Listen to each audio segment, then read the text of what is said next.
So that set the ball rolling in my thoughts in the sense that if a very small change has taken such a long time and has had so much of difficulty in implementation, what happens when the complete impact is going to be felt by our industry when a lot of changes will have to be made?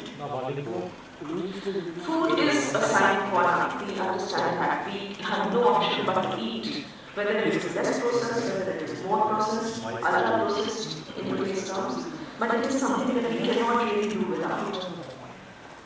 The footprint has been there since the first time I decided to get into agriculture. But now the footprints are much larger. It is not the small regenerative process of agriculture that is being followed today. We have a process which is sort of having a great impact on the environment, and the valleys are really palpable, visible. Today we see the impact of season rains, high temperature, low temperature, everything is now nearby. This impact is not just for weather or other factors, it is going to impact each and every aspect of our life. The thing that we need to recognize is that as it is, agriculture has this great burden on the environment. But the requirement for us is not to talk about agriculture today, these 2 days, upcoming 2 days. Agriculture as it is a recognized area where impact is felt, impact is assessed, a lot of scientific evidence and data is there, and a lot of work is happening. It is a food processing industry that needs to wake up today and start looking at the possibilities of mitigating it for the future, so that the adverse impact does not affect availability of raw material, which is less of grains, less of fruits, less of vegetables, less of livestock, everything.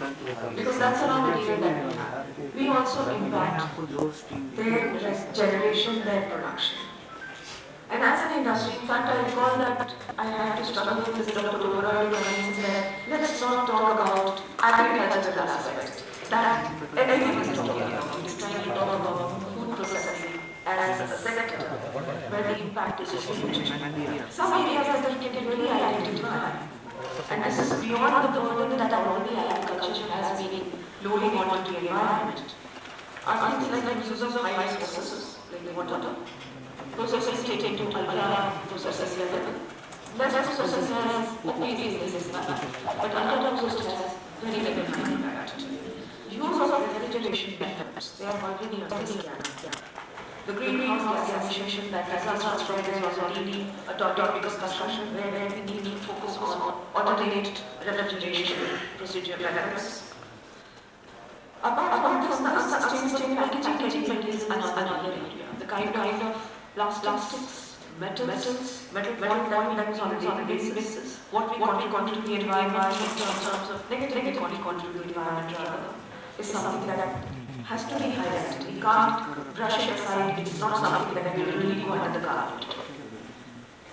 The requirement is to work hard. The requirement is to really start thinking in terms of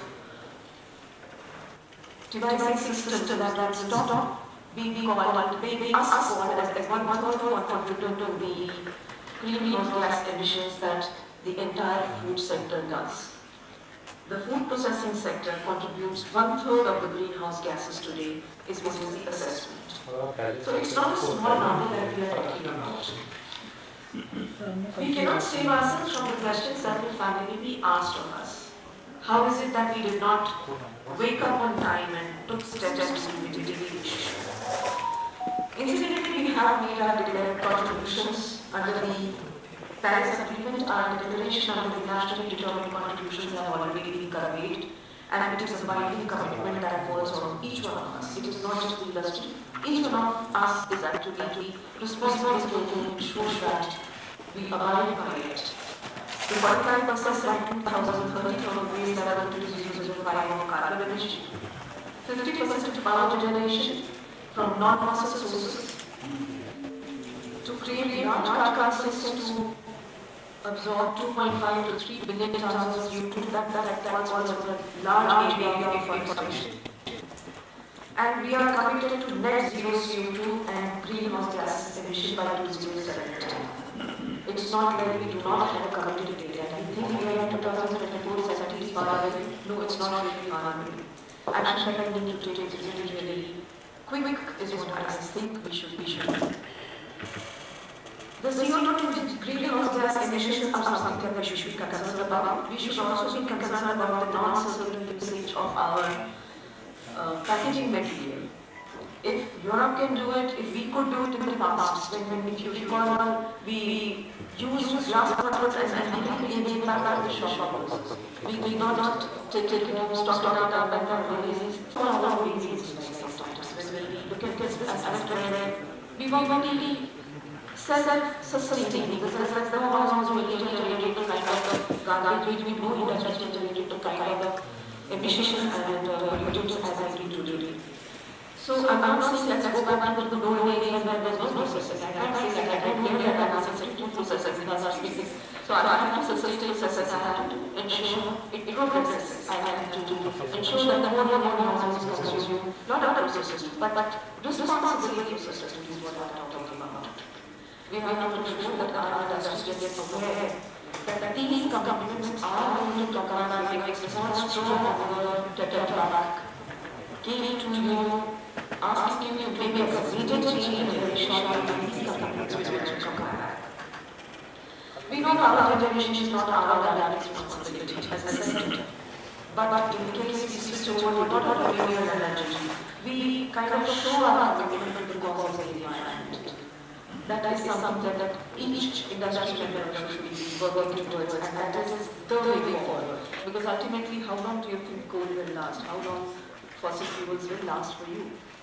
The resources will ultimately dry out of the land and will become dearer. The cost of production will be too high if you do not switch to renewable resources today. Water wastage is something that I will particularly highlight. We know it is available today, it's easy to waste. We think someone else will process and resend the water to us, don't worry. There are municipal bodies who are doing processing, they will take care of it. No, it's each one of us who is responsible for it. We need to work on it. We need to look at efficient technology, which will not just be efficient in terms of short time of production, but higher production. The production has to go up as consumers are high. We have a 140 crore population that we are looking at, and who gradually have their aspirations to consume more and more processed food. So we have to, this is an opportunity as well as a responsibility which the sector will have to seriously look at. Storage at primary sources, storage at intermediate levels, and refrigeration are another areas where we have to work hard. The refrigerants will one day come back to us as a message to say that the present refrigerants are to be replaced by some kind of new refrigerants. Already a lot of research work has happened, a lot of discussion is already on. It's not like it's a hidden issue. We all are aware that refrigerants are being highlighted, and it has a lot of replacement cost is what I understand, because replacing present refrigeration methodology for either factory locations or storage locations or your reefer vans, it's not going to be easy. It's an expensive proposition. So gradual baby steps is what I would suggest when we shift from the non-polluting sources to the the polluting sources to the non-polluting sources in a gradual speed, and we manage it even before the red alarm is sounded. So it's best to take advance action. Waste management is another area where we have to work hard. It's not just households or other areas, it's wastage at all stages. We do cover the wastage only during the processing, but there is a post-processing wastage also which happens. Extra production done because inventory is created and it is stocked somewhere, goes bad. Either it is pushed into the market at a low rate, or it rots, and ultimately that's also a wastage we need to work on. So excess production, unnecessary excess production is what I mean here, should not be done. It should be starting from the raw material to the finished product. Wastage control has to be done very seriously. We have to make smart choices as far as our protein consumption is concerned. That's another area where the industry needs to work. It gives me a lot of pleasure to say that today plant-based protein is something which is coming up in a big way. And I'm happy to say that whenever we have interaction with them, I find a lot of enthusiasm amongst the producers. Our choices of reducing meat consumption, not because of religious reasons or any other reason, but for the environment, is probably an answer to this. And recycling of packaged material is the last one that I would say. It really hurts me to see a can of cold drink going into the dump when you know that it can be recycled so easily, and somewhere else in some other mine, aluminium is being mined just to make that can. So that's an area we need to go back to our old wisdom, start recycling, start collecting from the place of consumption back to the reprocessing locations. It has a cost, but it has an implication, because tomorrow maybe aluminium will not be available to you. The most expensive metal, when it was found, and it was actually a gift made to the kings in the beginning, may sometime become the same because we are consuming quite a bit. The aluminium foils, the cans, etc. So we have to work on that, and the adverse impact on the climatic conditions is not just for working for the processing sector. We need to look at the future generations who still have to survive after we are long gone. So we need to work together, and that's the reason why I insisted and persisted to have this two-day event. I've looked at the sessions, very interestingly drawn out. After a lot of discussion with Dr. Oberoi, I realized that he has finally come around to talking about processing alone, and that's a pleasure to see. So I look forward to the outcome of the deliberations that will follow, and I'm happy that all of you here are here to be part of that discussion. Thank you so much.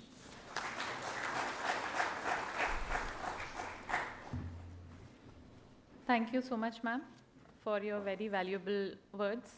And all of us know that simple living is great, and ultimately the solution to the problems that we are having in the current world are going to come from the ancient Vedas and the ancient practices that were followed. So we are very sure that a lot of wisdom shall be shared in the next 2 days in this aspect. For the inaugural address, I am truly honored to welcome Professor Ramesh Chand, Member Niti Aayog and Chairman Institute of Economic Growth, New Delhi, who has spared his valuable time to be with us as we gather for this very important conference. It's a momentous day, and we are delighted to extend a warm and heartfelt invitation to you, sir, for the address. And we are eager to hear your thoughts and vision, and are thrilled to have you as a part of this day. Thank you.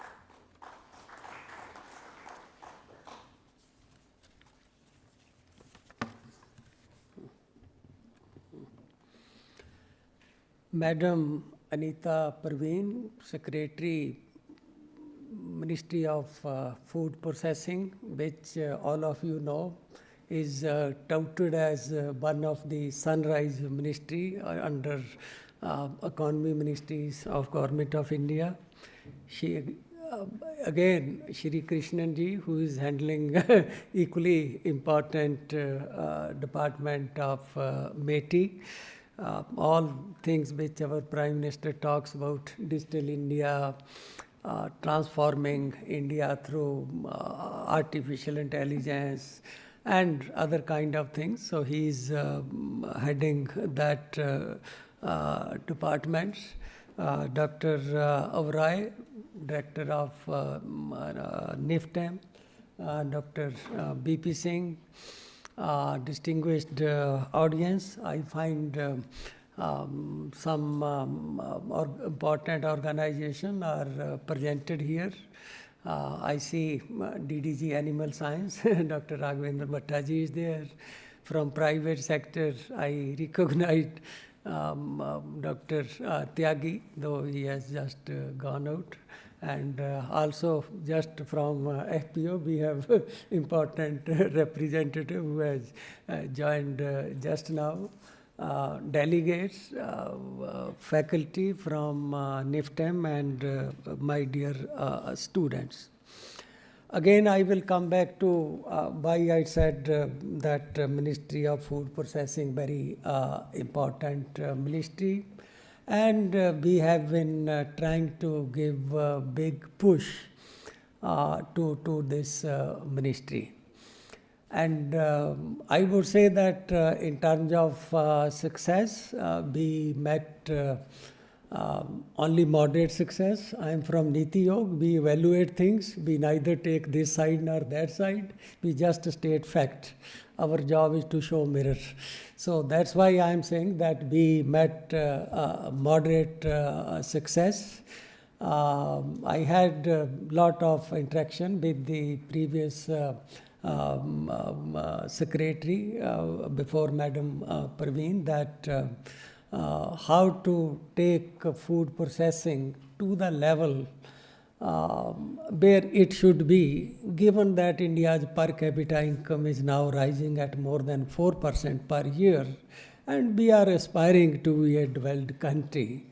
So can we have food processing which is also comparable to food processing in a developed country or in a developed economy?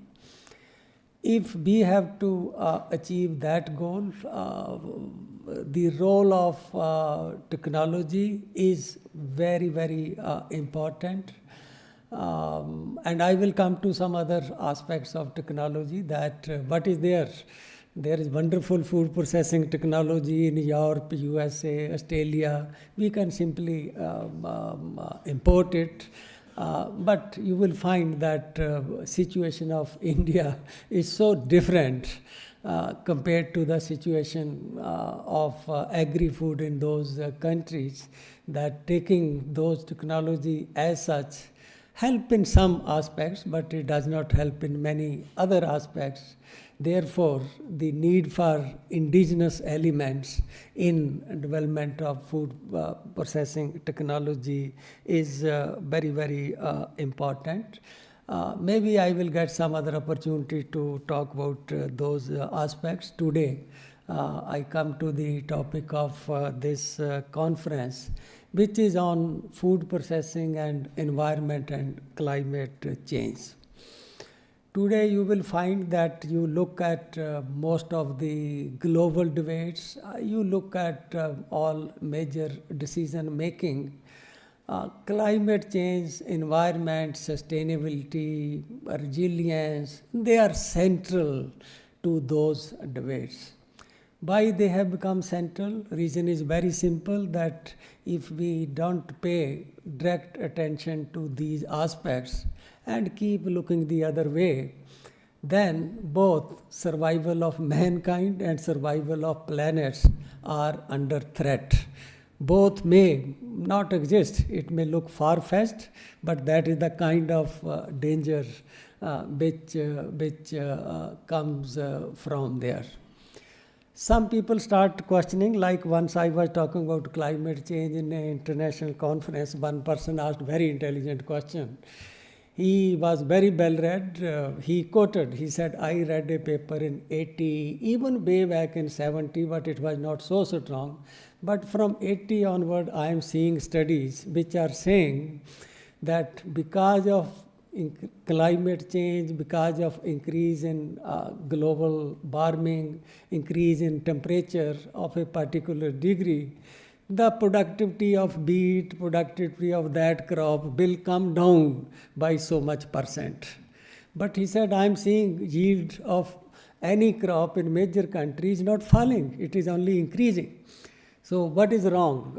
Is it that the studies on climate change are wrong? If they are right, then yield should not have increased. The reason is very simple, that so far science has been able to counter the adverse effect of climate change, and that possibility is there for some time. It's not that it is not there. Like if I take example that 3 years back, because of terminal heat, there was a big loss in wheat yield.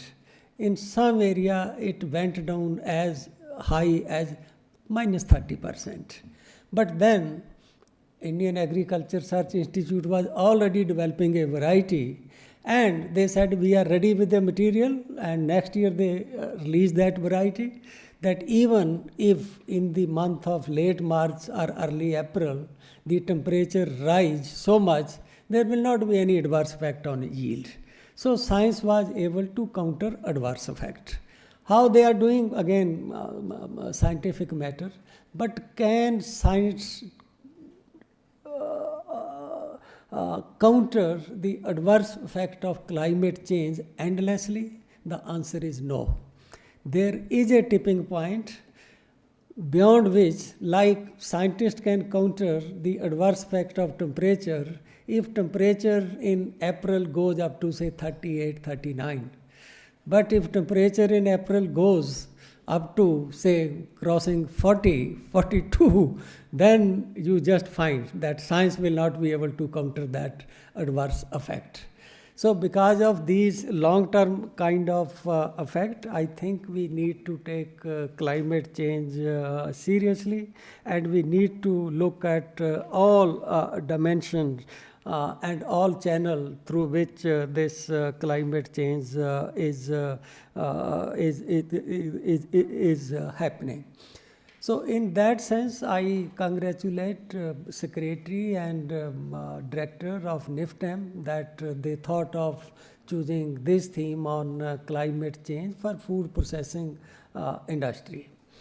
As Madam said, that we already have a lot of literature on relationship between climate change and agri-food production. Some of the conclusions of those studies will also apply to relationship between climate change and food processing, but there are some specificities also. But one thing which is common is that the climate change with all agri-food production processing activity, the relationship is two-way. With non-agriculture activity, generally the relationship is one way. Like if somebody is manufacturing car, manufacturing of car contribute toward climate change through emission, etc. But climate change doesn't affect production of cars. You can keep producing even if temperature rise by 2 degrees Celsius, except that for worker you have to maintain some tolerable temperature. But in case of agriculture, it is both ways, that agriculture contribute toward agri-food production, agri-food processing, contribute toward climate change, and are also affected by climate change. So this two-way relationship is very, very. It is because of this relationship I differ with some of the people who prepare India's position paper for climate change, that we will be party only to adaptation, not to mitigation. I think mitigation is as important as adaptation, so both aspects need to be addressed simultaneously. Again, I come back to, first of all, that if we want to address any problem, we should know its severity. What is its severity? If we want to give some medicine to the patient suffering from fever, we should know how much is fever. Having this information in general, fever is not that precise. So first is that estimate of what is the dimensions of emissions from food processing and how food processing will be affected by climate change. This information is very, very important. Madam mentioned about some estimate that probably, if I heard her correctly, that it is 1/3 from food processing compared to what comes from food production.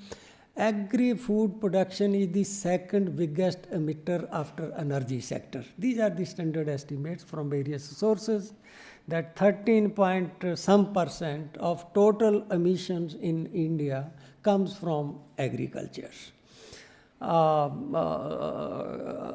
And if we include food processing, it will further, you will find that it further increases. So I feel that we need estimates of emissions in transport, estimate of emission in storage, estimate of emission in processing, and estimate of emission because of wastage.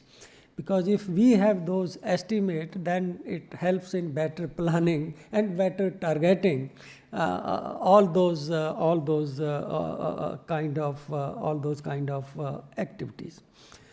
Wastage in particular is important because in India, my understanding is that we have much more wastage because of quality deterioration than the wastage because of quantity because of quantity.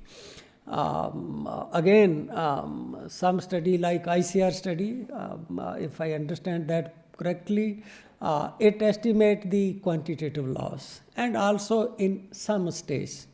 Though the number look very big, 90,000 crore, but in terms of percentage, in some area they say that wastage is not even 2%. This is what that study says.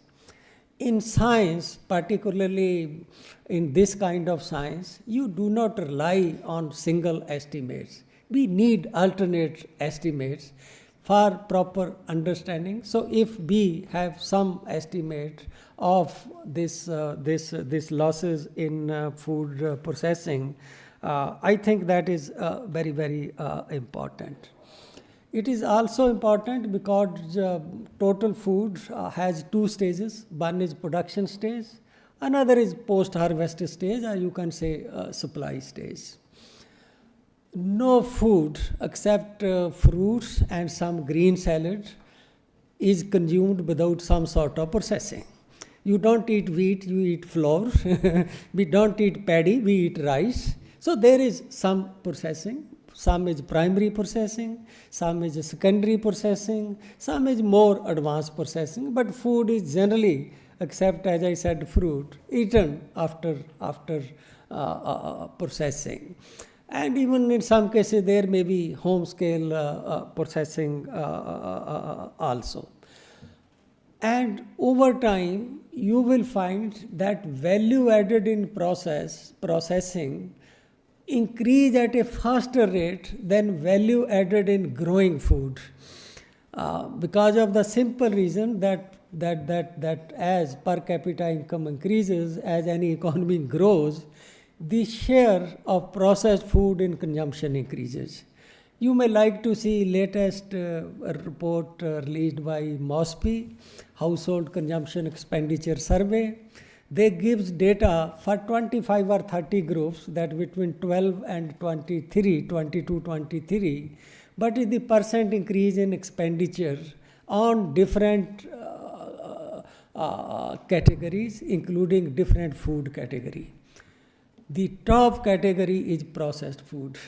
That highest growth is observed in case of processed foods.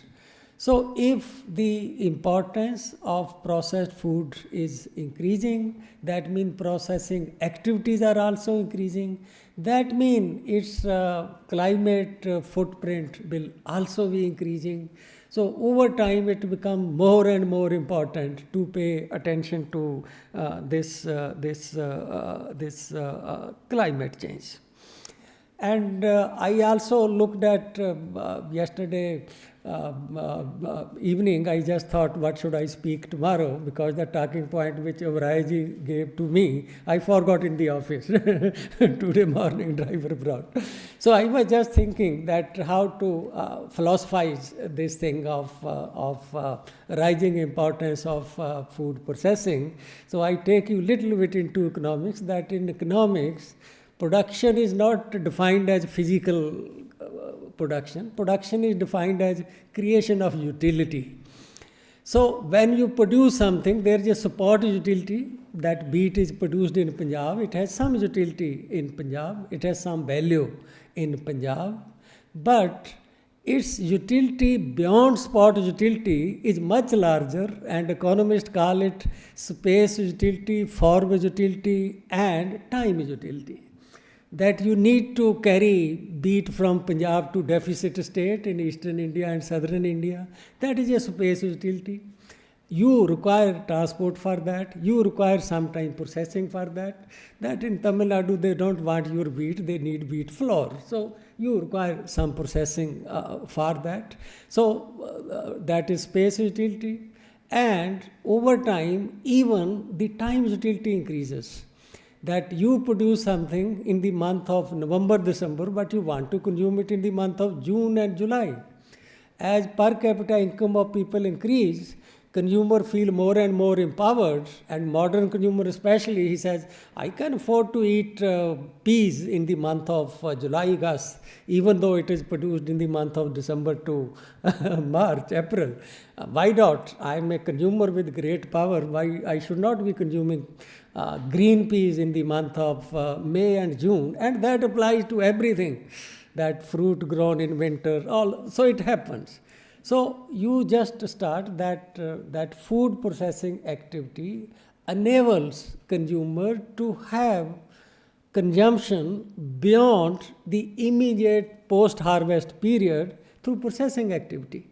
So these are some of the examples to show that as India will really move in the direction of becoming Viksit Bharat, you will find that the demand for processed food and these kind of demands, they will rise exponentially at a much higher rate than in the past, and the evidence of that is already visible from household consumption expenditure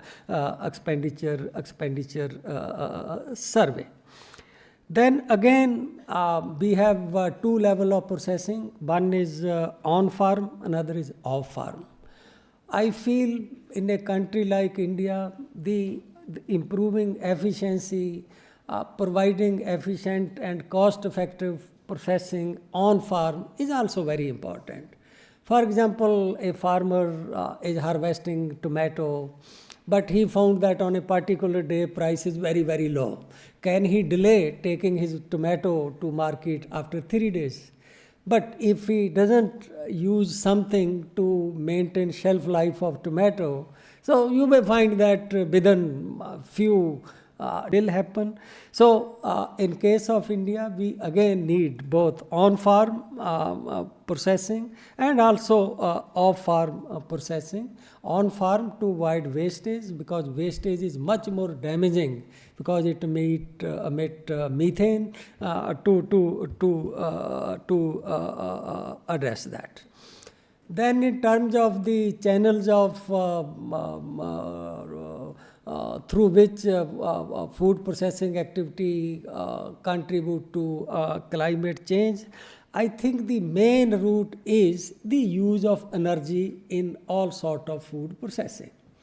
Therefore, if we can focus on improving energy efficiency in food processing, that will play very, very important. And I would say that efficient food processing is climate smart.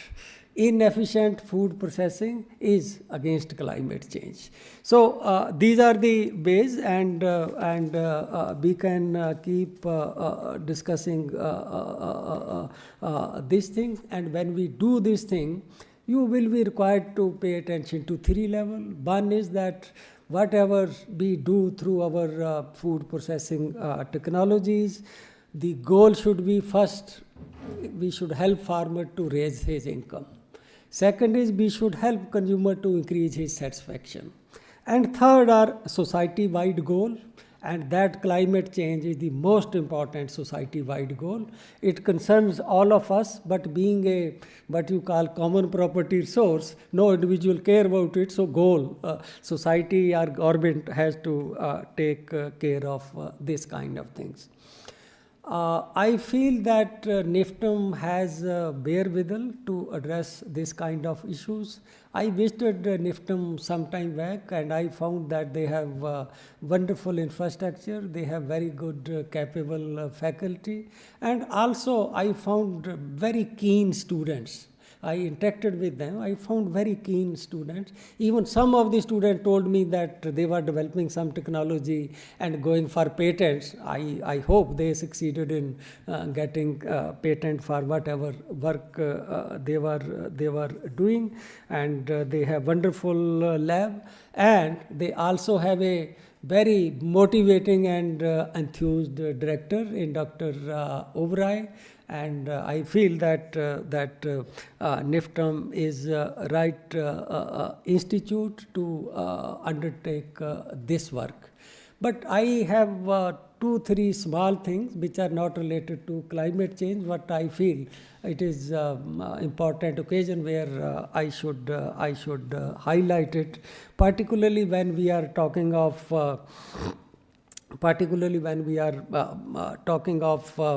artificial intelligence and things like that.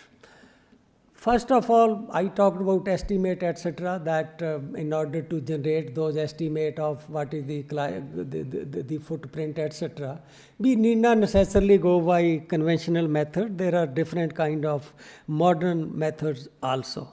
But in case of, like Dr. Krishnan talked about digital technology, AI, etc., etc., few days back, a top person of Badwani Foundation visited me. He said, Mr. Badwani met Prime Minister Sahab and Prime Minister told him, you come to me with 3-4 big ticket items which can make difference in the life of ordinary person through AI. So he said, I have come to you to discuss what you suggest in case of agriculture. So I suggest him couple of things, but one thing which I think is relevant for NIFTEM is in terms of a saying. I think this is biggest problem, and because of which you find no modernization of agriculture marketing is happening. I come from farming background. I gave example to that fellow that when I was in school, my father was in job, so my mother was taking care of farming. So when we were to sell produce, so she will send me with our laborer, so that he does not eat the money from sale. I take eye on him. So I used to see in Mandi that even at that time, commission agent, when we go for sale of maize, that used to be the main marketed surplus at our farm that time. So he will just throw grain like this. From the sound of shattering of grain, he will form opinion about how much moisture is there in maize. Even today, same thing is happening. Nobody is scientifically assessing what is the moisture content, if it is a mustard, what is the oil content, or if it is a quality protein maize, what is the protein in this. So because of that, in India, we are losing the direction of producing quality produce, and we are moving in the direction of going more and more quantity produce, because there is no adequate reward or premium or payment for quality trade. And in case of marketing, the only change which has happened is that 40 years back, farmers were bringing produce on bullock cart, now they are bringing out on tractor and trolley, but within the market situation remains same. So can we think of AI method or any other efficient methods of a saying which can just display these are the quality trait of the produce? Similarly, we read so many news. Milk was found with this kind of adulteration. Chilies, spices, masalas with this kind of adulteration. Food, it was not fresh, it was stale. Can we think of some low-scale kind of devices, tools, and equipment for verifying the quality of produce, even at lower level, even at the level of consumer? I think that will do great service to this nation.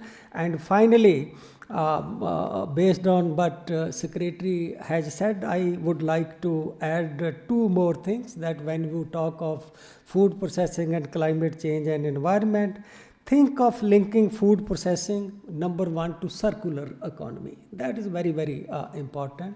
And second is, we have so many initiatives for waste to wealth. So can we link some of our food processing activity as a part of waste to wealth, making energy or whatever? So within these, that whatever technology we are developing, it will become integral part of these, beside many other things which your science will allow you to develop. So once again, I congratulate the organizer for a choice of the theme, and I wish some wonderful idea to come out of 2-day deliberation. Thank you.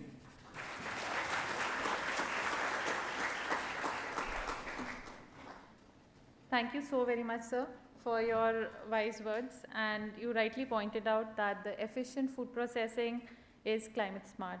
And we are very hopeful that by, in a coordinated manner of different aspects that are being discussed on this platform during these 2 days, is surely going to achieve a climate smart technology, especially in the area of food processing. Now I would request Dr. Bhim Pratap Singh, a Professor, Head Department of Food, Agriculture and Environmental Sciences, to give a vote of thanks. Thank you, Dr. Neetu. Good morning, everyone. On behalf of Ministry of Food Processing Industries and NIFTEM Kundli, it's given me a great pleasure to express the vote of thanks for this important, unique conference. I extend a special thanks to our esteemed chief guest, Professor Ramesh Chandji, member of Niti Aayog and chairman of Institute of Economic Growth, for gracing us with the presence and sharing his inspiring thoughts, connecting with the traditional methods of processing and ending up with the AI type methods. I would also express my sincere appreciation to our Honorable Secretary Ma'am, Srimati Anita Pravinji, for her supporting in organizing this conference and for her invaluable guidance. Additionally, we are thankful to Sri S. Krishnanji, Secretary of the Ministry of Electronics and Information Technology, for accepting our invitation and sparing his valuable time. A heartfelt thanks goes to our Honorable Director, sir, for his continuous support and guiding throughout the organization of this conference. We also extend our thanks to all committee members and the administration of NIFTEM Kundli for their unwavering support during the conference. Furthermore, we are deeply appreciative to all the speakers, panelists, participants for accepting our invitation and attending this conference. Special thanks are also due to the authorities of NASC complex for extending all the support. I will be remiss if I do not express gratitude to the students who worked tirelessly as volunteers for many days, contributing significantly to the success of this particular event. And finally, I extend my heartfelt thanks to each and every one of you for being here and contributing for making this day a wonderful and memorable one. Thank you once again, one and all. Thank you so much. Thank you very much, sir. And so over the next 2 days, we are definitely going to have discussions and insights to explore the solutions to this EFFECT Summit. And now we would like all the participants and the speakers to join us in the dining hall downstairs for high tea. Thank you.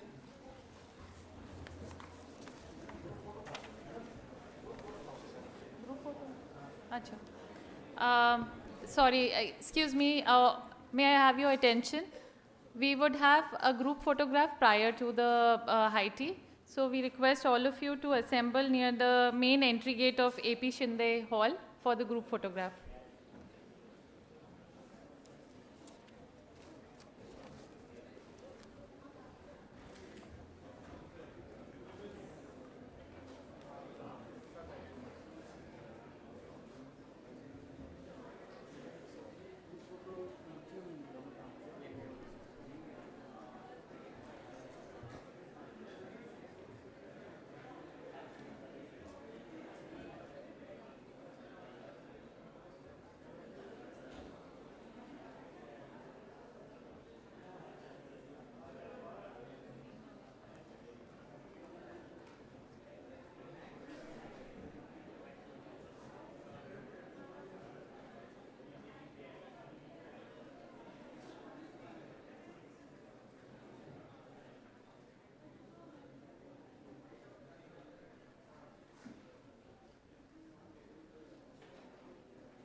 If there is anyone outside, please come back to the hall so that we can start the session.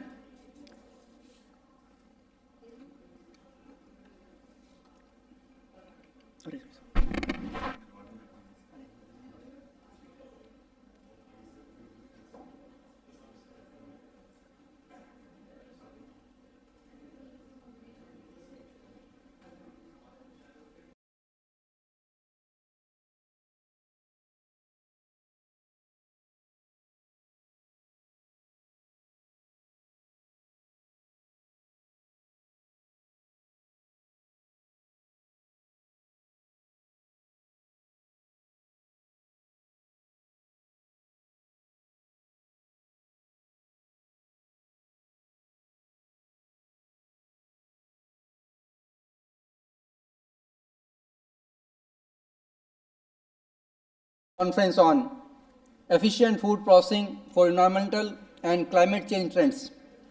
The theme of this session is climate change and the food processing sector, exploring the intricate relationship with aim to offer insights into the impact of climate change trends on food processing particularly. As we are aware that climate change can significantly disrupt food availability, diminish access to food, and influence food quality, consequently affecting food processing operations. This session will guide us towards identifying potential interventions needed to address these challenges effectively. So in this session, we have two lead talks followed by a panel discussion. So in the first lead talk will be presented by Dr. Raghavendra Bhattaji, and Dr. Bhatta doesn't need much introduction, though he has a profile of several pages. So Dr. Bhatta is one of the renowned scientists, and briefly if I say, he obtained his education from USDA, from US Bangalore, visited several countries as a postdoctoral fellow, also served as the director of ICR, National Institute of Animal Nutrition and Physiology, Bengaluru. Sir has several awards and honors in his credit. If I read all of them, it itself will take a time equivalent to one technical session. So to brief someone, sir is a fellow of Japan Society of Promotion of Sciences. He has done his postdoctoral training in USDA, Texas, and he has a lot of awards in his credit. So without going into detail, I request Dr. Raghavendra Bhatta sir, please come on the dais and deliver the talk. The only request, sir, please, we are already late, so if possible, yeah, thank you, sir, come.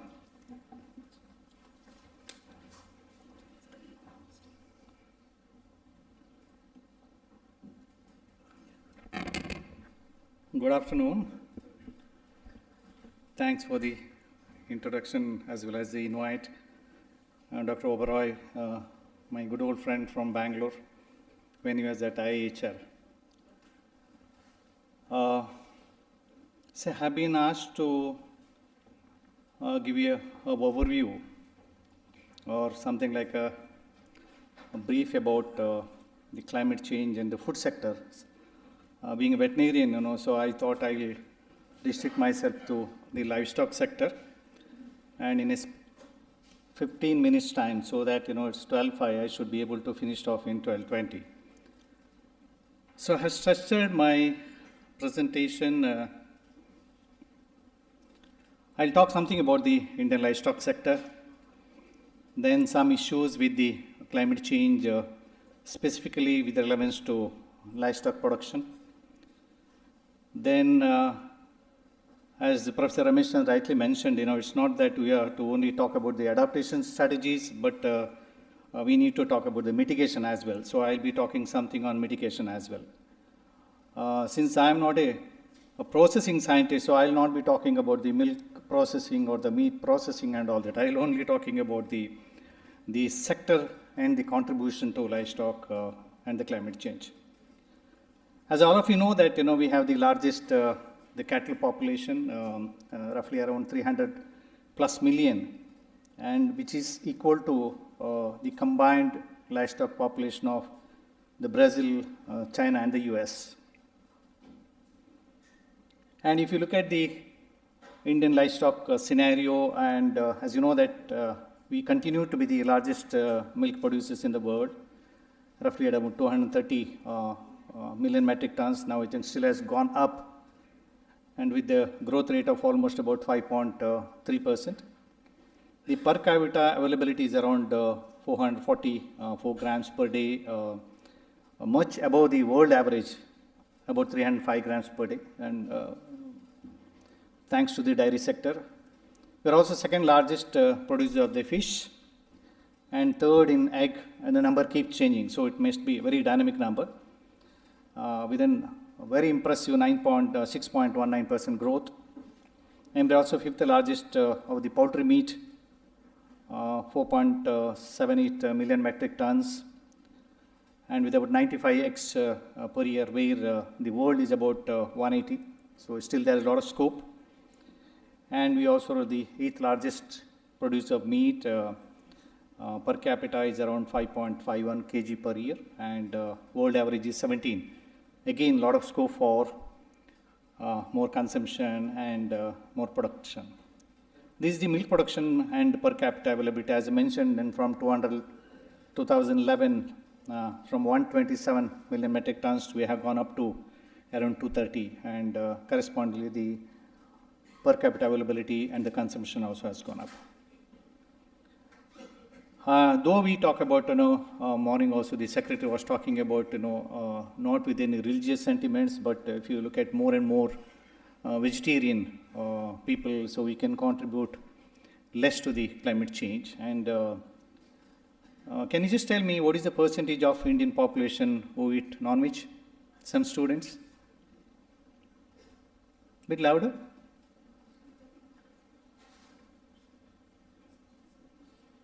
Anybody? It's only 15 minutes time, so if I take more time, so I'll add on this time to, the total timing. So you can just take, yeah, it's about 77%. We are a nation of non-vegetarians, though we say that we are all talk about vegetarians. And if you add these 2 days, where the non-veg will be served, because some people, we are occasionally non-veg eaters. We don't cook at home, but we have no hesitation when we come for conferences like this. So maybe this percentage will go up. And this demand for the livestock product, if you know that if you take the base year, so by 2050, whether you look at the milk production or the meat or the egg, there's a huge demand. And the sector will continue to grow. As Professor Ramachandran mentioned, that the economy per year is going up around 4%. So invariably the purchase power will go up. So the moment you have more purchase power, the first thing what we do is, have some sumptuous food. So invariably the egg consumption is going to go up, the chicken consumption is to go up, and increase in the income and the population there for a drive in the consumption pattern as well. Now coming to the role of livestock in the food security, as all of us know that climate change is a hunger risk multiplier. With 20% more people projected to be at the risk of hunger by 2050 due to extreme weather events. And it will also affect all the 4 dimensions of the food security: the availability, the food accessibility, the stability. So livestock is an important contributor to the sustainable food security, particularly with the low-income areas and also those marginal habitat that are not very much suitable for the crop production. And animal products account for approximately, as I mentioned, for the protein, not only the nutrition security, but also food security, but also the nutrition security. So that climate crisis is driving global food security now, and it can be a very catastrophic humanitarian needs. In 2022 alone, the climate estimates were the primary driver of acute food security to the tune of around almost about 57 million people in 12 countries. And according to the Intergovernmental Panel on Climate Change, IPCC, 30% of the current crop and the livestock areas will become unsuitable for food production by the end of the century if you don't tackle these GHG emissions. Now, if you look at the sensitivity score, it's a measure of the nation's level of self-sufficiency within the top 10 percentile of sensitivity scores, which indicates the most 15 sensitive nations, 5 of them are in Asia.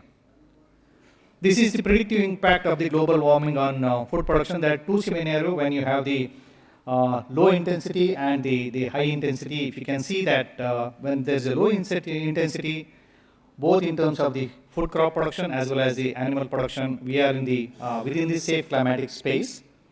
But when you go for the high emission rates, you can see both food production as well as the animal production, we are in the red zone. This is the vulnerability index. You can just see India is around roughly around 0.5, which is slightly nearing to the extreme level of the vulnerability index. The projected length of the consecutive days with the severe hunger or the danger of heat stress for different livestock species as compared to, if you see 2021 to 2050, more so with the small ruminants, especially the poultry and the pig. So it can up to almost about 90 days, 3 months, and in case of poultry, it's about 70 days, 70 to 80 days. Even in ruminants, it will be around 10 to 20 days. They will be in extreme heat conditions. This is the heat stress intensity. If you look at the global projections, whether it's cattle or pig or the poultry or the sheep and goat, you can see the level of heat stress. We are almost level 2 to level 3.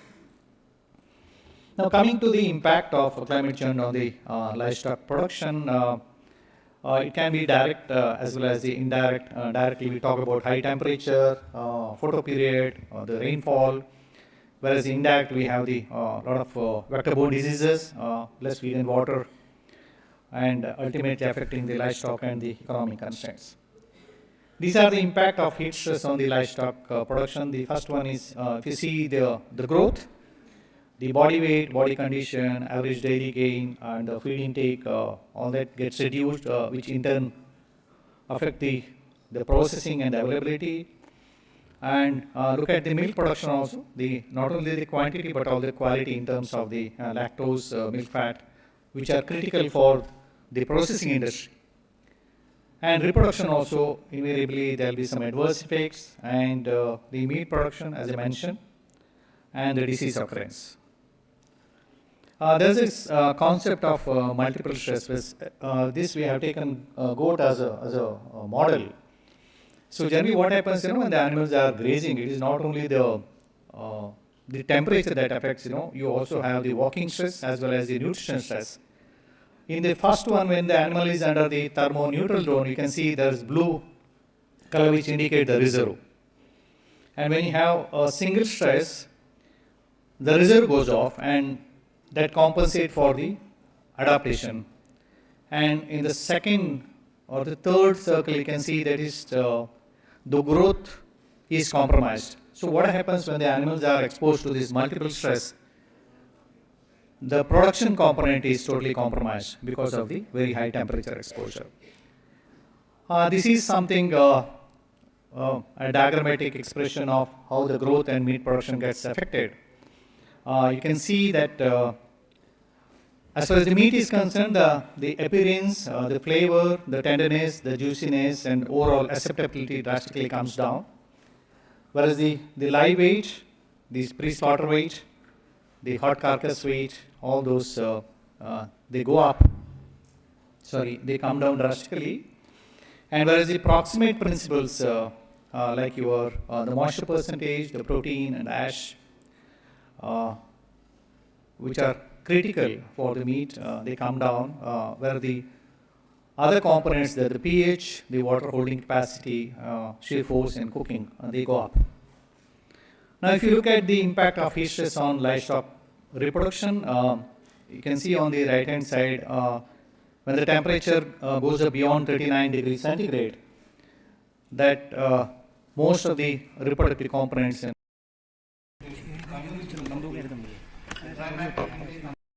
there will be negative energy balance, which results in the, because of the combined stress, the hepatic glucogenesis, then the kidney and electrolyte balance try to manage the rectal temperature, the skin temperature, and some altered behavior like the standing time, the lying time, the drinking water frequency, defecation, all that, animal tries to adapt itself. So these are the different adaptive mechanism, the behavioral, physiological, the neuroendocrine, the blood biochemical, metabolic, cellular, molecular, and the morphological adaptation takes place. And at Bangalore, there's an excellent facility for the climate resilient animal adaptation studies, where we put different animals and try to see for their climate resilience. And we screened a lot of these, as a goat model, we have screened all those animals and trying to understand which are those animals inherent climate change which can survive. This is how we establish the climate resilience in case of livestock. You introduce some of these sprinklers, then there will be epigenetic changes in the skin, then the genetic traits in the skin and some vital organs, then the also the rumen microbes, and generation interval adaptive changes. There will be some concrete unique adaptive potential gets changes, and the climate resilience is introduced. These are the different phenotypic and genotypic biomarkers for the heat stress. We have for the behavioral traits, we have the immune system, then the growth related traits, non-invasive method also we have identified, some of the thermotolerant genes and meat quality genes as I mentioned earlier, the physiological traits and the blood and the endocrine traits. So finally, what are the strategies to sustain livestock production in the changing climate scenario? You look at the animal housing, different ventilators, the cooling system, animal shade, and animal shelter. And of course, we can go for the nutritional modification, giving a lot of supplements and feeding high concentrated diets, and season-specific diets also we can introduce. Now coming to the genetics and breeding component, we can look at the some of the climate resilient livestock diversity identification, and furtherly look at the animal health and the management, addressing the vector-borne diseases and implementation of some of the strategies. This is something the emulation strategies, the wetting unit and the fan, so that the animal will be more comfortable. And we also look at the lighting management to improve the livestock the production. More yield through biologically effective the light management. These are as I mentioned earlier, the adaptation strategy, the breeding, strengthen the meteorological services. Water is an important component. Disease surveillance measures, early warning, strengthening the extension services, the capacity building programs can address. Now, what we call in FAO, they have a concept called the sustainable animal diets, which integrate the importance of efficient use of the natural resources, the protection of the environment, socio-cultural benefits, and the profitability, as well as the ethical integrity and sensitivity, where we look at the food not feed resources, not for the human, something like inedible. Then novel feed resources that do not compete with the human food. Okay, that's an important criteria. Then the implementation using a business model. So this is more important when you look at this. Now, feeding strategies for the food and the environmental security, we talk about the precision feeding, the smart feeding options, something like what is called as smart farming, and the pastures and the agro-industrial byproducts. This is where we are, and what we look at the 2050, as Professor Ramesh Chand mentioned, there are two options. One is to prevention, other is the amelioration, not only the adaptation. So for adaptation, you look at the nutritional modification, think of animals which produce the low GHG emissions. Then the grassland management and the manure management and the immunization. While curing, you think of breeding for thermotolerance and the nutritional interventions, health management. Water resource management is an important issue. Then the climate smart livestock production system, where the capacity building and the translation, we head into 2050.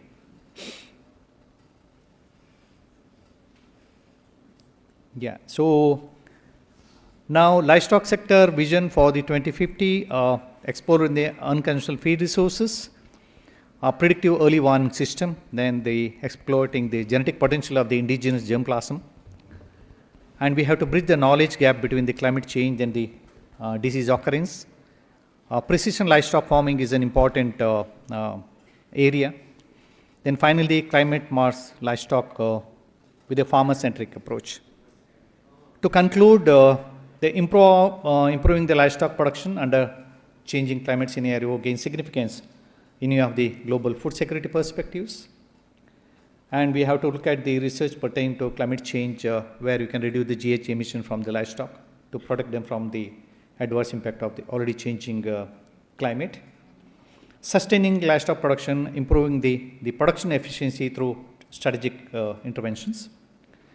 And ultimately, the omic approach to look at the climate smart or the climate resilient in livestock very accurately. So I would like to thank Dr. Oberoi for this opportunity, and thank you everybody for the time. I'm supposed to be here for some questions, or I can go? Yeah, oh sure. Thanks a lot. Thank you, sir, for your enlightening talk. And you stress upon the adaptive stresses, that is the heat stress or the nutritional stress. And you also talk about the Center for Climate Resilient. I hope that the center will also take care of the post-harvest applications of the livestock. So our next speaker is Professor Kamna Sachdeva. Professor Kamna is an experienced researcher who specializes in the intersecting fields of climate change and policy implications. With numerous book chapters and research articles in her credits, she focuses on the nexus between climate change and agriculture adaptations. She has obtained her doctorate degree from School of Environmental Sciences, Jawaharlal Nehru University, in the specialization of atmospheric chemistry. So she has several awards in her credit. Now I'll request Professor Kamna to deliver her talk, please. Professor Kamna.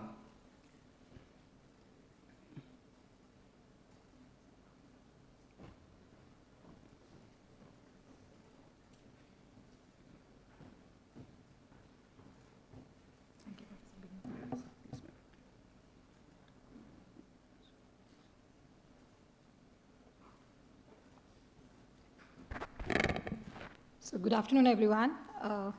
We are running late in this session. However, I will not take much time. I will use less time, which is allocated to me. So my talk is related to climate change and food processing. I'm not very comfortable speaking through podium, but I'm a teacher by training, so pardon me if I move around. So this climate change is not new right now to everyone. But being an agrarian economy country, we need to think about some value addition in this area where we can help farmers, we can help the community who is involved primarily in the sector which is based on the or dependent on some factors which are climate driven, be it be rainfall, be it be any other flood, droughts affect our farmers and other sector. So it is very, very pertinent topic which NIFTEM has picked up today, and their focus on processing is very important. Reason are two. One, that this sector is growing very fast. In last 9 years, it has grown to more than 13%. And also, government has direct intervention in this sector to increase the employment generation as well as to increase the, basically, per capita income through this sector. So both these things are interlinked.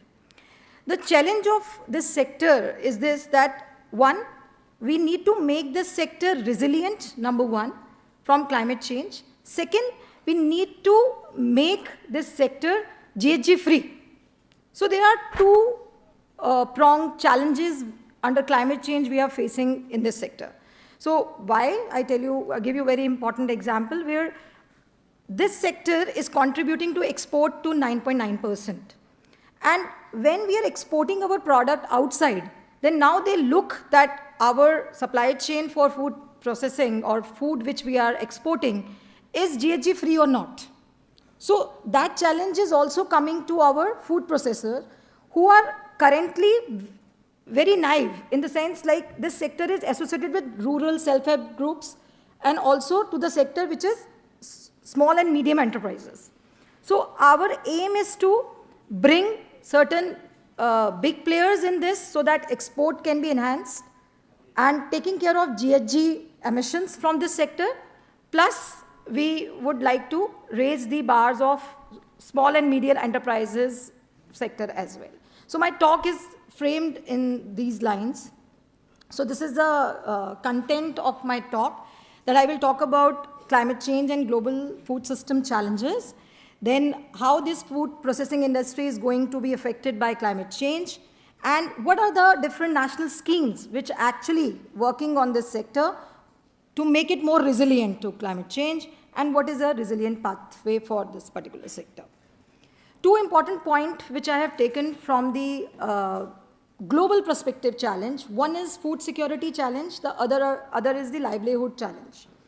I just want to flag this here itself that National Livelihood Mission already talked about food processing in a very big way for this sector in that way. But climate change poses an additional risk for livelihood. I'm not touching more on production side, but yes, so whosoever is involved in processing industry is going to be affected because production is going to affect because of increase in pathogen population, microorganisms which are basically sustained in the warm climates. And important thing is that these two things, the climate change is directly linked to social society and community as well, because if there is a drought, if there is a famine, then definitely it will going to affect industry plus the farmer community, and social community is going to affect. So that we need to cater under that. So how food processing industry is affected? So I have given certain pointers here. Quickly I will talk about it. One, disruption in supply chain, which is very, very common. If there is a climate change impact which we face, especially in the areas which are totally dependent on rain-fed agriculture particularly, then we can say that the temperature change demands more energy. Also, temperature change demands the how food processing industry need to adapt. For example, the availability and quantity or quality of the raw material may change under climate scenario. How you can preserve it? How the cold supply chain or hot supply chain can help to avoid such disruption. So for that we need strategies. For that we need policies. That has to be part of our work. Second is water. No industry works without water, and especially the industry which works on primary sector, even leather, meat, food smoking, milk, they are the primary sectors which are highly water dependent. But in current climate scenario, the water scarcity is going to occur. So we need to plan for it. How we can do that? How micro irrigation channel through PPP model can be working? There are a lot of schemes which are going on where we involve PPP model or special purpose vehicle we have adopted under PPP model for implementing micro irrigation, and that may help in dealing this particular point. Then energy consumption. This is also very important for transportation of the processed food. Also, it is very important for operations, heating, processing activities. So energy security is very important, and under climate change scenario, energy is going to affect that everybody knows. So we are moving to renewable energy sector. And in a big way, because we are committed for carbon neutrality. Even agriculture sector needs that carbon neutrality angle, and where renewable energy-based energy and subsidies for that for the processing industries are very important. So we need to see how much demand is increasing and how much energy disruption we are facing under climate change. Another very important point which people generally miss is the regulatory compliance. Due to climate change, government is putting pressure on industries to decrease their specific consumption in water and other resources. Supposedly there is a compliance on the industry that to reduce your water demand or usage, then how that small scale enterprise would deal with such and help them? That is also a very important point which we should think when we talk about the policy angle in this. Another important point is food safety and food quality. This is very important for the exports of the food processed foods, because there is one scheme by Government of India, it is called as Production Linked Incentive Scheme for Food Processing Industry. Under that, what is government aim is to have international champions from India under Atma Bharat Nirbhar mission. So under that, we want some local product to become international products, and international champions come out of India. But under this scheme, if we will not provide that quality which international buyers are expecting from us, and this quality is going to affect under climate change scenario, how you ensure that and how you ensure that industry is one big challenge. So I'm posing that what climate change is going to pose to every food processor in the country, that we need to think of, and this is research is required, and policy implication or science linked policy is required to tackle that. And meeting consumer preferences. Right now, many of you would like to have organic food. Many of you would like that even the packet of the processed food writes that how it is being processed, what kind of water is being used, consumers' choices are changing because per capita income has increased. Their, awareness has increased. That is also challengeable, because you don't buy a product which does not give them a good information about the product, processing techniques involved in, are they using sustainable packaging, are they using sustainable methods in their industry or not, something like that. And willingness to pay for the consumers has increased for that. For that also we need to think that how we can aware those processes and how that can be dealt. So these are the challenges which I have put forward to everyone that food processing industry may face under climate scenario, this current climate scenario, I say that. So, but for resilient planning, what we need? For resilience planning, food processing companies need to develop resilience strategies. First is diversifying sourcing region. So they cannot look at only one region, they need to procure material from others. Investing in energy efficient technologies, because I said that carbon neutral target is there on us, so that will come on this industry as well. So the third point is adopting sustainable water management practices, because water is going to be a scarce commodity soon, and it is definitely needed by this industry. And strengthening supply chain relationship, backward forward, having cold supply chain and value addition chains are very, very important. So these are my 4 points that we need, and we need efforts in these 4 points to tackle climate change in food processing industry. As part of resilience strategies, government has taken very, very strong step, and this conference is also one of that step actually.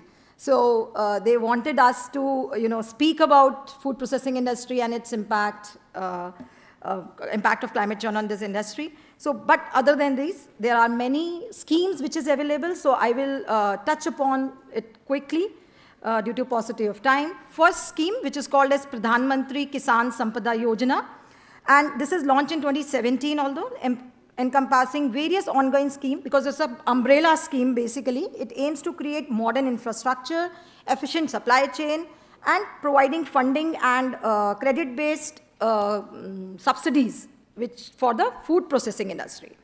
Second scheme which is there is National Mission on Food Processing. This is itself is a mission, and aims to increase the processing of perishable food from current 6% to 20%. So there is a target given under this mission, which we need to complete. Then comes the Mega Food Park Scheme. This is a wonderful scheme. Under this Mega Food Park Scheme, this is a special purpose vehicle by Government of India. Under that, Krimika Food Park in Una, recently inaugurated by Anurag Dikshit sir. But Una is in Himachal Pradesh. Krimika Industries Private Limited are owning it. Under special purpose vehicle, government supports these mega park for food processing. And also in Noida, Pitanjali Mega Food Park is coming up. 42 such parks has been basically approved, but 12 are functional already. So in that, the farmers has get the platform that how they can bring their produce there. It is spoke and hub model for farmers, and then processors are there and they have high-tech technology for processing. They can bring their produce, does processing there, and they get a market channels also. So this scheme is very important for food processors, and as a resilient, making this sector resilient, this is going to be very helpful for farmers. Scheme for creation of infrastructure for agro-processing clusters. This scheme aims to promote agro-processing clusters by providing financial assistance, and including roads, network to reach those clusters, supply chain, power supply, and common facility like testing labs and warehouses. For example, in the morning session, Ramesh Chand sir was telling that we don't have AI-based testing systems which can monitor moisture or oil or protein content of the grains, but scheme for creation of infrastructure agriculture processing clusters are providing such hubs to the farmers where they can do this, and that is very helpful. The other scheme which is important is that expansion of food processing and preservation capacities. Under this scheme, again, this is mainly a financial assistance scheme for the food processing units, cold storage and modernization of existing units. Those who want, they can get the financial support under this scheme. And national agriculture market, although this is not directly linked to processing industry, but this is a e-based market where they can sell out their product. So processing is also bring under this e-NAM. So these are the 6 which I have just collected the schemes, but this is a wonderful scheme which make this sector resilient and very helpful for the food processing small and micro units. Another point in the morning session also, Professor Ramesh Chandra said that it's a sunrise sector. Why we call it a sunrise sector? One, it contributes to 9% almost to our GDP, food processing. Second thing is that as part of manufacturing industry, 13% it contributes to manufacturing industry revenue. So it is a sunrise sector, but under sunrise, we see promising things also. Like India has GI tag almost 158 food and agri-geographical indications. So we have GI tags our food, which is very important for us to take a call that this is our product. One district, one product scheme. This is very important that under this project, 708 unique culinary dishes has been identified as per the districts, and we are promoting it internationally. And also under tourism, this is that. So one district, one product, 758 such product has been identified already. And second important point that why it call it sunrise sector is capital investment in processed food has increased because 100% FDI is allowed in this sector under automatic scheme, and 50,000 crore in the past 9 years has already been invested under FDI for that. So you can see that what is the scope of this sector. Why we want that climate change should not hit this sector. Why this sector should be protected from climate change. And also the farmers and the process small units should be aware that why they need to make their units and their processing units more sustainable in the sense renewable energy adoption and other schemes. That's very, very important that we need to talk about. This is the scheme which I have already talked about. Cabinet approves this production link incentive scheme for food processing industry. The main aim of this scheme is to make global champions from the Indian sector. Like Dabur is one. This is our sector, food processing industry. Dabur is a wonderful example, which is Indian company but globally known. such kind of more champions we need. Under this scheme, the funding is being allowed and, given the chance to them. Then export. I already said that this is a promising sector for export. The export of processed food product from India has increased from $6.2 billion to $20.2 billion in 2029, and it is beyond $30 billion in 2024. And it has a big, immense potential. Indian processed food market is growing, and its size is very big. You can think of, and that is why we need investment in this sector. So final takeaways is this, that addressing the impact of climate change on agriculture requires multifaceted approach, including investment in climate resilient agriculture, water management strategies, crop diversification, improved infrastructure and supply chain, and policies that support small-scale food processing units. And international cooperation is required and crucial for funding purposes, and effective mitigation strategies, and awareness about it is very important. And how the pathogen microbes are affecting this industry, that should be aware, the farmers and small units should be aware, so that quality of the food is improved, so that internationally we can gain on this. So this is a small presentation from my side, and I will be happy to take question and answer maybe later if Professor Bhim allows. Yeah. Thank you so much. Thank you, Professor Kamna. We'll take the questions at the one shot. After the panel discussions, we will combine all the questions for the all speakers as well as the panelists. So, thank you, Professor Kamna Sachdeva, for your talk about the schemes of ministry and covering the aspects of post-harvest and climate change. Now we'll start a panel discussion, and the panel, this panel is moderated by Mr. Raman Ahuja. Raman Ahuja is a national expert, value chain and markets at Food and Agriculture Organization of the United Nations, New Delhi office.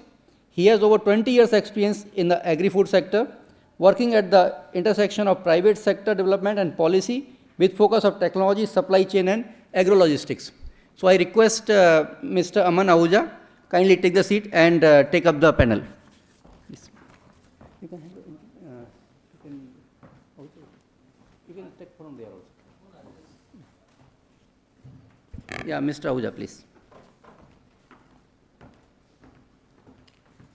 So I'll just, in the interest of time, and we are between now and lunch, just like to invite panelists so we can get started quickly. Dr. Kulkarni, Dr. Harshal, Deepak, Dr. Pal, and Dr. Sanat, please. So it's 12:45. We were supposed to end in 15 minutes from now. Let's see how quickly we can run through.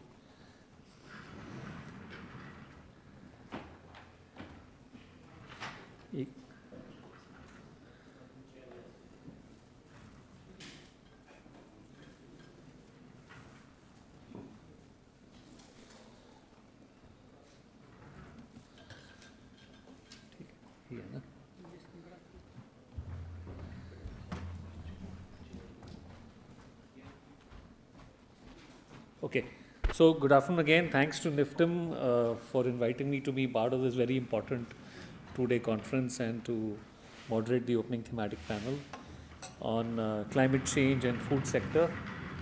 Intriguing correlation which has caught my attention right from the day I saw the invitation. What I'm going to do is we will run this panel hopefully very efficiently. We've had discussions with all the panelists, and there is a sheet for each one of them to review and talk about. I'm just going to set the context. Most of what I intended to say has already been said since the morning. So this first, excuse me.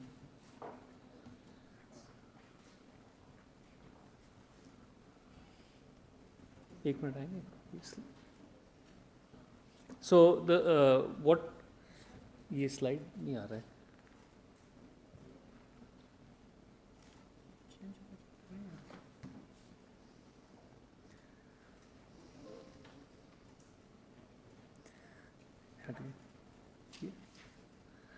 ये वाला लाइए.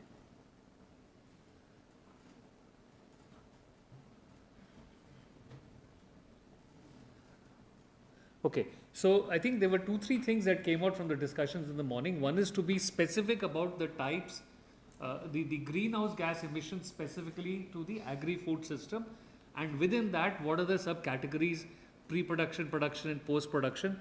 And I think for the academics and the students in the room, this is a very important area, because this is where the work needs to be done in the foreseeable future, 2030, 2050, 2070 or whatever time horizons we are looking at. So I think that is one aspect. The second aspect, which is again in the context of post-harvest management and food production, is the focus on private sector. Indian food sector is dominated by private sector, whether it is farmer collectives or SHGs or MSME or large companies indeed, and that's the case internationally as well. So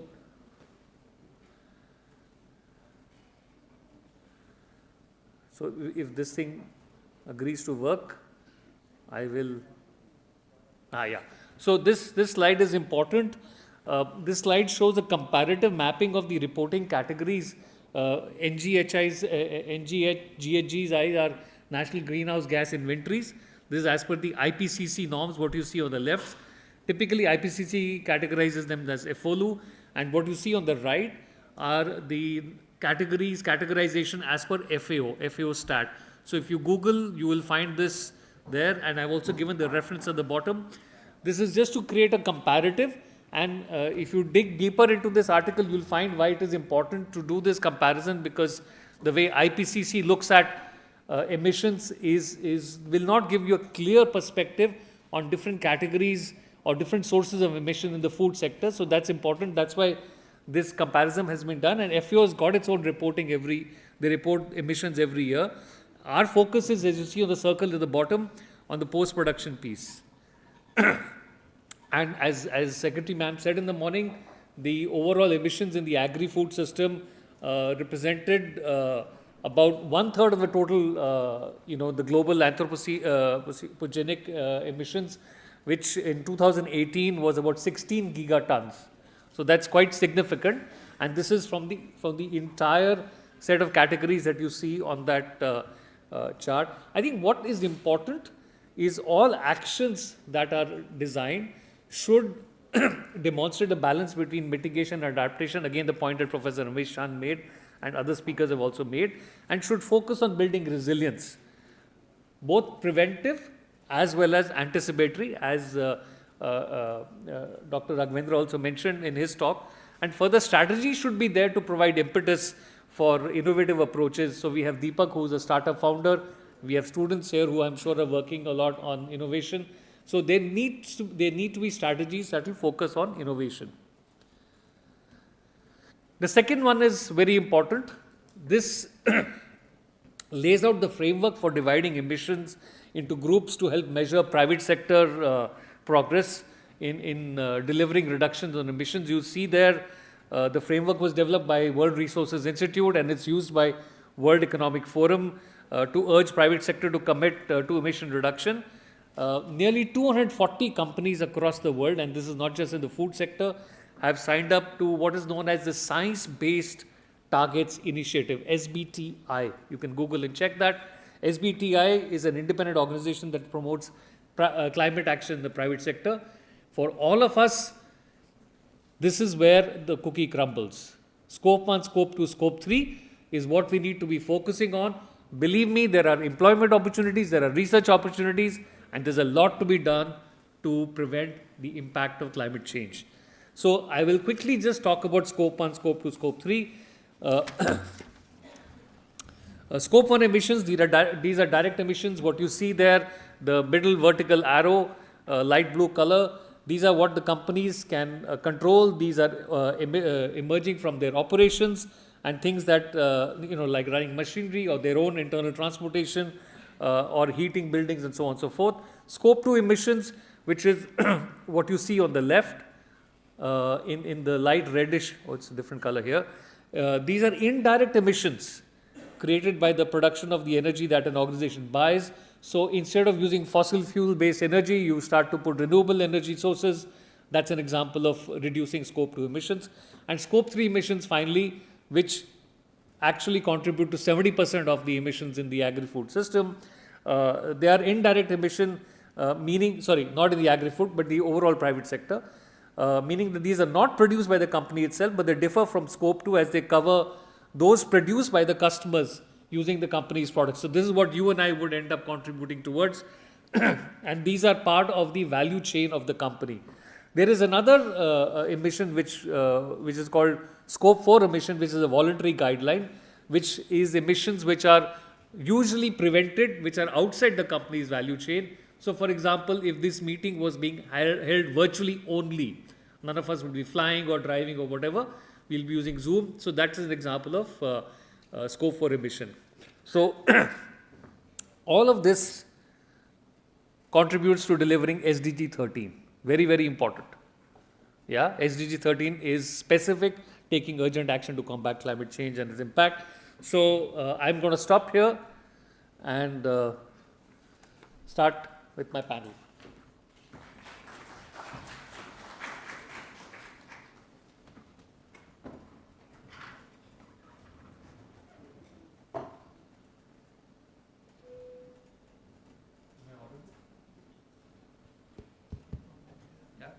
On? Okay, good. So we have a very eclectic panel representing private sector and ICR and startup. Deepak on my extreme right. So what I'm going to do is I'm not going to take time in introducing everybody. I think you should have their details in the brochure for this workshop. But what we have done is what we had all agreed in the last couple of days was specific set of inputs across sub-thematic areas. So we will proceed with that, and in the beginning I would like to invite Dr. Kulkarni, former president of Jain Irrigation, and eclectic career across food and agriculture, almost 50 plus years, sir? Yeah. Almost. Yeah, and we've known each other for about 20 years of that. It's been my privilege. So I would like to request Dr. Kulkarni to briefly give remarks with specific examples on fresh produce value chain, and impact of climate change and some of the post-harvest solutions that he has seen in his career that have worked. Dr. Kulkarni. Thank you, Dr. Raman. It's my pleasure to be with you today. I am also thankful to Dr. Oberoi for inviting me for this panel discussion. You know that a lot of things have been talked about, how climate change and environment is being affected because of agriculture or agri-industry for that matter. I'm not going to speak on, how food processing industry is impacting climate change or environment, but I'm going to talk the other way. What is the impact of climate change on food processing industry?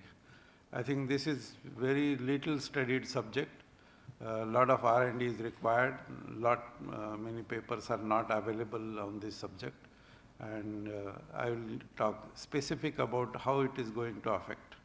You know that climate change, particularly with increased temperature and untimely rains, these are two major components which affect the raw material. I think Kamna madam has already spoken about how it can affect supply chain. Mostly the supply chain is affected both for quality and quantity, and even the change of season. I think that is very important because seasons are changing, and so the availability of raw material for food processing is also changes with respect to time. So these are some of the basic things which are happening.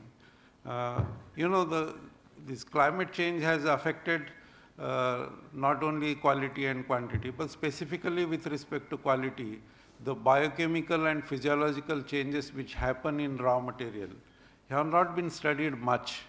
And whatever little work which has been done, I'm able to find out and tell you about it. Coming specific to wheat, because that is the major grain which is consumed in the country and elsewhere in the world. Wheat is very much affected. I am not talking about how it affects and how yield is reduced, but what I am going to talk about is what changes have happened as a raw material for maybe flour industry or baking industry or wherever wheat is being used, you will find that a lot of biochemical changes happen because of the increased temperature in the grain, particularly during maturing stage. These contribute to chemical composition of the grain itself. It has been found that the yield reduction is because of the total bulk density which is reduced of the grain. Particularly the carbohydrate content, that is the starch content, reduces because of the increased temperature, because it is mostly consumed for maintenance of its growth. And proportionately protein content increases. This is actually a beneficial thing, but which is very little increase in protein because of the increased temperature, which is not very significant. And it is not found in all the varieties again, because of the tolerance of different varieties against temperature is different. Physiological effects are much more. The enzymatic changes, particularly if there is a late rain, the amylase enzyme activity and proteolytic enzyme activity in the grain increases. And increased amylase activity in grain, particularly causing if refined flour is made out of it and used in bread, you will find that the crumb of the bread becomes more sticky because of the increased amylose and amylodextrin ratio. And this causes, shelf life stability also. There is more water retention in crumb area, and there is leathery crust area, and it causes early microbial growth, particularly fungal growth during storage.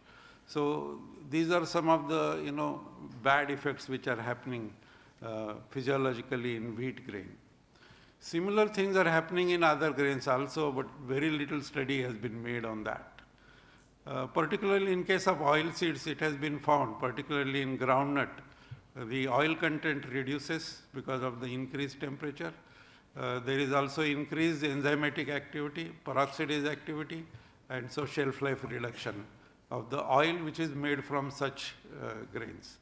There is also increased incidences of aflatoxin in many of the oil seeds because of the late rains or unseasonal rains and increased moisture content in the oil seeds while it is harvested.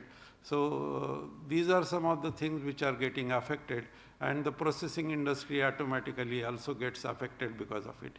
Increased peroxide activity in oil, which causes reduced shelf life and increased peroxide formation. And of course, you know that peroxides are not good for health, particularly for carcinogenic effects of these peroxides. Then when we come to fresh fruits and vegetables, you know that this year, because of the higher temperatures in the mango growing area, particularly in Telangana, Andhra Pradesh, Karnataka and Tamil Nadu, the mango yields have gone down, where you used to have an average about 12 to 15 tons per hectare of mango varieties which are grown in that area. It has come down to almost 3 tons per hectare. So you can imagine how much it has impacted mango production, and the quality is also affected. The size of the mango fruit is less. Availability of raw material to the fruit processing, particularly mango processing industry, will reduce this year. The cost will increase.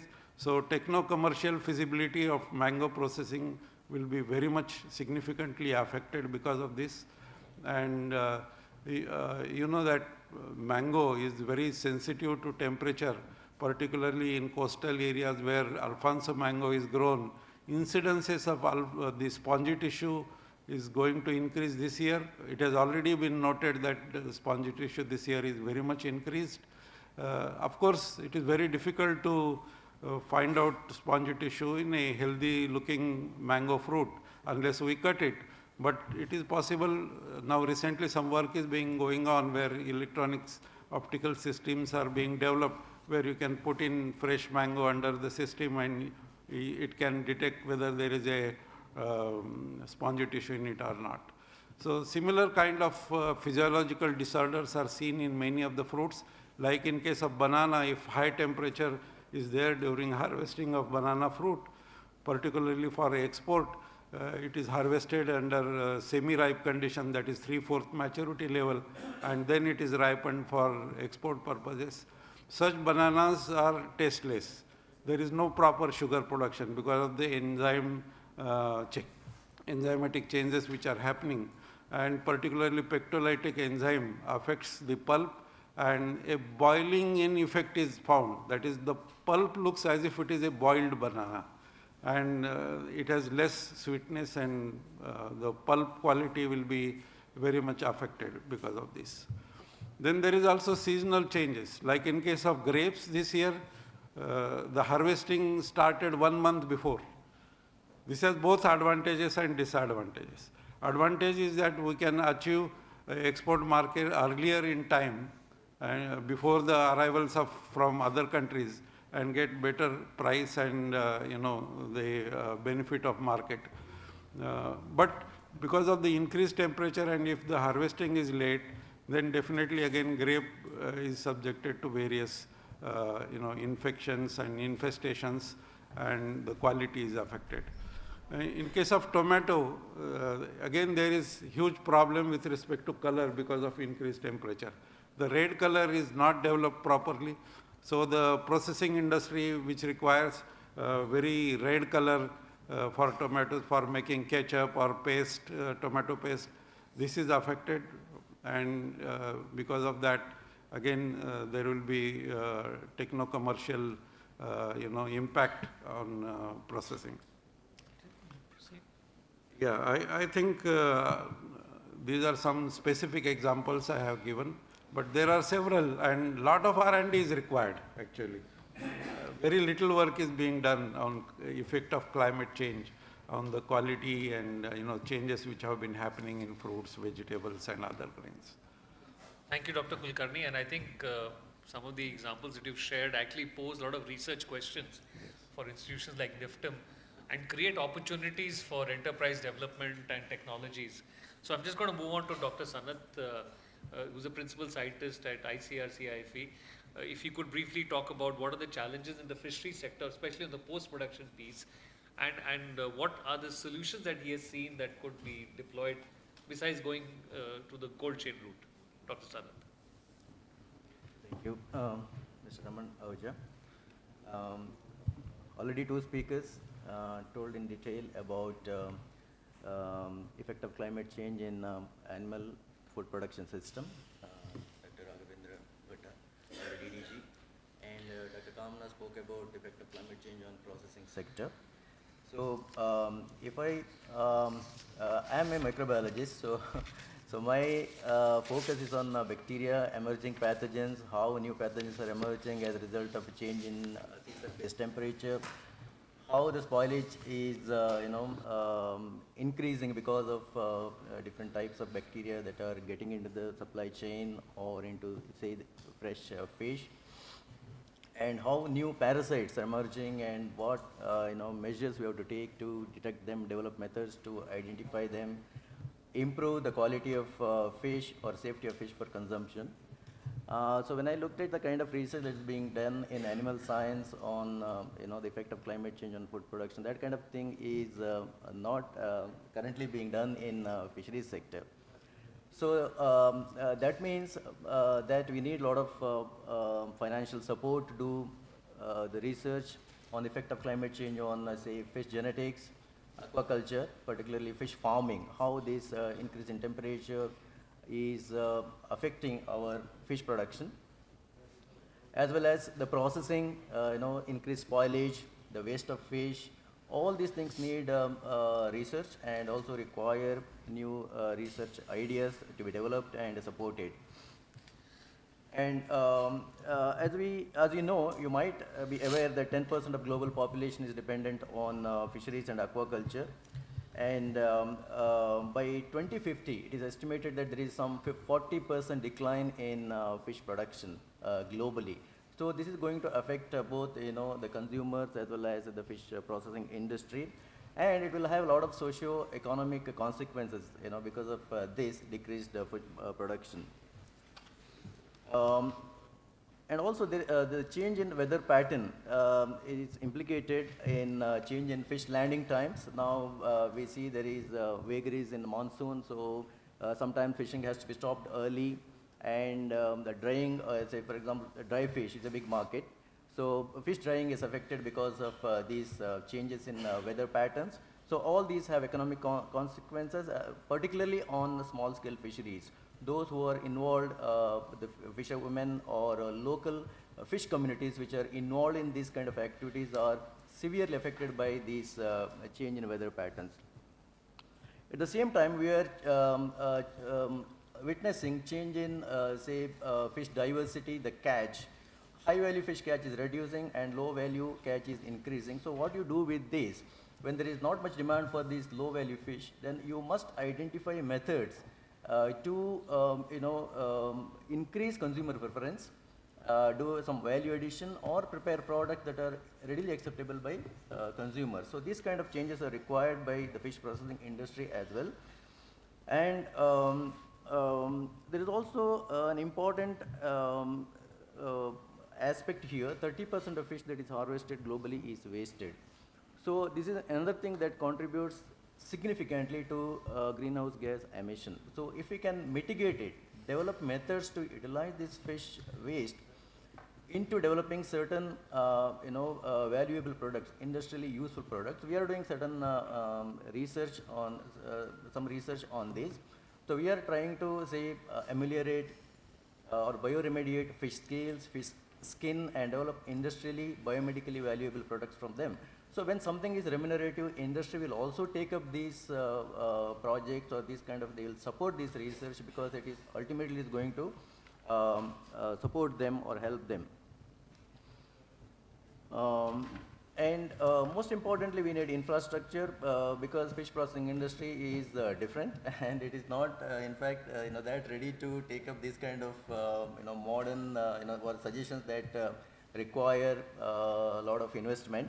So, but if you suggest something that is economically beneficial to them, like reducing fish waste or utilizing them, definitely they will be happy to take them up.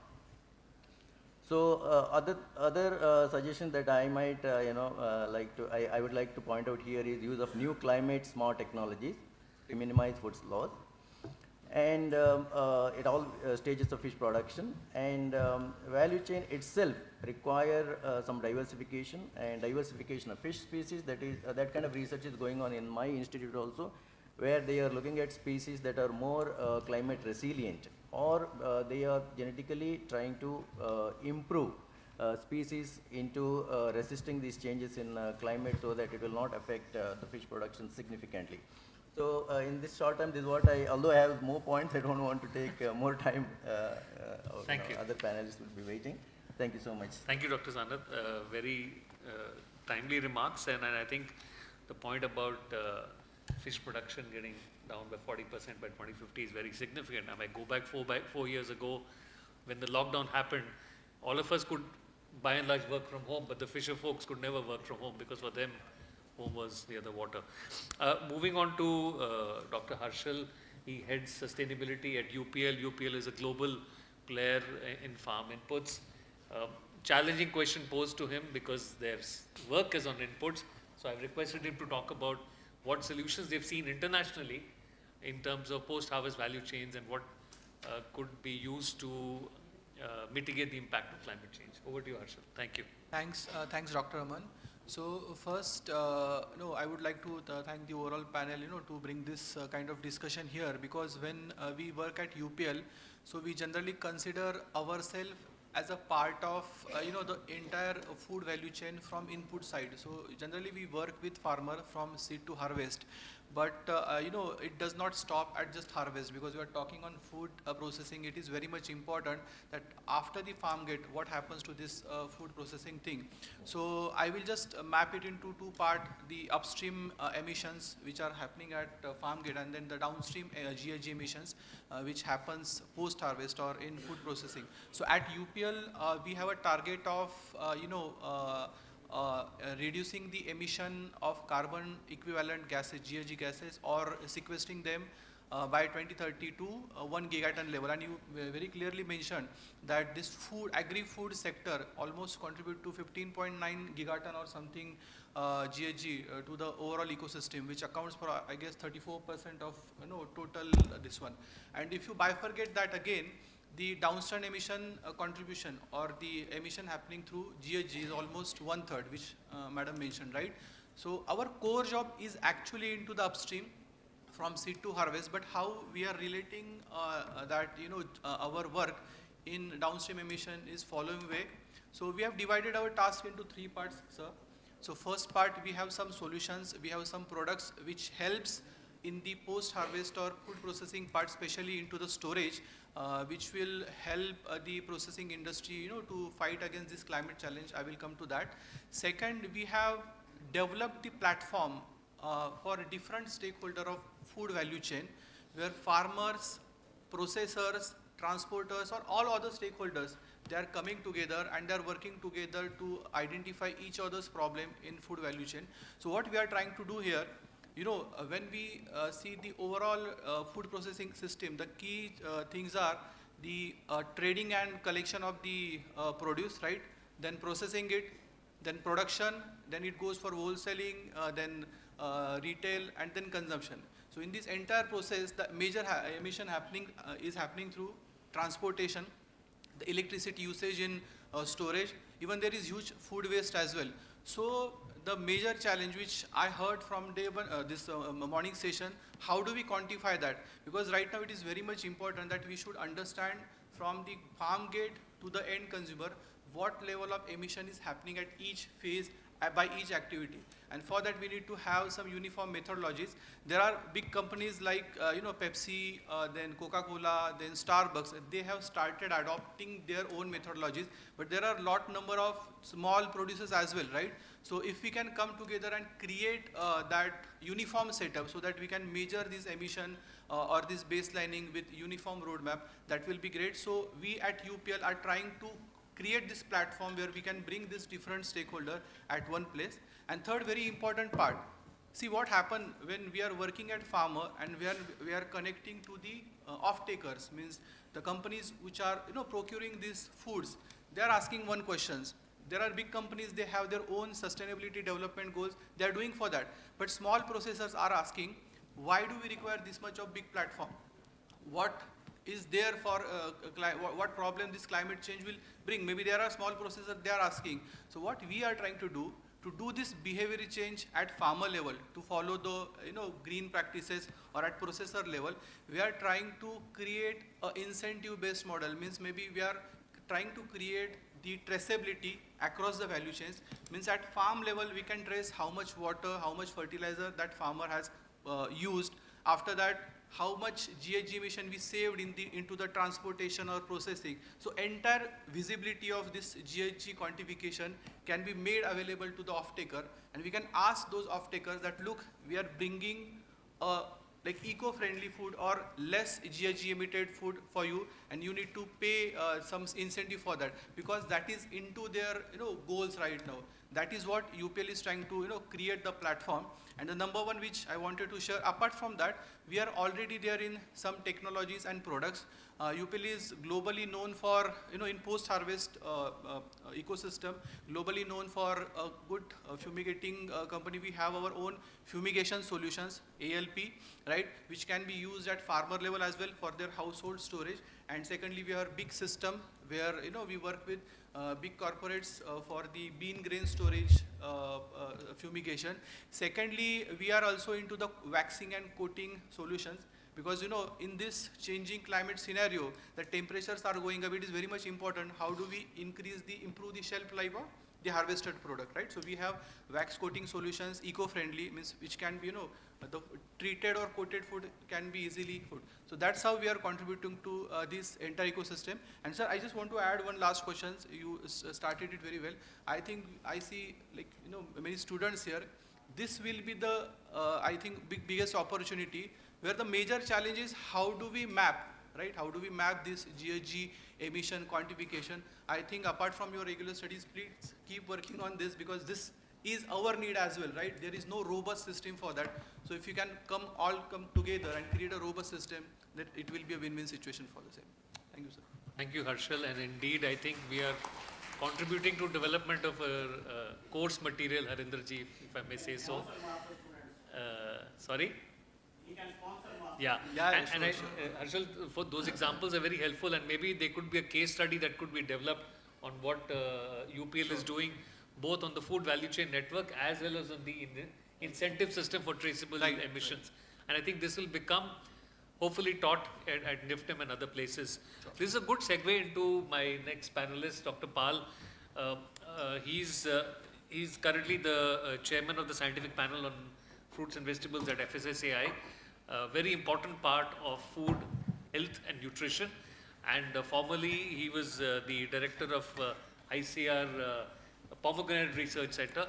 A specific question for Dr. Pal to address is, what is the role of circular economy in addressing climate change, specifically with your experience on pomegranates? Over to you, Dr. Pal. Thank you, Mr. Raman.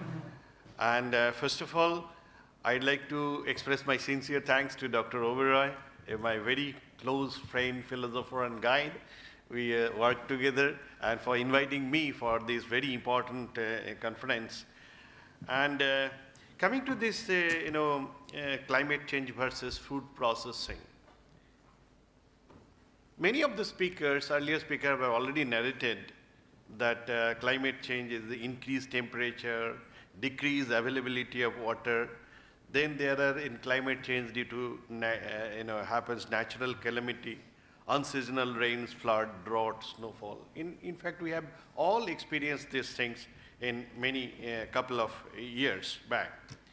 Now, with this, nowadays the latest term, we are not telling about the climate resilience now, no more.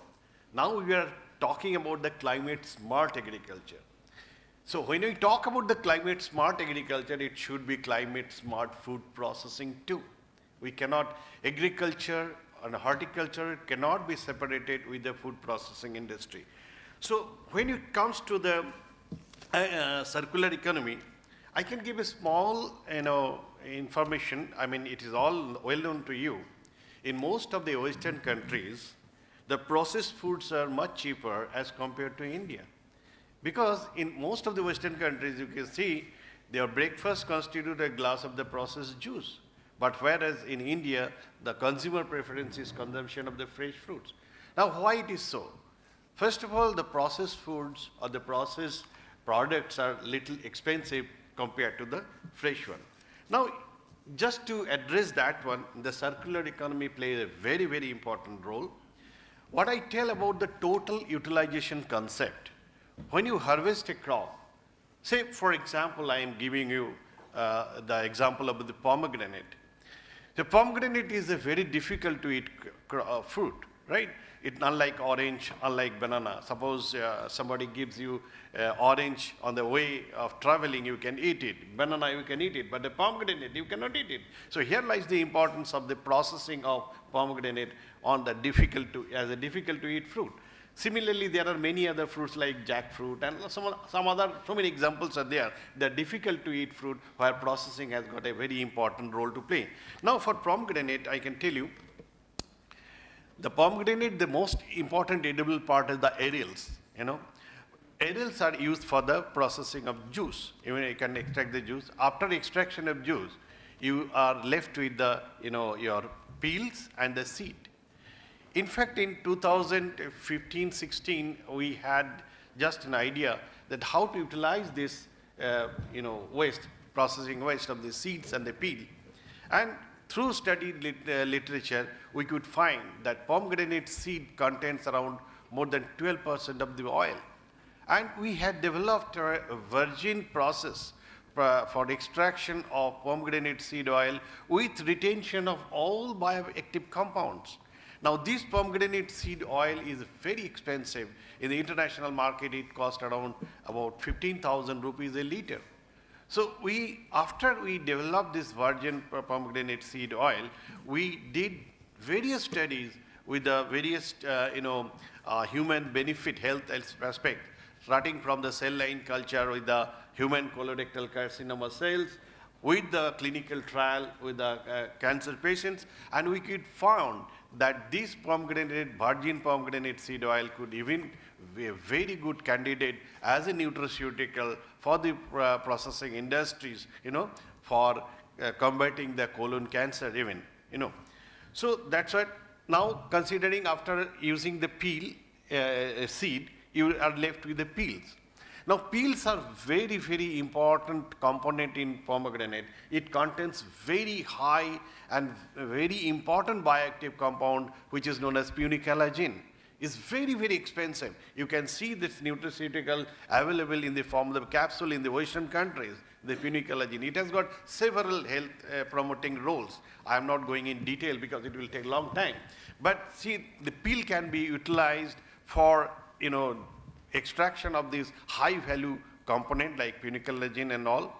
So we have seen that this peel also can be very good for combating the diabetic nephropathy. We have done some studies with the murine model, and it came out to be very nice. This pomegranate seed peel can be utilized for development of organic mouthwash.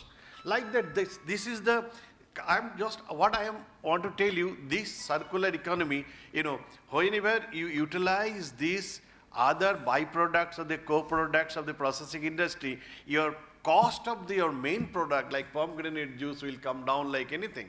So that is the need of the hour, and more using the total harvest, right from the fruit to its peel or seed or whatever the waste.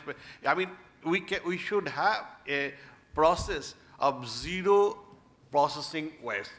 With that, we can definitely develop a very good economy, and if the circular economy, we can promote, definitely the food industry will be profitable, and processed products will be available at a more comfortable and affordable prices to the consumer. Thank you, Dr. Pal. And I think NIFTEM is doing great work in creating value out of biomass and other things. And I think there is much more to be done here, because these value chains are really what is going to drive the future agenda, including combating with climate change.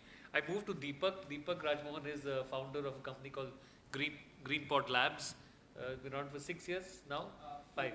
Yeah. And Deepak would like you to specifically focus on what is the role of private sector in driving the acceptance for technology solutions that could help us in dealing with climate change. And a follow-up question for you, what are some of the successful partnership models that you've seen in India and internationally, right, where things are working in a collaborative way? Yeah, over to you, Deepak. For sure. No, thank you so much, sir. Thanks for the opportunity, and thanks everyone for the opportunity here. So just to give a quick brief, what we are doing, we develop technologies to minimize post-harvest losses, specifically extend the shelf life of fruits and vegetables, where we have a product which works at ambient temperatures. I think to answer your first question, so I think on the private sector, the amount of research what's going on right now, that's immense, similar to a educational academic institute as well. So the potential for a private sector to commercialize a product in the market is also very high, similar to a academic institute. So I think that's one area where I strongly feel there's a huge potential for private sectors to solve these problems from ground up. The other point of view, what we have within the company is we want to solve the problem from a fundamental perspective. Any private sector or academic institute, if you don't solve the problem from fundamentals, this may not be a long-term solution. So one area how we have done that is we go to the fundamentals of crop biochemistry. So we break down the crop into multiple layers of biochemistry and then see exactly where the post-harvest losses are happening and how can you mitigate that. And that's one of the reasons why we took a conscious decision that we want to solve the problem at ambient temperatures and not provide a solution for cold storage, cold supply chain. Because long-term cold storage, cold supply chain can also be one of the major contributors for climate change. So I think that's one critical area where we felt.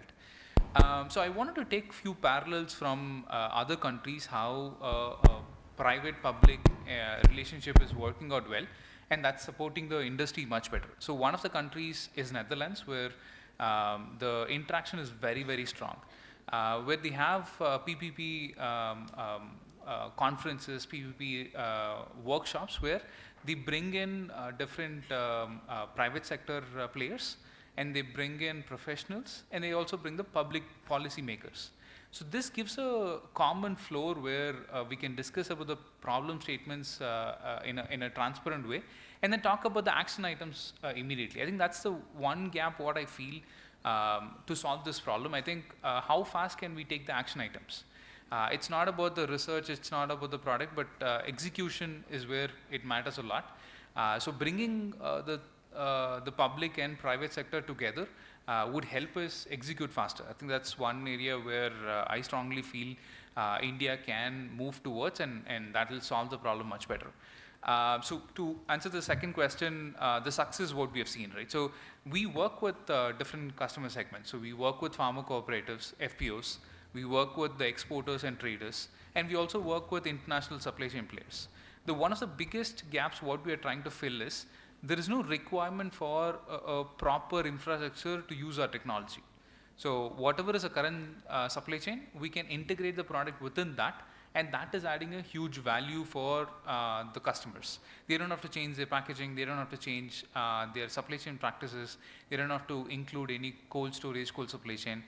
We are removing any friction for change, and by which we are also minimizing any losses. So that's how we are looking at it. Globally, when we work with Walmart or DHL, they are procuring the fruits and vegetables from about 27 countries. And in all those 27 countries, they don't have infrastructure in those local countries. And that's where they're seeing our product as a right fit. And that's where we can facilitate India as well to the next phase of growth. So yeah, so those are the pointers from my side. Thank you so much. Thank you, Deepak. The product little bit. Sure. So I think Can we keep that to the end, sir? It will be okay, yeah, but we need to hear about it. Sure, we'll definitely hear. Yeah. Sure. So I'm going to request Dr. Sanat, and this is an out-of-syllabus question because it's not part of the plan. But Dr. Sanat, can you please briefly talk about the whole concept of One Health and how that is going to be a big issue that is going to drive consumption, as well as how do we manage that? We've got zoonotic diseases happening and all those issues. Please. Okay. Thank you, sir. So for the benefit of students, One Health involves humans, animals, and environment. So we bring all these together to combat the problems associated with contaminants, particularly microorganisms. So the responsibility of microbiologists, epidemiologists has increased, as well as the laboratories that detect these microorganisms has increased due to the climate change and change in microbial composition of food. If you look at certain examples, it has been said that every year millions of tons of glaciers are melting. So that is one aspect of it, brings flood and changes a lot of things. But at the same time, these melting glaciers are also bringing new pathogens. They are releasing new pathogens which were buried there for millions of years. So some of those pathogens were never heard of before, they were never seen before, and they are being now released and humans are exposed to it. This is one aspect where people are working on that. At the same time, if you look at the pathogens, increase in, so I deal with seafood, marine food, and there are a lot of bacteria that we know are pathogens which are associated with seafood, for example, Vibrios, but the composition of Vibrios is increasing and it is changing. So there are many instances, reports from all over the world where there is increase in Vibrio infections because of increase in temperature.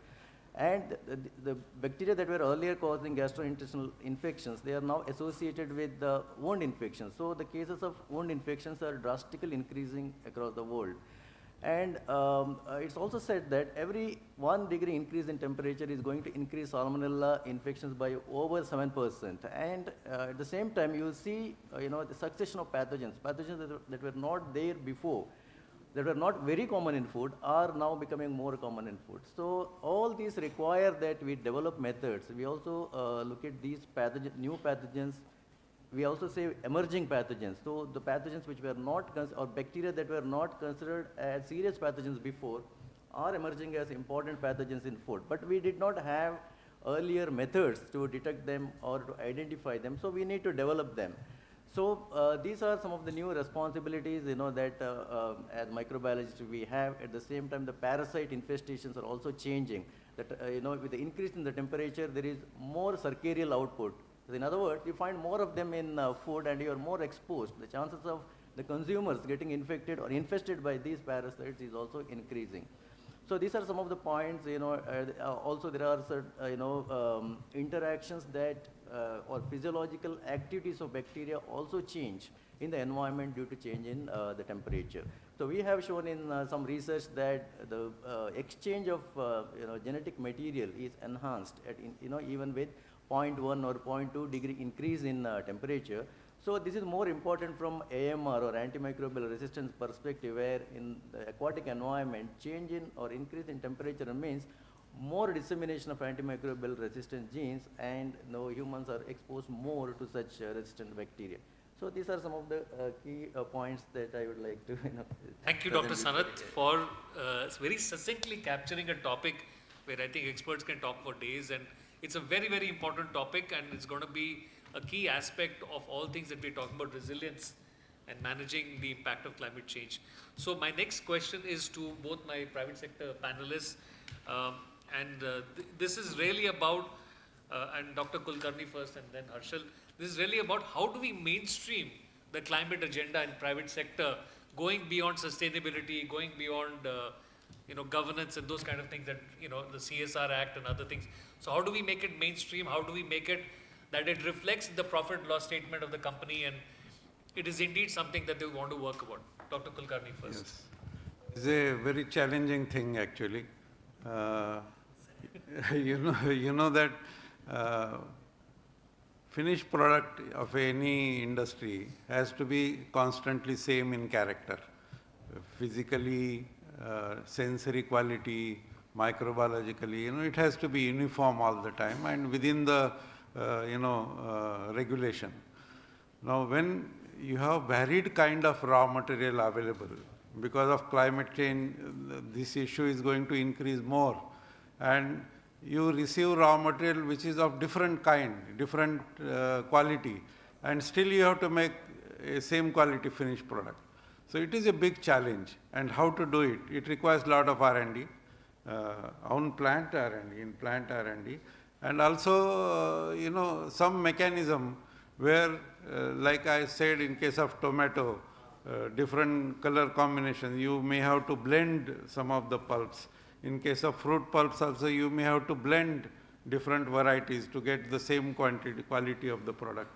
So various techniques have to be followed, and this is a big challenge, and I think lot of R&D is required in industry itself.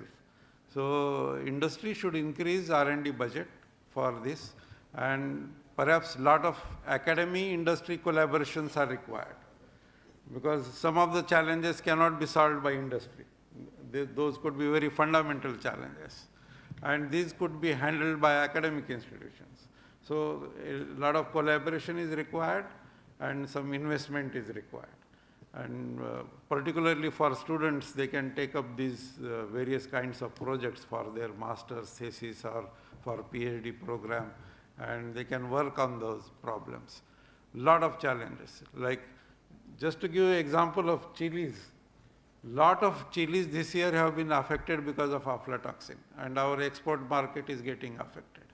How do we remove chilies which are affected by aflatoxin by some system in processing itself, so that they are not contaminated with good product?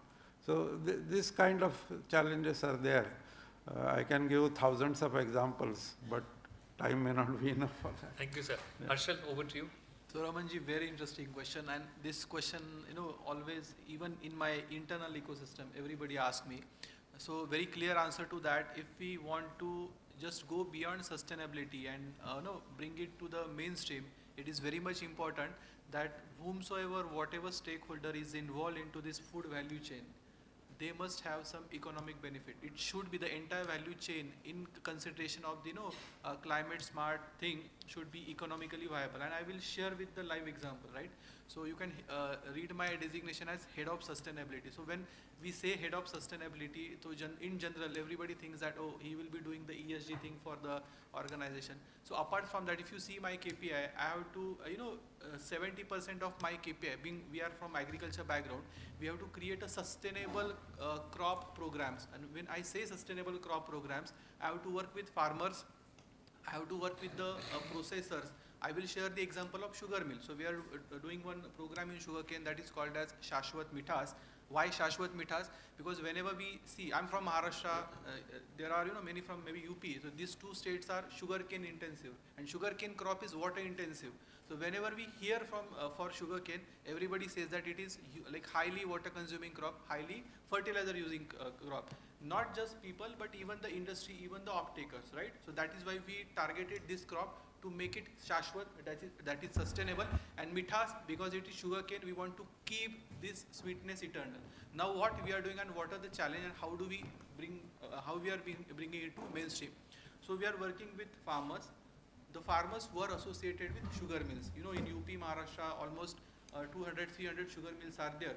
These sugar mills are working with the sugar off-takers, maybe like Starbucks, Pepsi, right? Now, at each stage, if you see at seed to harvest at farmer level, sugarcane is the second highest crop which is contributing to the GHG emission, right? So we are working how do we reduce the emission by implementing sustainable intervention. Now at sugar mill, they have to follow, there are certain guidelines to reduce like in plant GHG related emission, and then from sugar mill to the off-taker, there are involves like aggregators, packer, refiners, and then it gets to the final form as sugar product. So they also have to like measure their emission, and then we all have to work that how do we reduce those emission by applying sustainable intervention. Now the main challenge is who will do what, because for doing everything, each and every line item, there is cost involved. So just imagine we have created the platform, we are working together. Every time the question comes to me, Arshal, okay, this is very good, who will pay for that, right? And that is why I'm working with the other sustainability heads of other stakeholders. Our first job now has become to make the sustainability financially sustainable, right? So we have to bring finance first. Obviously, for that, if I'm working in UPL, I have to generate some revenue by selling maybe my products, number one. For sugar mills, right, I have to improve their cane availability by improving the per hectare productivity. And for the companies like Starbucks, I have to bring that traceability value so that they can ask more premium to that. And that is how we can bring it to the mainstream. Until and unless we don't make it financially viable, it is very difficult. But now things are changing. And second part, Ramanji, apart from financially visible, see what happened. We are into this business, not UPL, means all the stakeholders are into this business since long time, right? And the major challenge is behavior change. It is very good to hear climate smart wala things, right? But to start changing, it's very difficult. I think that is the major task, and things are happening, and bringing it to the mainstream. Thank you, Harshal. And last comment by Dr. Pal, I think what Harshal talked about extracting value so that everybody can get economic benefit. I think what should be done to drive circular economy partnerships? Yeah. It's a very, very important aspect, particularly. I'd like to flag one very important issue, like food processing industry. There should be a linkage with the food, pharma and cosmetic industry. I mean, the processing industry, if there is a proper linkage with the food, pharma and cosmetic, then definitely the cost of the main product will come down, number one. Number two, there should be a trust building with the industry and academia and research institution. As you see that in most of the Western countries, many research projects are industry sponsored and industry driven. The industry should have a confidence on the research and the academic institutions to, to develop or to flourish further. These two are major, suggestions which can be taken. Thank you, Dr. Pal. And I think the first point about associating with different sectors, and I think there is a skill set requirement, and maybe Dr. Kamla can look at this and look at what additional new skill sets students need to develop to engage with these opportunities, which are actually cross-sectoral. Everything that we've heard since the morning is about cross-sectoral rather than just silos. So our panel, thank you very much for keeping your remarks brief. We're going to stop now. Sir had asked a question. Deepak, you can respond, but I'm going to leave to Bheem to tell us how much time we have, because I know everybody's hungry.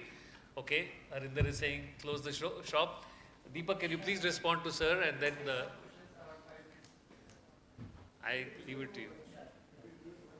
Yeah, Deepak, can you quickly respond, and then we'll close. Sure. So what we do is like we develop these biotechnology-based active packaging. These active packaging uses plant extracts. These are volatile, and we use a science called defense mechanism. A fruit and vegetables defense mechanism is very similar to a human immune system. A fruit can defend itself with external stress. So what we do is these sachets would release volatile compounds, and those volatile compounds will interact with the fruit and vegetable to activate its immune system to extend the shelf life at ambient temperature. So that's exactly what we do, and the product is customized for each fruit and vegetables. Yeah. Thank you.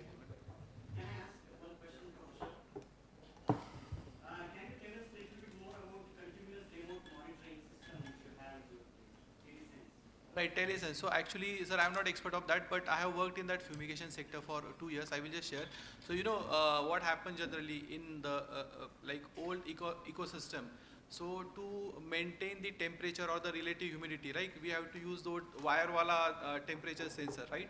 So in UPL, this telesense, it is a kind of app, right, where what we do generally in that grain bin ecosystem, we have two kind of like moisture that sensors. So these are sensors. So one is attached at roof and one is attached at bottom. So that how much big does not it matter, right? So what it will do, it will keep you giving that data about the relative humidity and the carbon dioxide percentage in that grid. And based on that, you can take decision like what kind of actions you have to take. I just have that detail, but I will surely connect to the right person who has this entire details, right? Thank you. We call it a panel. Okay. So I just want to thank my panelists, and I do hope we've been able to reduce the intrigue of the correlation between the impact of climate change and the food sector. The idea was not to steal the thunder from the other panels. The idea was to provoke thinking, provoke deeper discussion, and I do hope that if you go back and watch the video of this session, you will get enough pointers for several courses and several such sessions. Thank you again for your patience and for sitting through lunchtime. Thank you to NIFTEM for organizing this. Thank you very much, sir. We would request you to stay on the stage for a moment. I request Director, sir, to join us to felicitate our guests.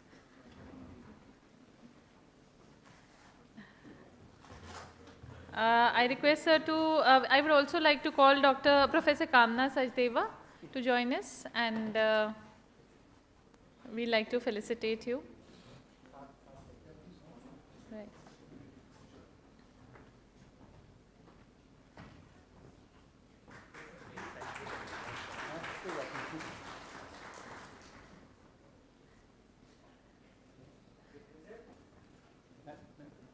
We'd like to acknowledge the contribution by Mr. Raman Ahuja, sir. Thank you so much.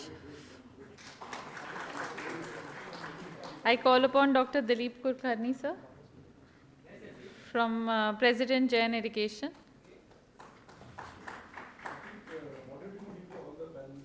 Okay, right. I request Dr. Bhim Pratap, sir, to kindly felicitate the panelists.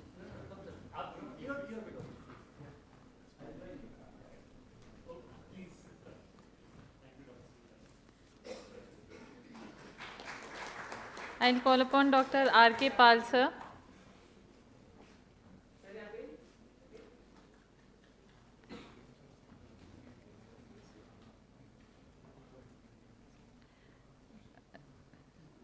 Dr. R.K. Paul, former Director NRC on Pomegranate, Maharashtra.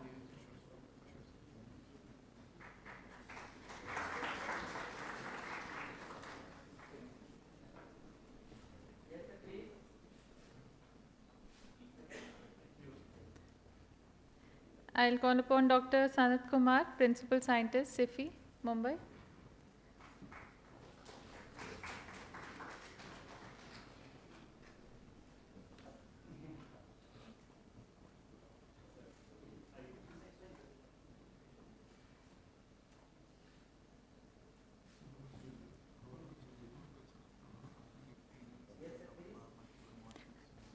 I request Dr. Harshal Sonavani to join us for the felicitation here.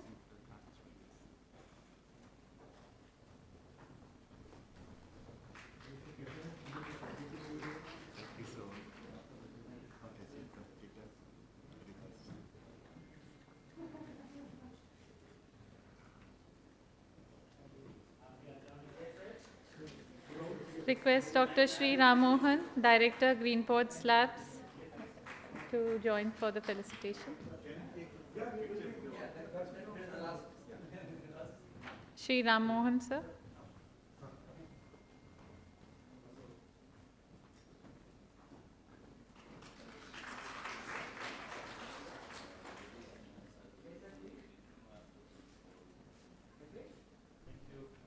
Thank you. Yeah, we'll have a group photograph. I request the rapporteurs, Dr. Tripti Agarwal and Dr. Vijay Sharnagat, to join us on the stage.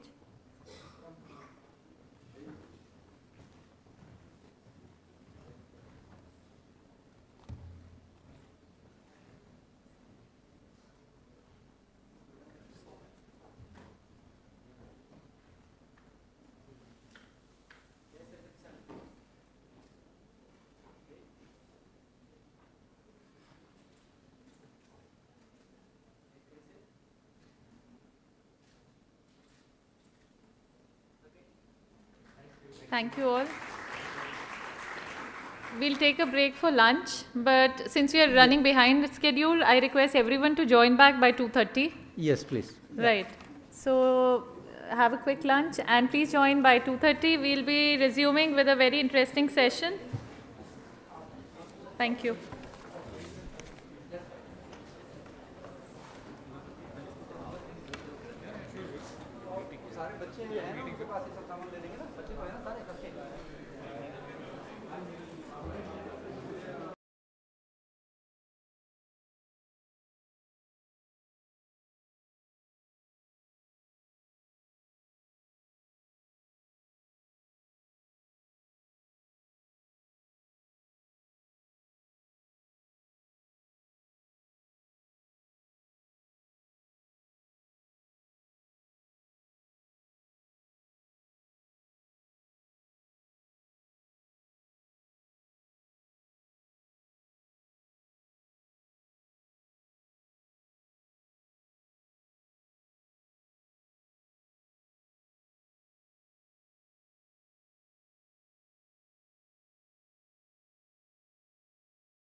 क्या नाम से है ये ना, दोनों है sir, एक PPT है, एक पीडीएफ है, तो दोनों डाल दीजिए ना। दोनों डाल लेते हैं, बट चलाना एक ही है सर। पीडीएफ ही चलाना, पीडीएफ देख लीजिए स्क्रीन में बराबर आएगा कि नहीं आएगा। नहीं, पीपीटी सर, पीपीटी में कोई दिक्कत है क्या? पीपीटी चला सर, पीपीटी चला लो आप। पीपीटी ओपन करके देख लीजिए ना, स्क्रीन पे दिखेगा वो। हाँ, मैं दोनों ओपन करके देख लेता हूँ। ठीक sir.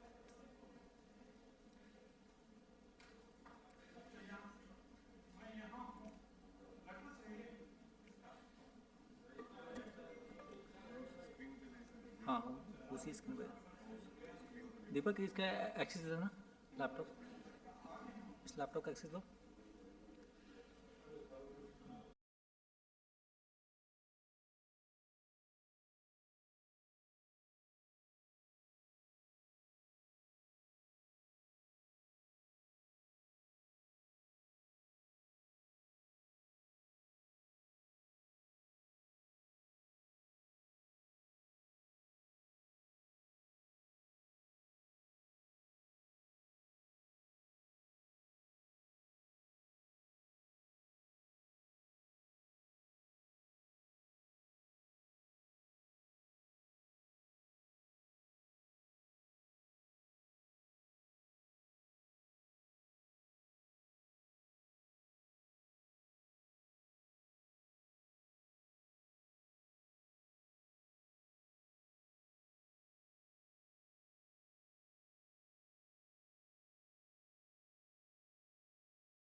processing for environmental and climate change trends.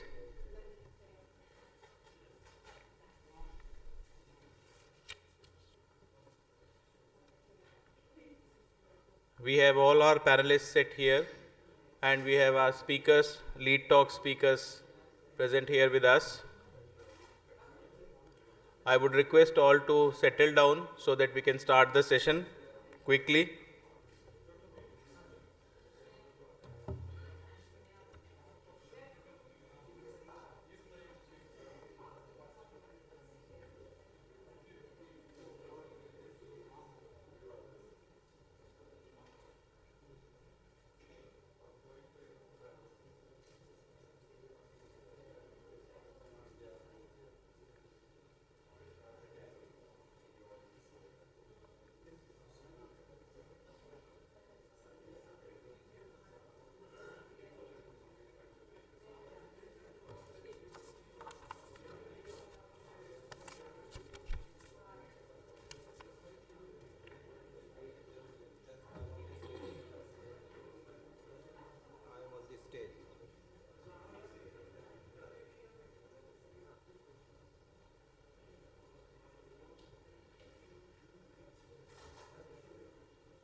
So just a brief introduction about the technical session 2.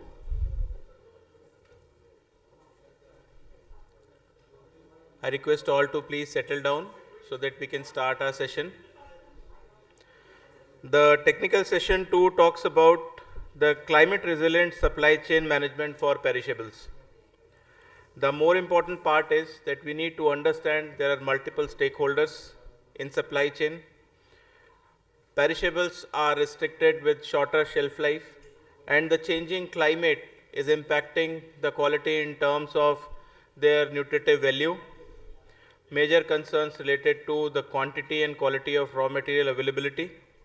And one of the important aspects in whole supply chain for the perishables looks for that how consumers are benefited with the new things so that they can get the nutrient rich, fresh, as desired quality of raw material, which includes multiple stakeholders, primarily the farmers, then storage handlers, packagers, and then the vending stores. This all requires different set of deliberation because we also need to understand that we need new genotypes which can combat the climate change, giving us an opportunity to have better quality for processable traits, since we are talking about specifically in food processing sector.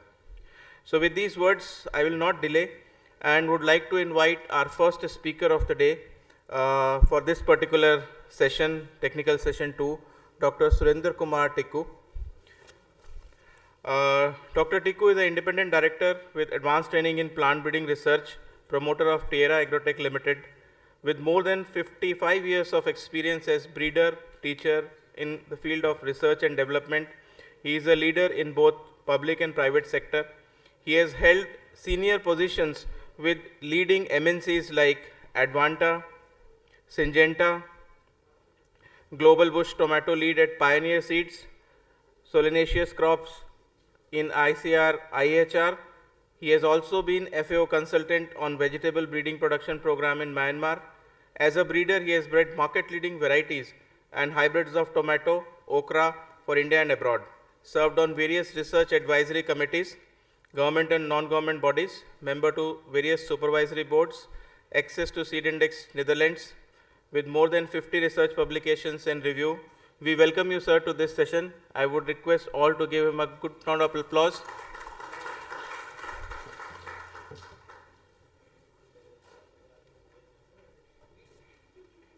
Like that. Thank you very much. Thank you, Dr. Oberoi, for giving me this opportunity, and thanks for that introduction. Basically, I'm talking on this subject from the point of view of a breeder, because we need adequate traits. Can you hear me? अच्छा वो slide show करना है? हाँ करिए. So we need to look at it from the point of view of breeder, because we need to develop varieties, hybrids for that can withstand the problems that the crop faces during its time.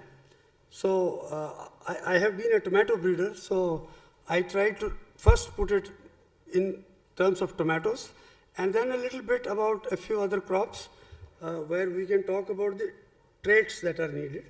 So this is what, I'll set up the context, the tomatoes, a little bit about carrots, gherkins, sweet corn and hot pepper, where we need traits that can take care of the farmer to the final processing area. So tomatoes, 20 million metric tons of tomato from 810,000 hectares, 25 tons is our productivity. Our biggest problem is that our average yield of tomatoes is only 25 tons, while China is 55 tons average. But it doesn't mean that we don't have the genetics, because with some of the hybrids, our better farmers take even 75 to some of them even 100 tons per hectare. So the deficit lies in the agronomic and the extension, the knowledge base of the smallholder farmers, who are 80% of our total. Only 1% of our tomatoes get processed today, while in US, Italy, etc., they do 70% around. Some areas like in California, 85% of the processing tomatoes of US are produced in one state, which is the California. So India imports canned tomatoes, and I think $20.6 million worth of canned tomatoes were imported, and which was a 146% increase over 2018. 72% of our imports were from China, and farm gate prices fall in India around February, March, when the Rabi crop comes, because the yields are high. So that is the area where we need processing to take over. A brainstorming on this was done about 4 or 5 years back, but unfortunately, I don't see much happening on the ground. Other crops, narrow diversity in consumer choices, restrict the use of the other crops for processing. I'll talk about these crops later, and is it here? I won't go into tomato, especially is now treated as a healthy crop, and especially the lycopene is considered to be excellent for antioxidant activities and is promoted as a health fruit. Quickly, we are not in the top 10 in terms of using tomatoes for processing. As I said, we do only one. But now, around 17 companies are doing processing in tomato. One of them is going to talk to you after me. I will ask Shinde sir. So I think one of the best that we have, of course, then we have Kisan in Bangalore and a few other companies. Top 12, USA, Italy, China, Spain, Turkey are the topmost countries that are doing processing. And then current status of in India, I think the key word is that gains of research have not spread across the country uniformly. Although research yields are in the range of 80 tons per hectare, but our average yield is 24. And again, you will see in some states we have high acreage, but their yields are low. Some states the acreage is low, but their yields are high, so they are able to at least take better use of that. So tomato, its a seed value is $62.9 million, which is 522 crores today, and 86 metric tons of tomatoes are sold every year and growing at about 5 or 6%. This is where the issue of climate, what happens is, you can see that around July, August, the prices go very high. January to May, prices go down. Because of that, the farmers don't get, you must have heard that in Kolar, near Bangalore, farmers don't even harvest because they don't get even 3 to 4 rupees per kilo at this time. Even today, it's about 5 rupees a kilo, which does not work out for the farmer because he's spending about 2 lakhs, 2.5 lakhs per hectare in terms of his input costs. So we need to do something for this January to May area, especially, so that instead of going to fresh market, the yields are very high at that time. We need to increase our processing tomatoes at that time. So for that, what happens is that we need different stakeholders need different traits. Agronomic traits for farmer, he needs self-pruning type, which is a determinate one, so that the crop can be grown on ground. But today, most of the hybrids that are grown in the by the farmers need staking. That increases the cost per hectare. So we need to move towards non-staked culture for processing. And we need to have good foliar cover because at the time of from February to May, we have high sunshine, so they get sun scarred. So we need better foliar cover. And then we need disease-resistant genes, which is TY is the virus genes. There are a lot of them already deployed in the hybrids. Early blight, late blight, nematodes, verticillium, fusarium, and TMB. But at the second is the transport rate, which is a shipper. We need concentrated fruit maturity so that all the fruits can come at the same time so that you don't do too much labor, multiple harvests. We need a jointless gene because by shaking the plant, all the fruits are taken out. And then we need old gold crimson to add the color. Firmness, this is one of the main reasons why tomatoes today can be transported from Bangalore to Calcutta in around this time, because the fruit firmness has increased almost like tenfold from what we were having in 2008 or 2009. Sorry, I'm talking of 90s and early 2000. And then also it is done because of alcohol insoluble solids, and that creates us long distance transport. And bricks by the processors, we need 5% plus, which is not happening in most of the time. Only few hybrids can do that. So that takes care of the shipper traits. The last is the industry and consumer traits. So what we need is acidity of 0.4%, high lycopene, high viscosity. As high viscosity comes through the extra, higher quantity of pectinases and lignins, etc. Firmness and then viscosity. These things are needed by the consumers also because they need the color, they need acidity of less than 0.4%. That also helps the processor to do the canning because if it is high acid, by the time you land up with the processed food, you will have too much acidity. So you need lower acid. So for me, what I feel is that we need to move to ground culture for processing tomatoes to make it cost effective for the farmers. We need concentrated fruit maturity so that all the fruits come to maturity at the same time. So we need firmness so that they can stay firm till all the fruits are ripe.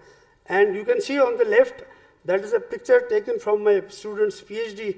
We did that and we had there are germplasm now, and I think today in California, Spain, Italy, they all do once over harvest. The whole tomato is cut by a mechanical harvester, moves on to the harvester, and then goes to the bin, as you can see on the right side. But for me, I feel that we should today do once over harvest with the help of a labor and jointless gene. We cut the plant and shake the plant and put it in a bin. In one's time, you can harvest the whole crop. So labor saving, and those genes are available, but not in the final processing product yet. So we need to do that. And finally, there are processing tomatoes available, developed by IHR, developed by World Vegetable Center, Taiwan, which are having all the traits, but they are not yet gone into the farmer's field, so we need to take them there. So actually, most of the traits you can see on the left side, parameters in the existing commercial tomatoes are already green.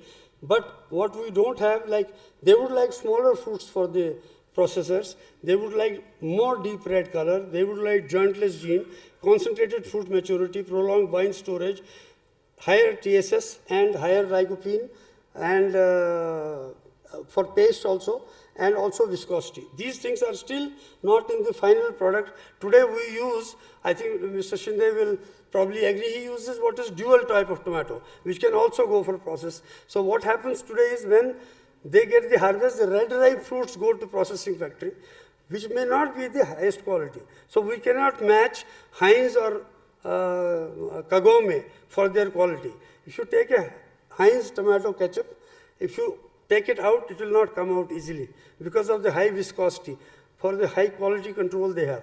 But if you take any other tomato ketchup, it will come out like that. So we need to get into that to be able to get where we need. So my feeling is that investment in this processing tomatoes in full has not happened in the private sector as much as it should.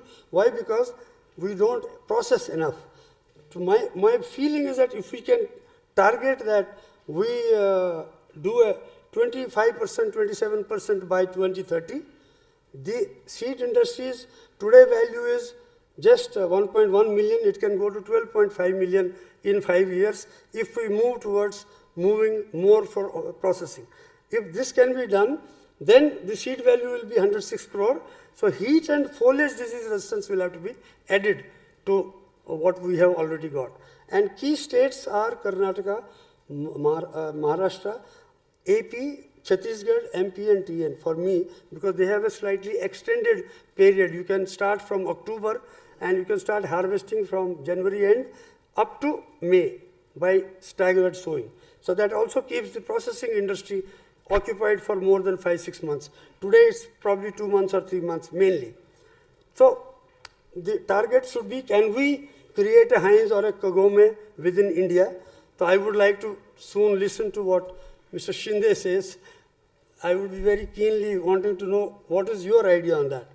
So the recommendations quickly, high yield, multiple disease resistant varieties suitable for extending growing season to 9 months. For growing to 9 months, we will need high heat tolerance for tomatoes sown in February, March. Today, in the fresh market or dual types, they are available, but they are not available in the high only processing type of variety, so we need to transfer them. So processing sector also needs to do value-added products. Sun-dried tomato is one possibility. Pharmaceutical, nutraceutical, because there are now tomatoes available with high vitamin C and high lycopene, almost double than what we have today, but they are fresh market types. So we can do, take up that. The other states I already said. Other thing missing is, I think Mr. Shinde fills a very, very important role.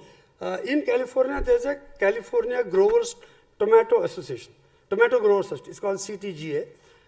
They basically take care of making a contract between the processor, between the farmer and the seed industry.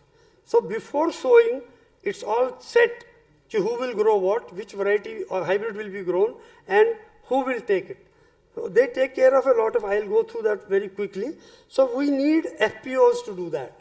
I think Sahadri Farms has been doing an excellent job. I don't know if there are many other such FPOs. So we will listen to him and what is happening. But that is what we need to do to make sure, because what happens is farmer, if he gets better price, he doesn't give it to the contractor. He doesn't honor that contract. So how do we address that? Maybe we'll hear from him. So, of course, constant gaining, I suggest that people who are in the industry must attend these various conferences around the globe to understand more. And then, I'll go to carrots quickly. I think individual quick freezing is now becoming very common in Europe and USA. So they dice the carrots and very quickly freeze it right at the harvest stage. Once you do that, it doesn't lose its, the cells are not broken. So it keeps its shape, it keeps its taste, and it retains that for a long time. But what you need is a cold chain from the farmer to the final where it is being sent, and it should go in the cold chain to the stores, like we have Star Market and all.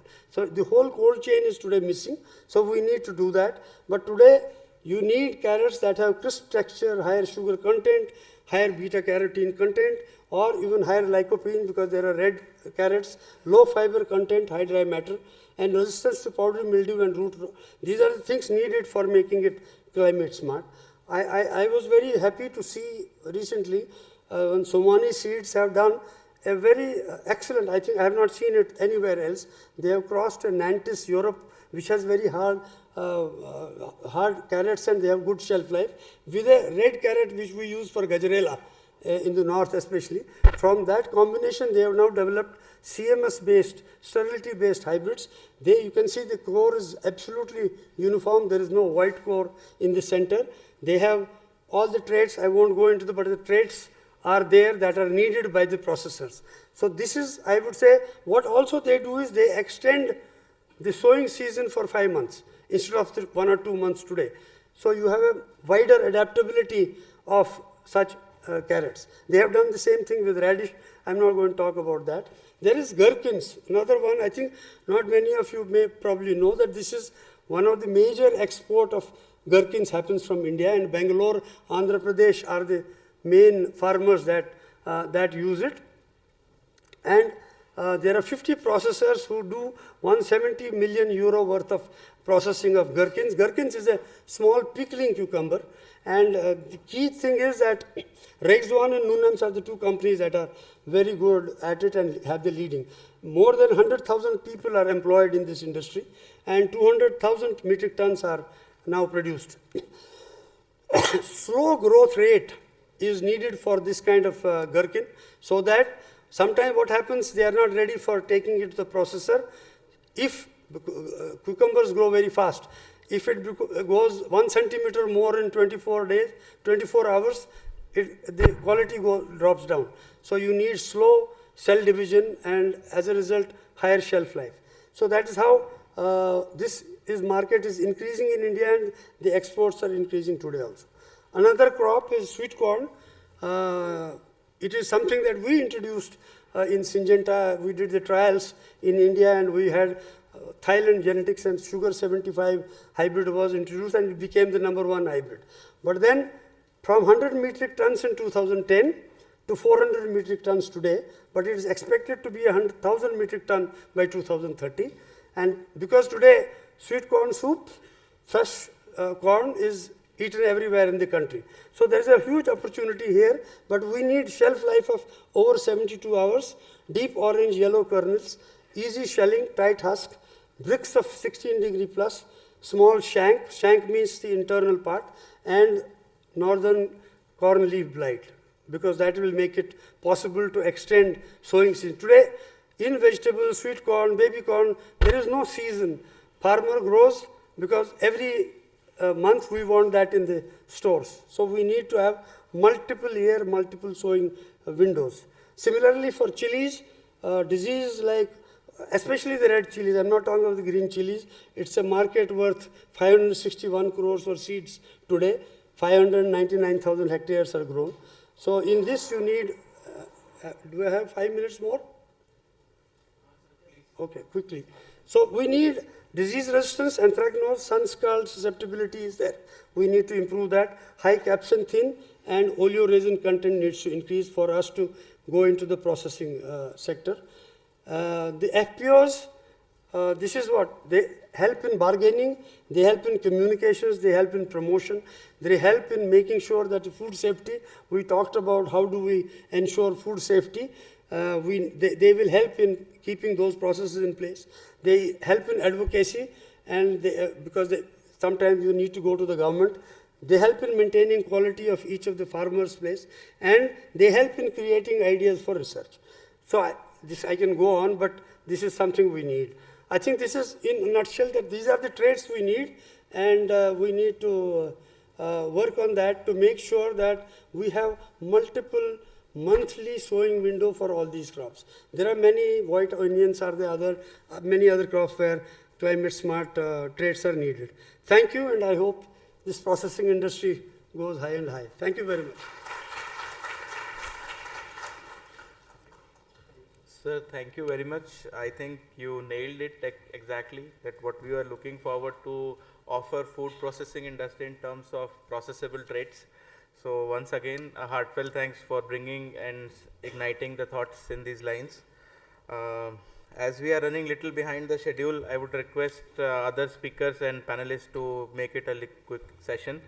So in this line, the next one, I would like to welcome our next speaker, Mr. Vilas Shinde ji, for the presentation. Mr. Vilas is Chairman and Managing Director of Shinde Farms in NASC and has dedicated his life to addressing the crucial issue of providing dignity and sustainability to Indian farmers. Growing up in traditional family, Mr. Shinde recognized the need to transform farming from mere a subsistence to a profitable business. Equipped with master's degree in agriculture engineering from MPKV Rahori, he has combined his educational acumen, technical knowledge, traditional knowledge, and started a new journey to find comprehensive solutions for the food sector. Inspired by Dr. Kurian's successful Amul model, he founded Shinde Farmers Producer Company Limited in 2010, and today it is connected with more than 2,45,000 small and mid-marginal farmers, 48 food processing companies, and more than 48,000 acres of land dedicated to various horticulture crops in NASC. We welcome you, sir, for the presentation. His efforts have generated more than 6,500 plus employment opportunities in rural area in different sectors. We welcome you, sir, and to hear your thoughts, please.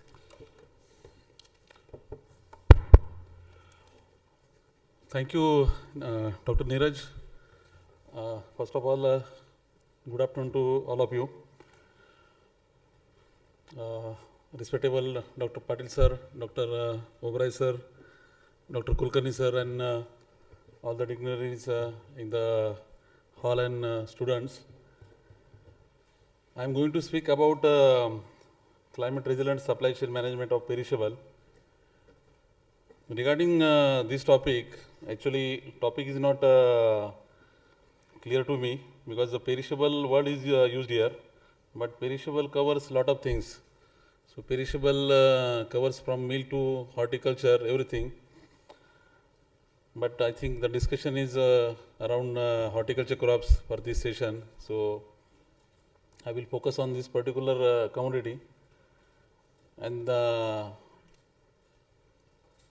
perishable means whatever the challenges we have in the commodity in horticulture, we need to compare everything with milk. That is my basic understanding from the day I began this horticulture crops journey in 2010. As Dr. Neeraj told that we are inspired with the Dr. Kurian's milk model, Amul model. We learn a lot of things from Amul model, and we are trying to implement all that learning in horticulture crops. My understanding as a farmer is very clear. Milk is the most perishable commodity. Still in milk, prices remain stable compared to horticulture. Dr. Tikku sir, as you spoke about tomato, from 2 rupees to 200 rupees. So that type of variation is happening in horticulture, but it is not happening in milk. Milk is more perishable than tomato. So if we succeed to make the milk commodity stable, commodity for the grower and also for the consumer, then why it is not happening in horticulture? So around this, I think we need to understand horticulture crop supply chain in our country. We know from farmer to the consumer, there are multiple layers in horticulture commodities, at least 4 to 8 layers we'll see in the market, from the local commission agent to the village mandi, then wholesale mandis, then in that further processors, exporters, distributors, retailers. So at least 7 middlemen you can see between farmer and consumer. This is the common situation. If you see the whole chain, complete valuation for every crop, you will find stakeholders from agri input, supplier, from seed pesticide, fertilizers to many other support services. Then the main farmer who is actually growing all these crops, then organized structures, if some organized structures are there. We are not having organized structures from the growing side, but this is also now coming as a one important stakeholder. Then further stakeholders like exporters, fresh exporters, or then the processed product exporters, processors, local traders, then wholesalers, wholesale processors, then further the retailers, food retailers, and then the consumer. So there are at least 10 to 12 main stakeholders in the whole ecosystem. And if you see, all these stakeholders are having issues because of the fragmented supply chain. All these issues, we know that everybody, all the stakeholders, they are working in silo, and because of that, the commodities are highly volatile. Speculative trend we finding all the horticulture crops. Demand and supplies are not aligned, so it leads to oversupply in some situation, or in some situation acute shortages we found in specifically in vegetables. There is no tool in market which predict the proper demand and supply, and because of that all the stakeholders, they are facing issues. So from these to multiple other issues like the transparency in the overall trade, then lacking real-time data, business analytics for effective decision making, all these issues we find in most of the commodities. As a Sahyadri, as I said, we are inspired with the Amul model, so we follow most of the Amul successful fundamentals in our horticulture crops. Like the main important, the collective farming approach, that having the negotiation power for all our decisions, while in the procurement decisions or on the front end post-service related decisions or on the market related decisions, collective power creates a major impact. So collective farming and with the professional approach, so that's why APC model we choose instead of traditional cooperative. Then all the necessary infrastructure, the state-of-art infrastructure, we Sahyadri build from the beginning for all our crops, to handle our crops in efficient way. Then the technology for making the overall ecosystem transparent and also efficient, and then also adopting all the global manufacturing practices for all our processes. So all these are a basic understanding Sahyadri took from the Amul model and also from the lot of globally successful ecosystems. So like milk, we understand that we need to focus all the major challenges from production to the consumer, and in that the main challenges from the farmer side is that his production activity needs to be a profitable activity. So at farm level, the raw material which is growing, that need to be a profitable business with all the circumstances, with all different challenges. We know because of the climate change issues, now there are a lot of different challenges farmers are facing, from drought to flood situation, unseasonal rain, hailstorms, so many issues are there. And the perishable commodities, horticulture commodities, are the more susceptible and also facing the bigger challenges because of the climate change issues.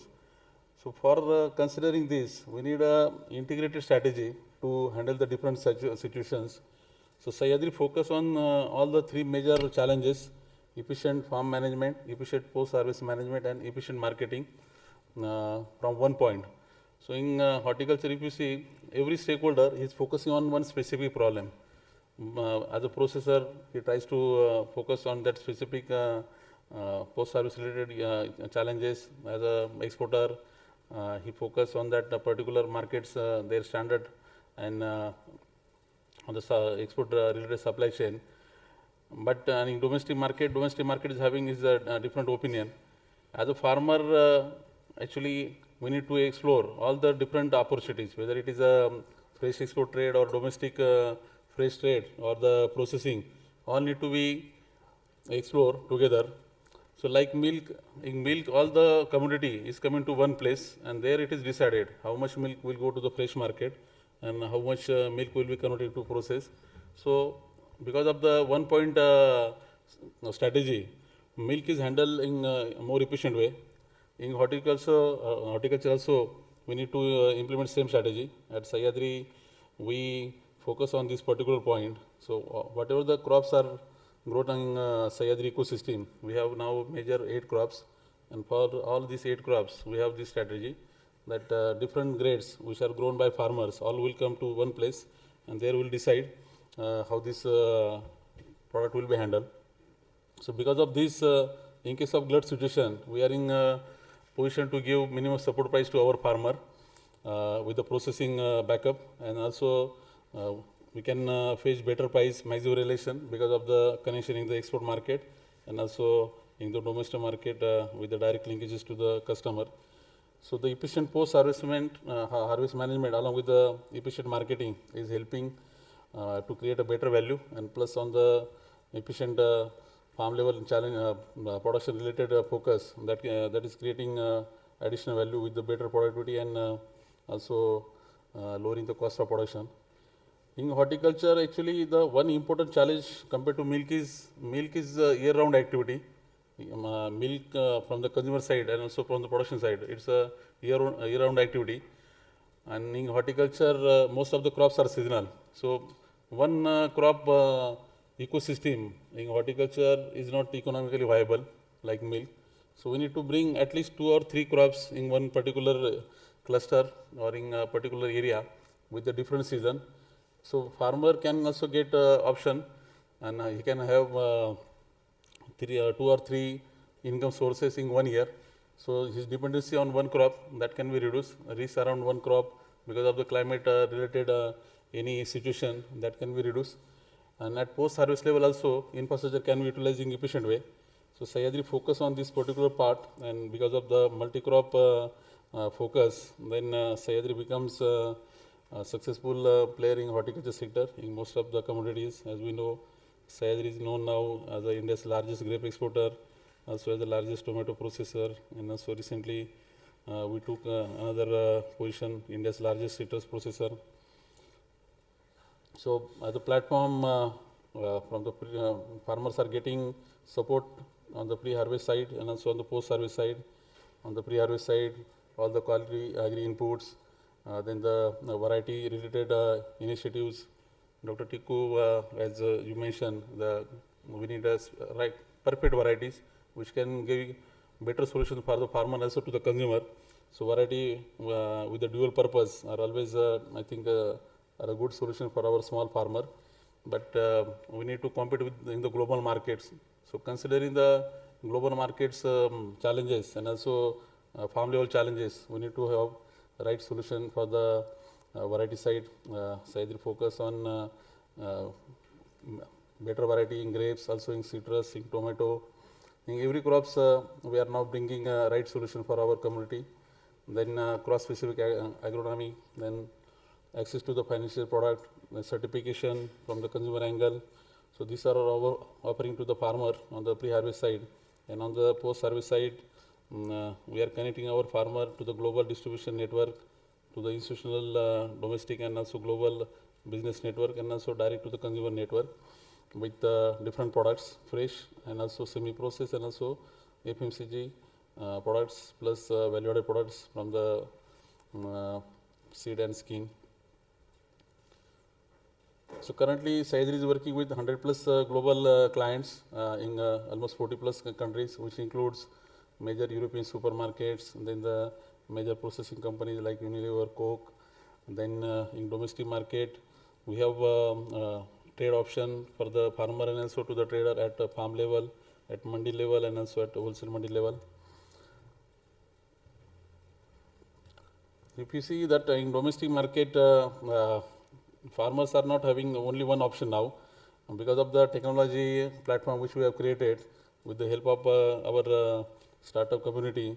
So now a farmer are in position to sell his perishable commodity at farm level itself with the different grades, and also now he can sell in the traditional way in local mandi. He can also connect directly with the wholesale mandi in city area. So from his farm he can have trade at 3 points with the one platform. So This model is working very well now. So that's because of this model now farmers are in position to supply different grades to different customer with the one platform.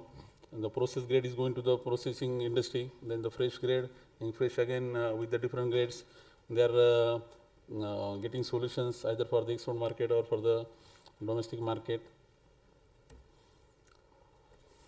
This is our virtual Mandi, Mandi X. So this solution is giving full transparency. Auction is happening in the transparent way on the platform.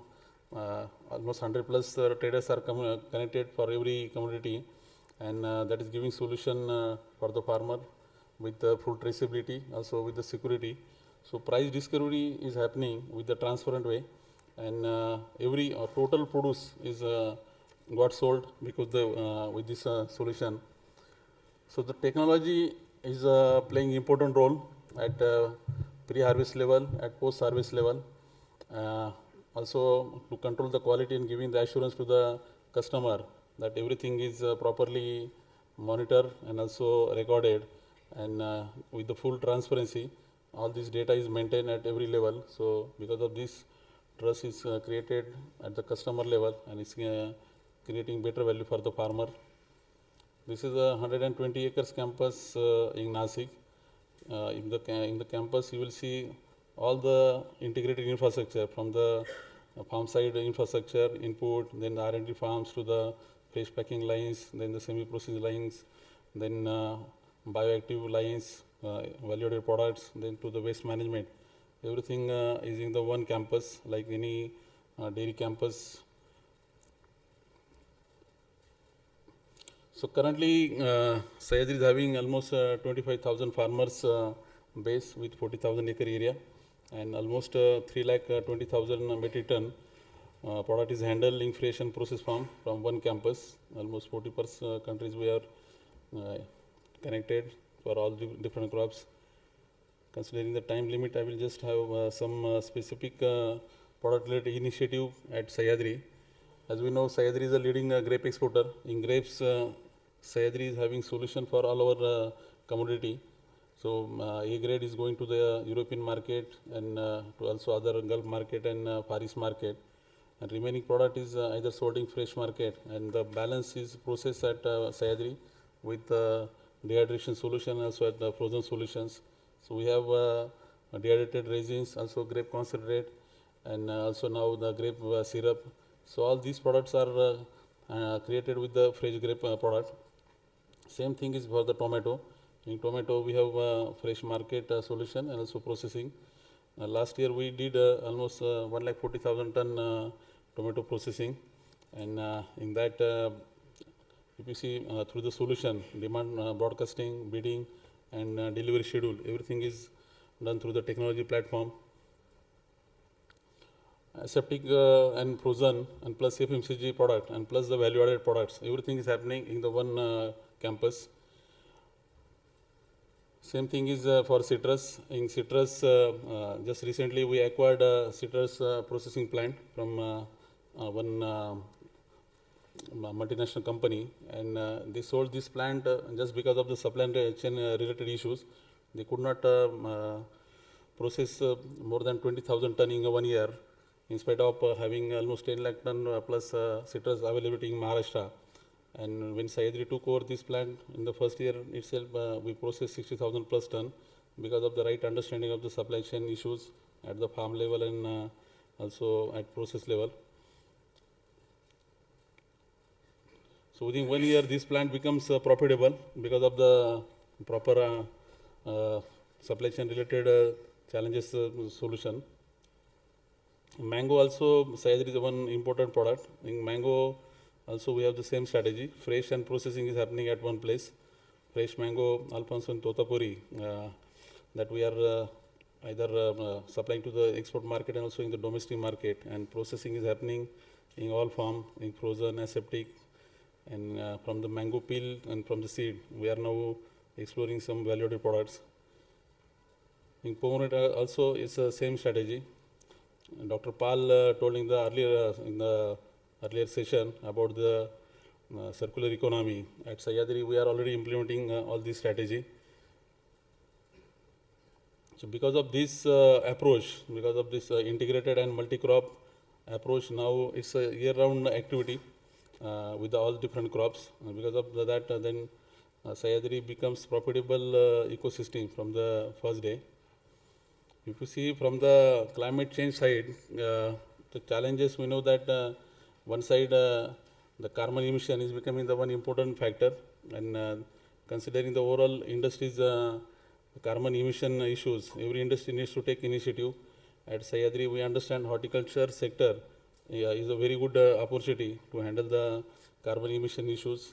Through that, different activities, we can have carbon credit incentive for the farmer and also for the industry, and we can solve the industry problem with the better some value-added products. This is the recent initiative we took at Sahyadri, microalgae based effluent treatment plant. One side we are treating our effluent with the microalgae instead of chemical. We are saving almost 6 crore because of this initiative, and plus value-added microalgae product is generated through this process, which is again used as a biostimulating in the farming. Then on the solid waste side management, we have 150 ton per day biogas processing plant.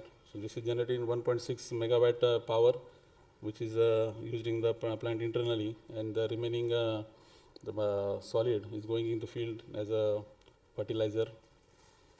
We are installing solar dryers at the farm. So we are promoting now the small processing activity at every farm. So along with the main campus, now farmers also having their in-house solar dried activities, tomato, dried tomato, then dried grapes, dried vegetables.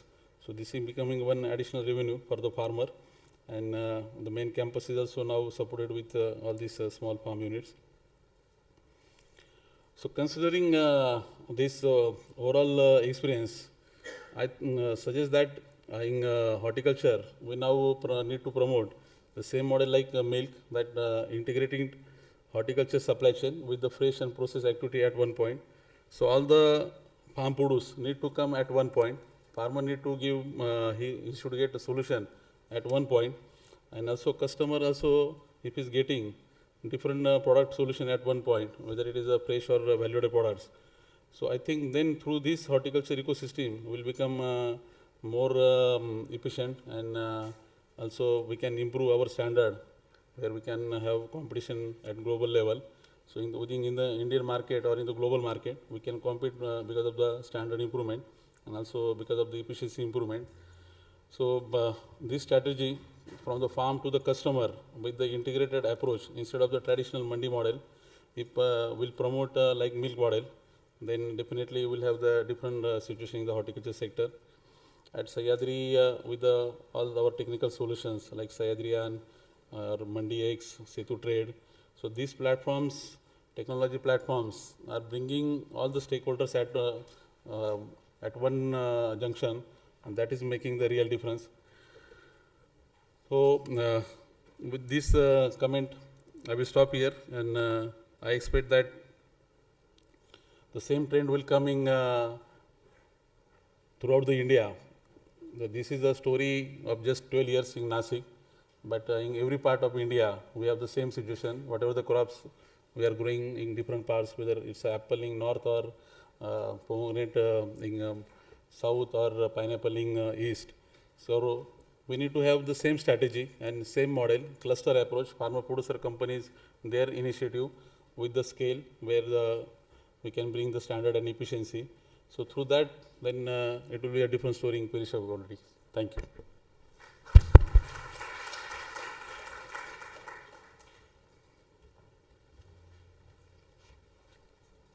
Thank you very much, sir, for a very extensive information about your organization.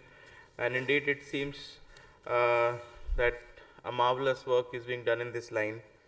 So our deep appreciation for your presence here and giving us such a good information.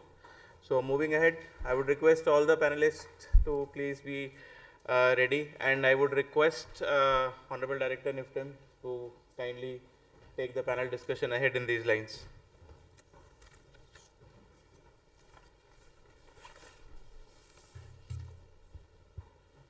Well, good afternoon. My apologies for this firefighting because we are much behind schedule, and to catch up, I need to play 2020, that too in IPL.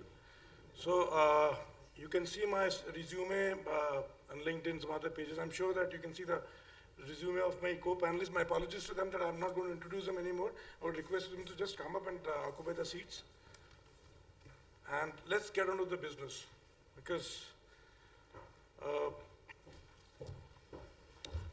so now when you talk about the efficient supply chains, what are we expecting? We're expecting the right product at the right place, at the right time, for a right price. There's so many rights. But is it so simple? So to ensure that all the rights lead to the real right, there are a lot of chinks. And so we're going to discuss about all these aspects of supply chain. And it was wonderful, to hear from our lead speakers about what they discussed. In fact, I would just start up with Dr. Naresh. We've been hearing a lot about the protected crop cultivation, the cover crop cultivation. Dr. Paul was talking about climate smart processing, we do have climate smart production. And we have an open production systems. Though we might get higher yields, though we might have better adaptability in covered crop cultivation, my only concern is, are we not looking at the greenhouse gas emissions in the carbon, the product cultivation? They, I feel, are quite huge. At the same time, the cost that is associated with product cultivation is much higher. Energy required in product cultivation is relatively higher. So what is it that we're getting from product cultivation which you don't get in open field? Though the yield may be, do we have anything which can offset that?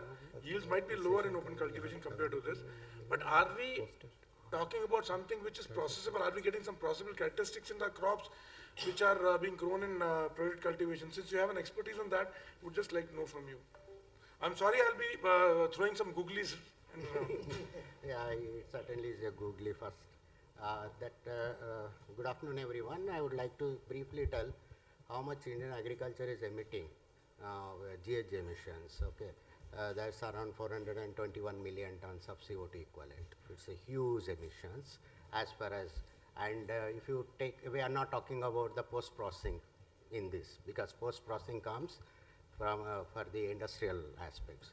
So coming straight forward to what lies ahead for the Indian agriculture, open and protected cultivation. If you see, open cultivation is more prone to climatic stresses. If we analyzed a lot of data, what lies ahead for the Indian agriculture, the analysis indicates that the Kharif season, okay, the temperatures are going to rise as well as in the Rabi season, but the Rabi season temperature rise will be much more. Okay, and the minimum temperature rise will be much more as compared to the maximum temperature. So now we all know as plant scientists or the biology students that the minimum temperatures are very crucial when it comes to many of the crops, including the horticultural crops, the quality aspects and all. So apart from extreme events, we have seen only a couple of days back there was a hailstorm type of situation. We lost 50% of the mango, which is about to ripen. Now that is gone. So that much losses are there. When such, I can keep on telling about more and more details, but to put the things in perspective and short, that if you see apple, the cultivation zones have shifted up to the higher production, higher elevations because of non-fulfillment of the chilling requirement. So there are many demonstrations of the climatic stresses which are affecting the horticultural crops. To be specific, if we want to state horticultural crops alone, the quality in terms of lycopene content in say tomatoes, you are taking the frost damage in potatoes, you are having hailstorm effects on many crops in Maharashtra and many parts of India. So they are all already demonstrating in large numbers. So that is where the supply chains get shocks. Okay, if you are having an industry which is dependent on all these open cultivated, which is large in number, then the supply shocks will come, and therefore the industry will also is anticipated to suffer. This is point one. The second thing is farmers can adapt, and our analysis indicates that the adaptation cost will be very high. Adaptations are not there for each and everything. Say hailstorm came, so we don't have any forewarning systems for the hailstorms as yet for the scientifically, where we can tell, number one. Number two is that again, even if it is coming in open systems, what is that effectively you do at a low cost? Our systems are very challenged with all this. So protected cultivation is one which probably will solve some of such issues, but there, given the temperature rise, which is going to be much more higher, you need to again maintain the temperatures. You need to maintain the conditions of the protected whatever structures, cultivation structures. So there the energy is much more. So the protected cultivation energy demands will be much more, and then you are again emitting more and more GHGs. So climate change, we always tell, go for low cost, low carbon technologies, which are easy to implement and which is easy to adapt by the farmers. So if farming community has to have adaptation put in place, they also incur more costs. Cost of cultivation goes up. So again, the industry or who is the procurement people, they have to meet those costs. Otherwise, why farmers should grow? So these are all multiple challenges I am just throwing it. So this is not a single answer when we talk about climate change thing. But I like the concept of Sayadri, where he was trying to, I'm taking a couple of minutes more, milk as an analogy, which is a successful story. Globally also it is quoted. Amul stories go, now it is launched in US also. So the thing is that, of course, many of the things we cannot compare directly with milk, because milk also have several other things, utilities in household level, and daily consumed at large quantities as compared to any of the products. So any of the horticultural products. Now horticultural crops, if we want to have, as you told about the multi-crop, multi-product, that is one real good example probably we need to follow. But at the same time, we also have to see the production shocks coming. And if we depend on only particular small areas, 25,000 hectares, probably is a very small area. We are talking about 140 plus million hectares of area in India, where horticulture is grown in one way or the other. Okay. So now how we are going to solve this issue is probably have a multi-factor scenario analysis, where we can bring in all the PPP mode interventions, so that we can target and decentralized processing units. So that can really improve our post-processing as well as reduce the losses. 30% of the losses are can be easily reduced. Thank you. I can come in later. Yeah, thank you. I mean, you talked about increasing temperatures, and who would better know it than Mr. Sudan? You've been grappling with this, and you've done a wonderful job. Congratulations to your company, the way you brought it up. So you don't have any problem as far as the biotic stresses are concerned, because there is no soil that is involved in all the cultivation that you're going for. But then, have you done any kind of assessment where we've seen that when you grow any vegetable, say tomato or spinach or any other vegetable through hydroponics, are we getting the produce which is better processable, which has characteristics which are better for the industry, which is taking it for processing? Have there been any studies to correlate it, or any kind of work that has been done in your company to substantiate this? Yeah. Just would like to know from you. Yeah. Mike, please. You have very well said. As Dr. Teku mentioned very well, sir, actually in that terms, if I'll take that, for protected cultivation, reference to food processing, the young plant is missing. Industry needs real product so that farmer should not be suffered. Because when it starts from start plant, we are missing at that area. If farmer will get the right seedling of the respective genes, whatever the varieties are respective required, naturally we can do wonder. Presently, we have our own greenhouse technology center in Greater Noida, and we have developed different technologies. If I compare, sir, what you have mentioned, in protected condition, naturally we are getting more than 3 to 4 times what we are getting outside. It is minimum that we are getting, number one. Number two, if we simultaneously following the hydroponic also in the same, that will really make no gap between the production. Every day we are getting. Because as the crop is finished, next crop is already there. So 100% back-to-back supply chain for industry, for ketchup or the respective fresh fruits, as you have very well mentioned, Shinde also, that it needs that kind of infrastructure so that we'll get daily production. Similarly in gherkin. Gherkin is a very, you are already well said in gherkin as well. Gherkin is really one of the crop which really need hydroponic. And that is with the water, NFT. With the water means it saves around 90% of the water in comparative to conventional production. So 90% water is quite good number actually to save that. And it is a real product which can be grown. Not even a single day is missed for the industry. As you very well mentioned again for the centimeters, 1 centimeter like that.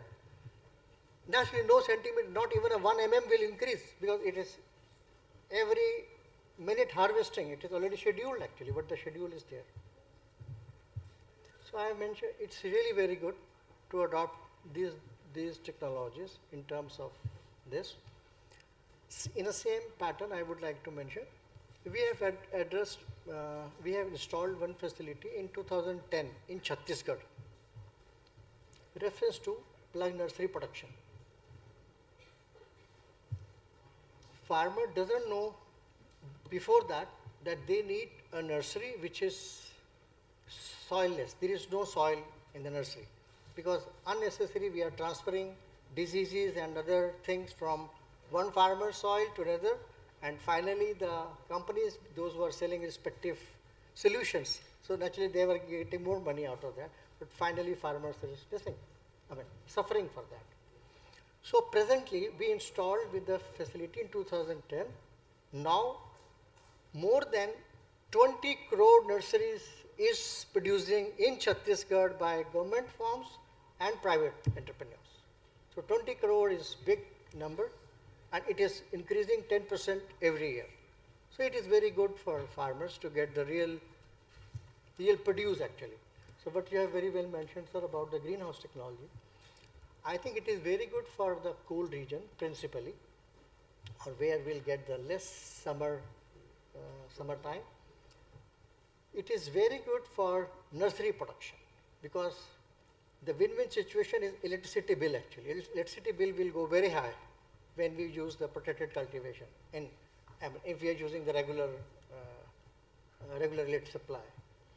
Recently we installed one facility in Dehradun on solar based actually, the same, it's solar based technology, it is going up very well. Secondly, which the technologies that you were mentioning, I think speed breeding is a technique which can be well addressed with that. In conventional new variety come in a market, it will take around 10 to 15 years. But with the speed breeding, it is taking 4 to 5 years. So recently Prime Minister inaugurated one of the facility in Banaras. We made that facility. And one recently inaugurated by Science and Technology Minister in Mohali. So this technology really make the change for the food, supply chain of the food processing. The new varieties will come and the farmers will be, I think. Sure, Dr. Patil and others will be impressed. You know, normally we get kurkure of the same size in an extruder, the same shape, whatever we desire. And now we're getting the plants also with, you know, exactly the same configuration as they are desired. So the plant factory is coming up, and that's the advantage of the technology that we're coming out with. But then, Dr. Arvind Kumar, we would like to know from you, if we look at the food processing industry as a whole, there is a lot of water that goes into production of food. So that is very difficult to do away with that. But then in large plants, there's another problem of cleaning in place, the CIP system, which again consumes a lot of water. We give a water run, then there's an alkali run, then there's a lye run, then again there's a fresh water run.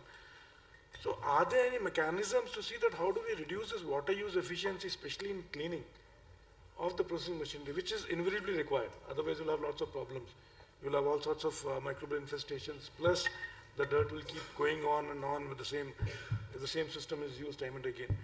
So since you are a waterman, the man who's the president of Indian Water Foundation, who's done so much of work with water, and you are part of so many committees here, what do you think would be the right approach in reducing the water in during this cleaning up procedures? Good afternoon, everyone. At the outset, I thank the organizer inviting me for this event. With a potential size of 535 billion US, in 2025, India's food processing sector provide ample opportunities for entrepreneur as well as farmer, increasing urbanization, rising disposable incomes, availability of a greater variety of processed food, growing demand from tier 2, tier 3 cities, and the increased e-commerce are together transforming the food consumption pattern in the country. However, the food industry, including agriculture, food processing and distribution, is heavily dependent on water resources. It's account for a significant portion of the global water footprint. Therefore, in my view, the carbon and water footprint is perishable supply chain is critical area of focus, especially in the context of climate change. The carbon footprint of perishable supply chain is significant due to the energy-intensive process involved in production, transportation, refrigeration, according to the expert. 8 supply chain, including food, account for more than 50% of the global carbon dioxide emissions. And decarbonizing these supply chain could add only 1 to 4% to end consumer cost of many items. Additionally, the water footprint is equally important as the measure the total volume of fresh water used to produce good. The industries exert huge quantities of water and only replacing 20% in the same form. The 80% water released in this effluent form, which further pollute the groundwater. The perishable supply chain, especially in agriculture, have a substantial impact on water resources. The challenge lies in the ensuring water secure supply chain, which while meeting the demand of a growing population. Climate change exacerbate these footprint by altering participation pattern, increasing evaporation, increase the frequency of extreme weather events, and causing shifts in the climate zones. Agriculture. These changes can be disrupt supply chain, leading to increased emission of water uses due to the inefficiencies and need for adaptation measures. So the second question of yours, to assess the carbon and water footprint in perishable supply chain, various steps and models are practiced. For instance, the life cycle assessment, which is a comprehensive method used to evaluate the environmental impact associated with all the stages of a product's life, from raw material extraction through material processing, manufacturing, distributing, use, repair, and maintenance and disposal are recycling. Carbon footprint analysis involve calculating the total amount of the greenhouse gases produced directly and indirectly. Kumar, my question is very simple, that, you know, so what are we doing to optimize the water use efficiency in the processing sector? I Okay. mean, carbon footprint, of course, we talk about that, we know about it, but then what can be best done by this particular sector to optimize the water use efficiency? If you can just tell me in a minute, I'll be grateful. Yeah. Reducing the carbon and footprint is perishable supply chain is essential for sustainability. Strategies that can be implemented include a mixed bag of the several methods to be adopted. The water food in excess aim in the most efficient best practices principle applied throughout the full food supply chain. I have also authored publication on water, energy, food nexus 2015 with SARC Agriculture Center Dhaka. The initial preparation process for any perishable food item, whether poultry, fruit or vegetable, washing, sorting, trimming, peeling, pitting, cutting or slicing, inspecting and grading. For water footprint reduce, circular economy principle and practices should be made mandatory, focusing on recycling, reuse, reduce, replenishment, sharing and resource efficiency, which not only reduce waste but the overall environmental impact. The treated water can be used for cooling and horticulture. The dependence of groundwater can be reduced significantly by this approach, adopting latest technology like utilization of water saving equipment, replacing of water intensive process on adoption of recycling technologies, the use of high pressure spray for cleaning up by eliminating excessive overflow from the washing and shocking tanks, substituting mechanical conveyors for fumes and such use of automatic shut-off valve on the water houses. These are on the enhanced water chains visibility. Thank you very much. I think the key takeaway here is automation. If we have automation in the plants, that may have an initial capital cost, but in longer run that will really sustain. Now, in the morning session, Dr. Sanat Kumar, if he's around, he talked about, he said that 1 degree rise in temperature increases the risk of salmonella by 7%. 1 degree rise in temperature increases the risk of salmonella by 7%. And I read somewhere that in certain cases, in certain fungi, it increases the mycelial zone by around another 7 mm. So 1 degree can do such a harm to our food, whether it's fresh food, even processed food, if you have a bacterium in that. So I'd like to know from Dr. Monica, what could be the ideal strategies in food processing which can combat these small increase in temperature, but which are going to have a very drastic effect, very devastating effect on the food. Because if you have salmonella, which the probability increases by 7%, obviously it's going to be, it'll be havoc for the industry. So what, according to you, are the cost-effective strategies in food processing, which though there will be an increase of 1 degree temperature, we are still able to prevent any infestation by salmonella or by any other fungi, pathogenic fungi? So there are many challenges in the so there are many challenges in the food system when we talk about the climate change, and the most predominant one is the microbial contamination. So whenever there is contamination in the food product, I think it is impossible for the person to remove that. And there is only one important part here, that is prevention is the only key. We can prevent the infection. Once it has started occurring in the food product, I think it is just impossible for the person, for the researcher to remove that. There are certain important strategies which we have to follow. I think the very good examples were discussed in the morning about the salmonella, about the mycotoxin infection, about the algal toxin infections as well. So certain strategies we have to define. I think the first important step we have to see for the temperature control. If the temperature is controlled, so then that means there will be no mesophiles, because they will be growing in the food samples. The best part about the microorganism is, which is not the best for the farmer or the crops, but for the microorganism is, whenever you slight increase the temperature, most of them are mesophiles. They are warm temperature loving, so they'll just love to grow there. They'll grow in number, and if we just control the temperature up to a certain amount, then we can target them. The second important thing we can tackle is about the cross contamination, and there is one more word here, that is odor contamination.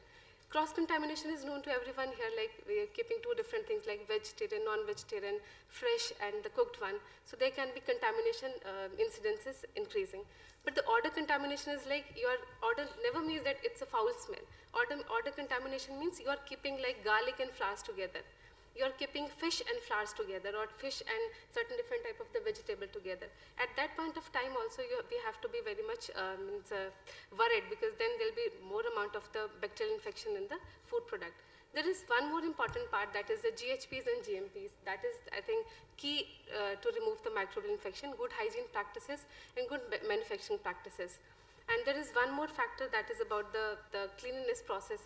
And the last important factor is about the imparting knowledge to the person who is handling because in the supply chain, it is not always the scientist, not always the technician, not always the academician who is dealing with the whole supply chain. The person who is dealing with that supply chain, he has to be briefed about the system. He should have the knowledge about the microbial contamination, because once the temperature started rising, so we cannot control the mycotoxin, we cannot control the salmonella infection or other bacterial infections, and even the algal infections. And one more important point here is how we can remove that is the fumigation is one of the technique, but when we do the fumigation, I think there are certain other problem also arise, and like if those fumes are not removed from the food product, ultimately they are available in that food chain and we are going to consume it. So in a way, we are getting, what we are giving to the food, we are getting it back. So we have to be very much precautious here. So that's all, sir. And just to have a quick thought about irradiation, do you think, because there's a cold sterilization process, yes, there's no rise in temperature, would that be of any benefit to us? Yeah. So I think cold irradiation is one of the very important technique, but I think there are few hitches also there. People think that if there'll be some penetration of any of the rays in the food product, then they'll cause so many different type of the problem in the body, like the cancer causing this thing, the radiations will be there. But if the cold sterilization is done in a proper methodology, low penetration is there, the good amount of the rays which are required, which low penetration power is there, then I think this is one of the best technologies. But I think cost is also involved here. The cold irradiation is a very expensive method, so we have to be, we have to think about that as well. I'll take leaf out of the book of two lead speakers, and Dr. Tikku talked about the firmness in the fruit. And he was telling me once that in California, even if you drop a crate from a truck down to the floor, nothing happens to the tomatoes. And so that means those tomatoes, the varieties which are being bred, are not only for lycopene, they are not only bred for TSS and the ratio between the soluble and solid acid ratio, not only for maybe TSS and WAS ratio, but also for textural firmness. Besides, without compromising the yield and productivity. Great. So, Dr. Dinesh, now that since you have worked a lot on citrus fruits, do we really take these kind of fruits into consideration? Like, have you done any kind of work on improving the processable characteristics in the citrus fruits, so that if I drop a crate of citrus right on the floor from a truck, nothing will happen to the citrus fruits and the texture will remain as it is? Because if the texture gets broken, if the peel is little ruptured, it has to travel from Nagpur to another processing facility which is about 24 hours away from Nagpur, what would really happen to that? I know it's a little googly, but you can handle it. First of all, I thank Dr. Oberoi sir for giving me this chance to be at the panel of this particular group. Actually, what you are talking about, in the fruits, the firmness is inbuilt character. Basically, when like in tomato and when you talk of the citrus, the both are having the different components. The thickness of the peel varies with the characters of the variety which you are developing. Suppose you are developing a variety in citrus sinensis. The peel thickness is more and they are tight skin. So if you drop a crate from a higher distance also, nothing will happen if it is being harvested at the commercial maturity, because citrus is a crop which is a non-climatic in nature. So non-climatic fruits is not ripening fruits. We don't use the term ripening with the non-climatic fruits. So these fruits, once you harvest and it is at the exact commercial maturity, you drop from the truck, nothing will happen. But if it is dropped and not given a proper treatment to enhance the shelf life, it will spoil very shortly. Reason is that it is basically a commodity which is very rich in moisture. 90% up to that the moisture content is there. So what you feel the pulp is full of moisture, first thing. Second thing, once you go for the mandarins, that is the citrus reticulator, if you drop a crate of citrus reticulata from the height, it will damage all the fruits. None will remain. The same thing remains is the peel thickness and the composition of the peel. As in when the temperature, if you think of the climate change, how it impacts, basically what happens to the citrus crop, when you harvest the crops which are being delayed and temperature is higher, the fruit develop is a floppy in nature. The segment is there, the peel will leave the segment and the fruit become floppy. That itself deteriorates the quality of the particular fruit. So the harvesting time is of utmost importance, one thing. Second thing, you can see that the conversion of chloroplast to chromoplast, the temperature is rise, the conversion comes down. So you find when Nagpur we are producing a fruit in the Ambia Bahar, I am giving the practical examples. You won't find the color which we call as a orange. The greenish texture is, color is there. But you same thing if you go and see in the Meghalaya region, that is the Khasi mandarins, it develops the beautiful color.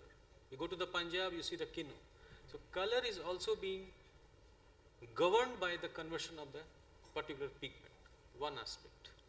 The second aspect is that, suppose the flowering, their fruiting is there and suddenly the rise in temperature is there, there is a physiological drop of the fruits is there. So the dropping will increase, and that is also a waste which goes as an environmental hazard. So these are the aspects. So since I had done myself analysis of those dropped fruits, because it's creating an environmental hazard and also no income to the farmers.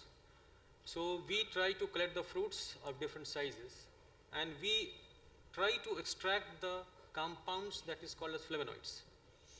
Now these are the fruits which you can say environmental hazard plus rise in temperature, both culprit is the fruit, but can we utilize that fruit in generating the income of the farmers? And we find that up to 27% recovery is there to the 20 mm of fruits. And those compounds, in flavonoid, there are 3 compounds, flavons, flavonols and flavonols. So in flavonols, hesperidine is a stable biomarker of the citrus. That we found, we extracted that particular, and now the present market is of $7.8 million. When we are importing hesperidine from the China and the Brazil for making the nutraceutical in India. Now this particular aspect has been worked by us in the Institute of Citrus, and we extracted and we had given this particular technology. Now the farmers of the Maharashtra, they are getting the money up to 500 crores from the same company which are purchasing those fruits. Thank you. I think, again, taking a further cue from what you said and what Vilas Shinde ji said, they've come out with this microalgae effluent treatment process wherein they could save about 6 crore rupees, and also there is the algae after drying is being used as a biostimulant. That's a wonderful thing, but then if you are, now look at the difference between the D-limonene and the limonins that we get.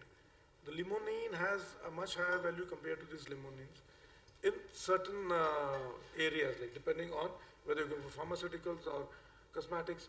And like in the morning sessions, it was discussed that there should be a linkage between the food processing sector and the nutraceutical industry as well as the cosmetics industry.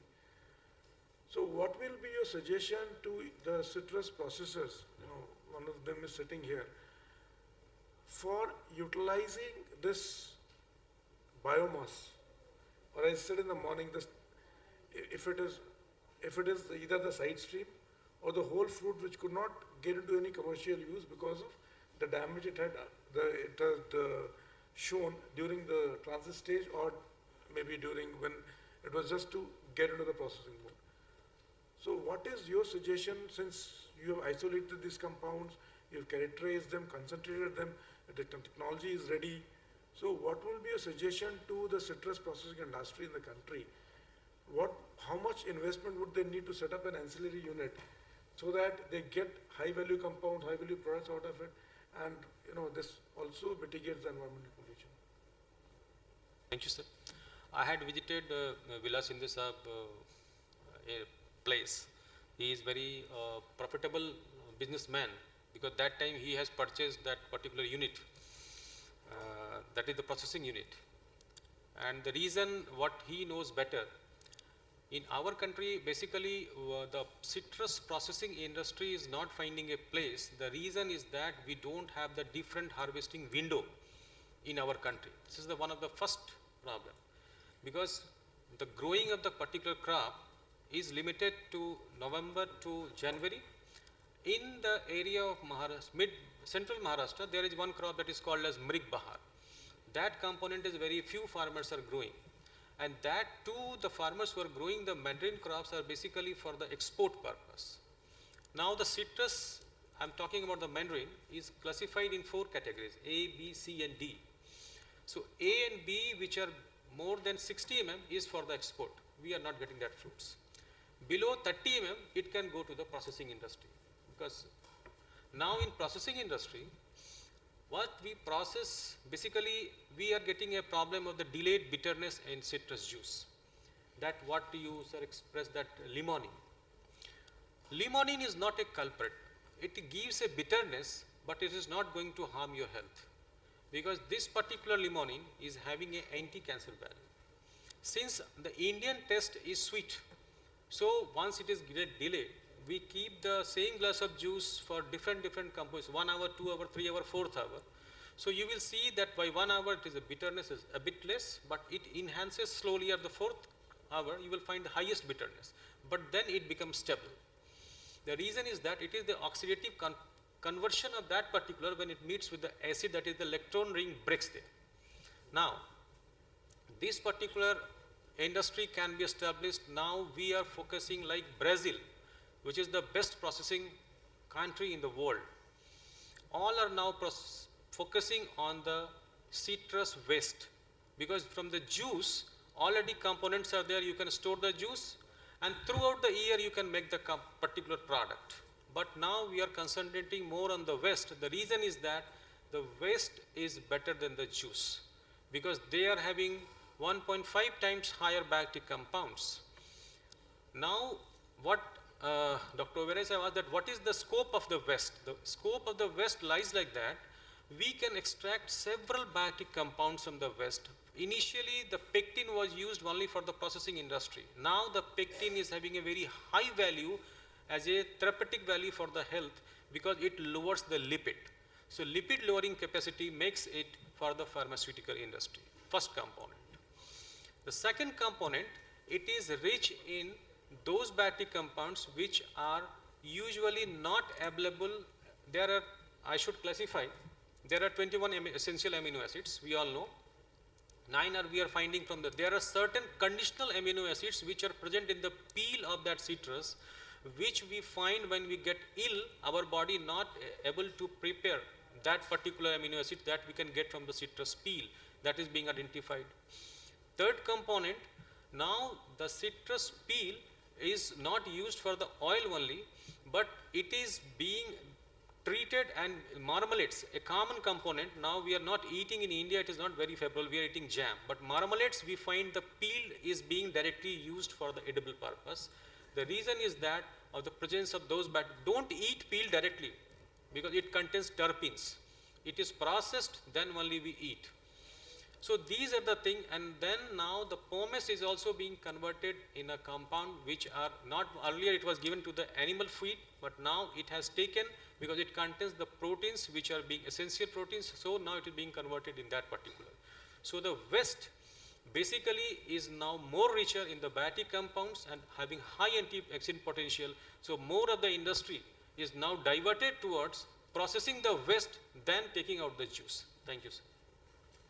I think we have corroborated what I said in the morning today.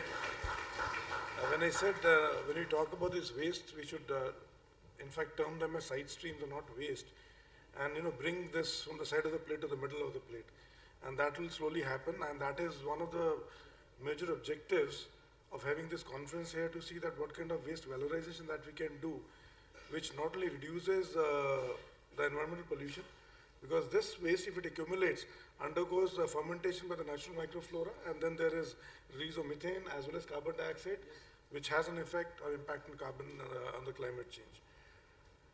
Now, can we again, I don't know, I mean, maybe this I'm sounding like a nut here, but I just would like to ask you, Sudhan Saab, I mean, when we talk about the regular requirement, that is where the industry is failing. With tomatoes, I was talking to Mr. Akshay Bector from Cremica, and they have a huge plant when they have the capacity is about 160 tons per day. But then the window is only about month and 10 days. They don't get, I mean, that's the only time they process, the only time they process tomatoes there is about, I think, the month of May and first week of June. Besides that, the plant is just lying vacant. They are lying idle. They might use it for, getting mango pulp or something, but then, so what is it that we can do to make sure that we have regular availability of these kind of fruits throughout the year? Since you said, you talked about, without increasing the temperatures significantly, without increasing the greenhouse gas emissions significantly, what is that? Can we evolve some kind of model, do some kind of research and then take it forward? Yes, I think the same as Sir said on that. There are different varieties. Which varieties can respond to the respective season? And for the same, the State Horticulture Department, Punjab, they have already installed one facility to make the young plants over there, so the farmer will get the real, all the time, the seedling. They should not wait for that. That is an expensive project. I mean, it doesn't need farmer to be placed to that facility. And really it is possible to make such tasks, and the same Cremica and other companies, those are respective, want to have the same pulp from the tomatoes. This, they can do, sir. I know I'm asking a lot of out of syllabus questions here. Once we'll come back to you. I mean, I'm just closing in the next 5 minutes, then we'll have a question answer session for another 5 minutes. So we talked a lot about horticulture now. Since you've worked in NICRA, you've been a part of IR, Environmental Science Division, which has also done some work on assessing the effect of climate change on the livestock as well as the poultry production systems. So what do you think is actually happening on ground, and is there a way out to reduce the GHGs? What could be done to have better structures which can house these cattle, which can house these poultry birds, without adding on to the climate change problems? Yeah, I think both these questions are out of syllabus for sure. Because, by the way, I am not neither the protected cultivation expert nor the livestock or poultry expert, but I am expert, or I have experience in analyzing the climate change impacts on food production as far as the agricultural crops are concerned. Having clarified that, let me tell what we have done in NICRA, our previous projects being conducted under umbrella project of National Network Project on Climate Change, or NICRA, National Innovations for the Climate Resilient Agriculture. These whatever studies I am going to quote are done by CMFRI or NDRI or poultry. So I am also including some fish examples. So coming to livestock, particularly the livestock, the thermal humidity, I mean temperature humidity stress index, if it is more than 80%, that is where the livestock are going to be stressed. And we have seen all over India, it is in the eastern coast of India and central parts and parts of Rajasthan and parts of Karnataka, and some of these regions are already livestock under stress. Going ahead in by 2030, many parts of India livestock is going to face the stress, including in hills. So now there are some of the heat tolerant livestock are identified, but at the same time it is more about the shade management. So you are having the mist flowing in the shade, and so that livestock is, I mean whatever is there, it is not facing that much heat and humidity stress. Like we all use the coolers, it is something like that, but that again adds to GHG emissions. So now there is a trade-off here. If that is under high temperature stress, these livestock also emit more methane. okay, because the indigestion and for that there is one Haridwara. I am sure in the morning Dr. Bhatta, the DDG Animal Science must have mentioned about it because it came from his institute. So the consortium which is Haridwara, it is if it is fed to the animals, they are likely to reduce at least 15% of the methane emission. Apart from that, we also feed the fenugreek, and you are having the mustard oil cake, and some of those things are fed to the animal so that the digestion improves, and therefore the methane emission is reduced from the livestock. So if you just the overall balance, probably maintaining their temperature humidity stress below 80 and even below that, or maintaining the animal at the comfort zone will be beneficial overall. That's one. Second, coming to the poultry, whenever the shed temperature is going to be around 42 degrees centigrade, the bird body temperature is 44 degrees centigrade. That's where the mortality is happening. You are seeing most of the places when they are transporting one place to another, they throw the, they put the water on the bird so that the body temperature cools down. So now there as well, the shed management is very important. Apart from that, we also seen that the high temperatures body, the poultry, the feed intake reduces, and therefore the other egg production and all are affected. And the study also indicates that you are having the naked bird. Naked birds are the ones which are having more tolerance to, naked neck birds are having more tolerance to heat stress as compared to the others. You are having Kadaknath in Madhya Pradesh. So like that, there are some of the strains which are identified, some of the livestock which are identified, poultry stocks are also identified. Similarly, when you come to the fish, initial studies indicated that we may be heading for a beneficial effect. Okay, but as we done more and more experiments in that, fish production is overall may be strained. Particularly if you talk about marine fish, what we have, the studies indicated that the oil sardine, which was available in only southern western coast in 1960s, gradually it is becoming now available even to the, it is now available entire coast of the India. Why? It is because of the increase in the sea surface temperature. So that attribution, discounting for the all the improved fishing boats and all is taken out. So that is attributable to increase in sea surface temperature. And then when it comes to inland fish, the breeding seasons are changing. The number of breeding cycles are increasing because of the increase in temperatures.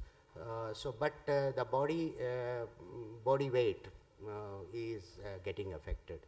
So overall, we also see that a lot of species in Ganga river have vanished from 1960 onwards, okay, because of this changing climate. So, and also pollution, largely it is not just about climate change, everything, the pollution, water body pollution has also created a lot of loss in fish species in Ganga river. So these are some of the examples I can. That's a wonderful thing what you talked about. I mean, very comprehensively he is elucidated about the effect and of course giving the strategies as well as to mitigate that. I think microbial consortiums we haven't touched about have a very big role to play in which has not really been exploited as far as climate change is concerned. You know, if you have a consortium of microorganisms, we've used that for treatment of soils, we've used it for in fact fighting bacterial blight in pomegranate, we have used microbial consortiums for many other things, even for mobilization of nutrients from soil. But this is something which we have not really tried. I think it's something that we should be trying. On this note, I would just invite the audience for any question that you have. Tiku had some query. This is working. Yeah. No, I just few points to suggest. One thing I agree that I should have mentioned in my, the seedling, farmers are not growing, especially north of Madhya Pradesh. If you go to Karnataka, if you go to Maharashtra, I think most of the farmers today are buying seedlings. They don't buy seed and grow their seedlings because greed comes in. There are too many unprofessional seedling growers whose seedling are not grown under insect-proof conditions. The net is torn off. So the seedlings go to the field with a load of inoculum coming from the white flies, which are infested with virus. So even if you have disease resistance, does not mean that it has immunity. So once you come with a load, then they start going to the politicians. That आपका बीजा ही खराब था. So we need professional nurserymen around the country. It's no longer कि अपने seat जाए मेरा complaint management बहुत पुराने से हुआ है इसके बारे में. So that's one thing. Second thing I wanted to, you said about processing also can be grown under hydroponics and all and go for processing. I think the cost benefit ratio will not work out. I think Mr. Shinde will probably that cost and then going for processing because he is not he will not be able to pay more than 4.5 rupees per kilo. And I think it will not work out for him for 4.5 rupees. This third one, of course, speed breeding. आप उसको less costly बनाइए, it will be done. Thank you. Thank you.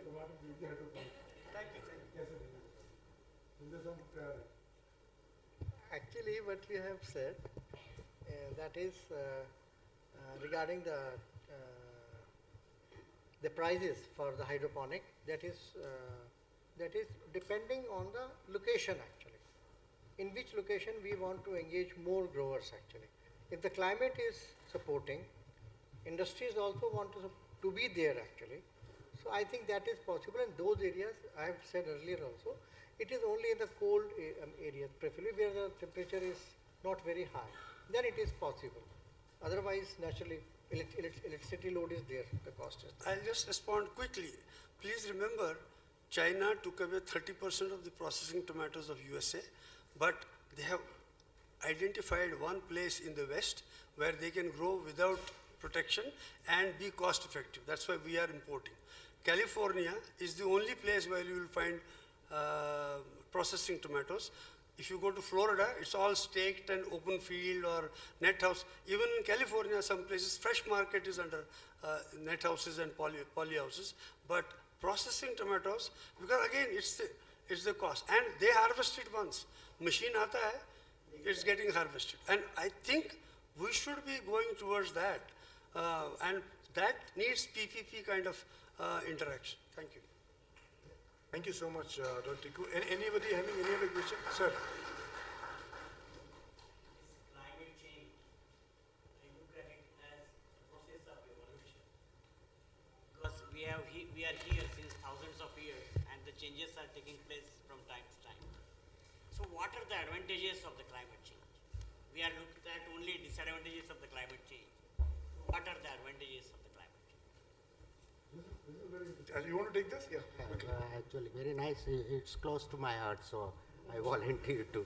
At last, it is my subject. So, in fact, I would like to stick my neck out that my study was the first one in India where we have shown that the coconut plantation in the western coast is going to benefit. Okay, that was told in way back 2006, and if you see the production and productivity of Kerala has gone up significantly from those days. So why it is happening? Climate change is not negative all the time.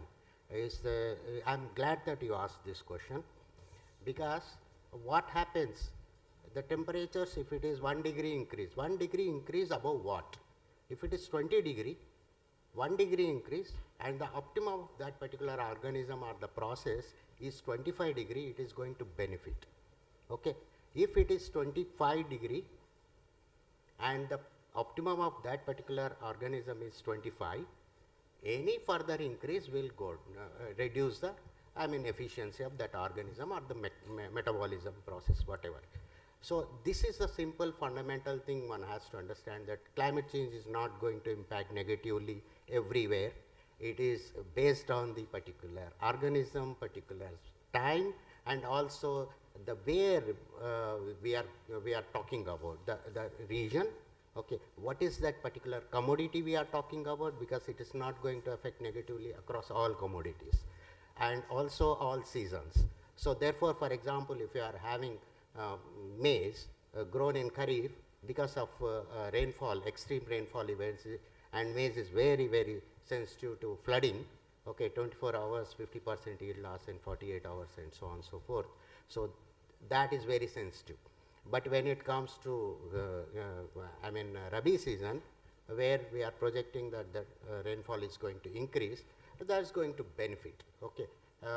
But if it is, water stagnation is one problem, but any heavy rainfall events also will create, again you are having the pest and disease and other cascading effects. So climate change is a watershed where we should not have any in blanket sort of statement that is negative.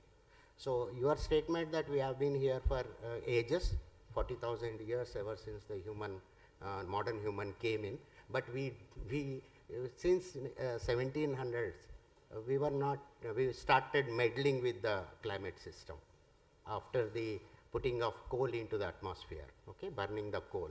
And then one more minute, that 1960s onwards, when the countries have become independent, we started putting more and more coal into the atmosphere, all the petroleum into the atmosphere, and that is where we increase now. The CO2 per annum increase is around 2.5 parts per million, okay.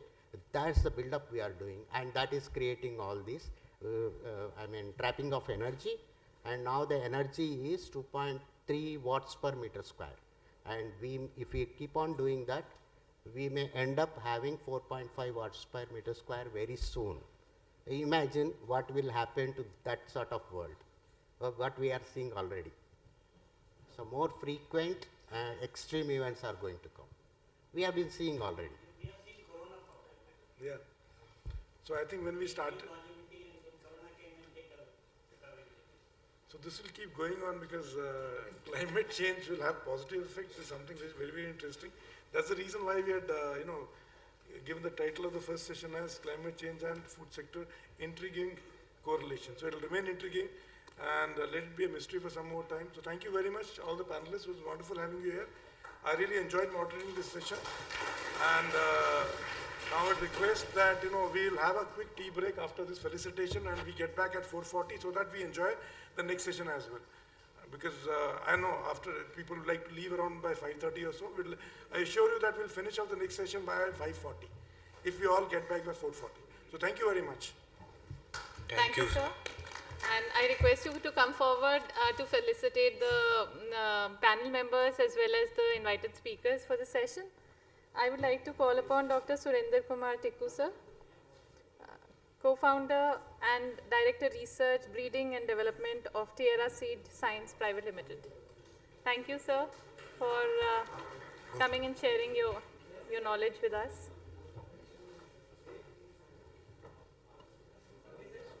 I would now like to call up as producers. So your talk was indeed really enlightening for us.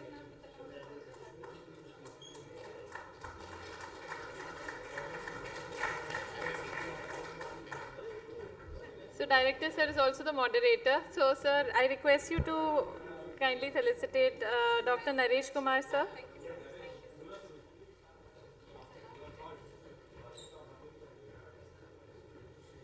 Thank you very much, sir, for being a part of the panel and giving us very valuable inputs.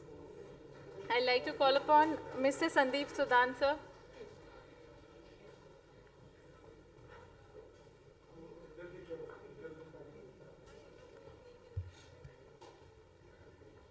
Audience, a huge round of applause. Thank you.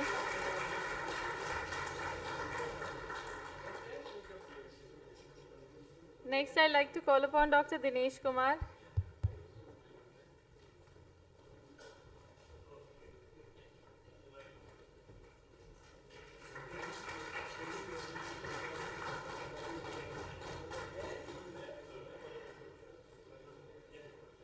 I request Dr. Monica Thakur to join the dais.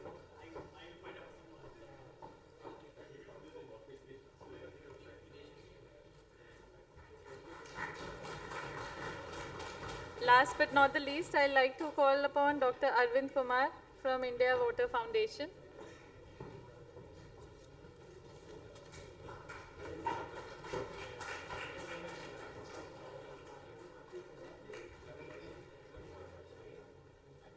Thank you very much.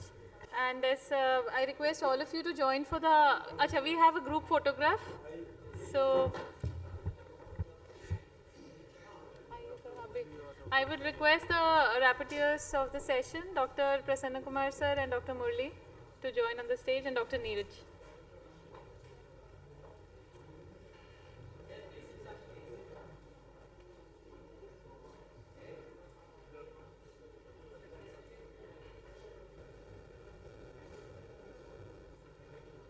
Thank you. So we have a 15 minutes tea break, and we expect everyone to be back here. Meanwhile, there will be a poster session evaluation after the tea break. So all those who are having their posters may kindly be present adjacent to them. Sorry? One author for each. Yeah. So for each of the posters, we need only one author from the poster for the poster defense. Right? The others could be a part of the session here.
way that we have the leading experienced speakers in this session.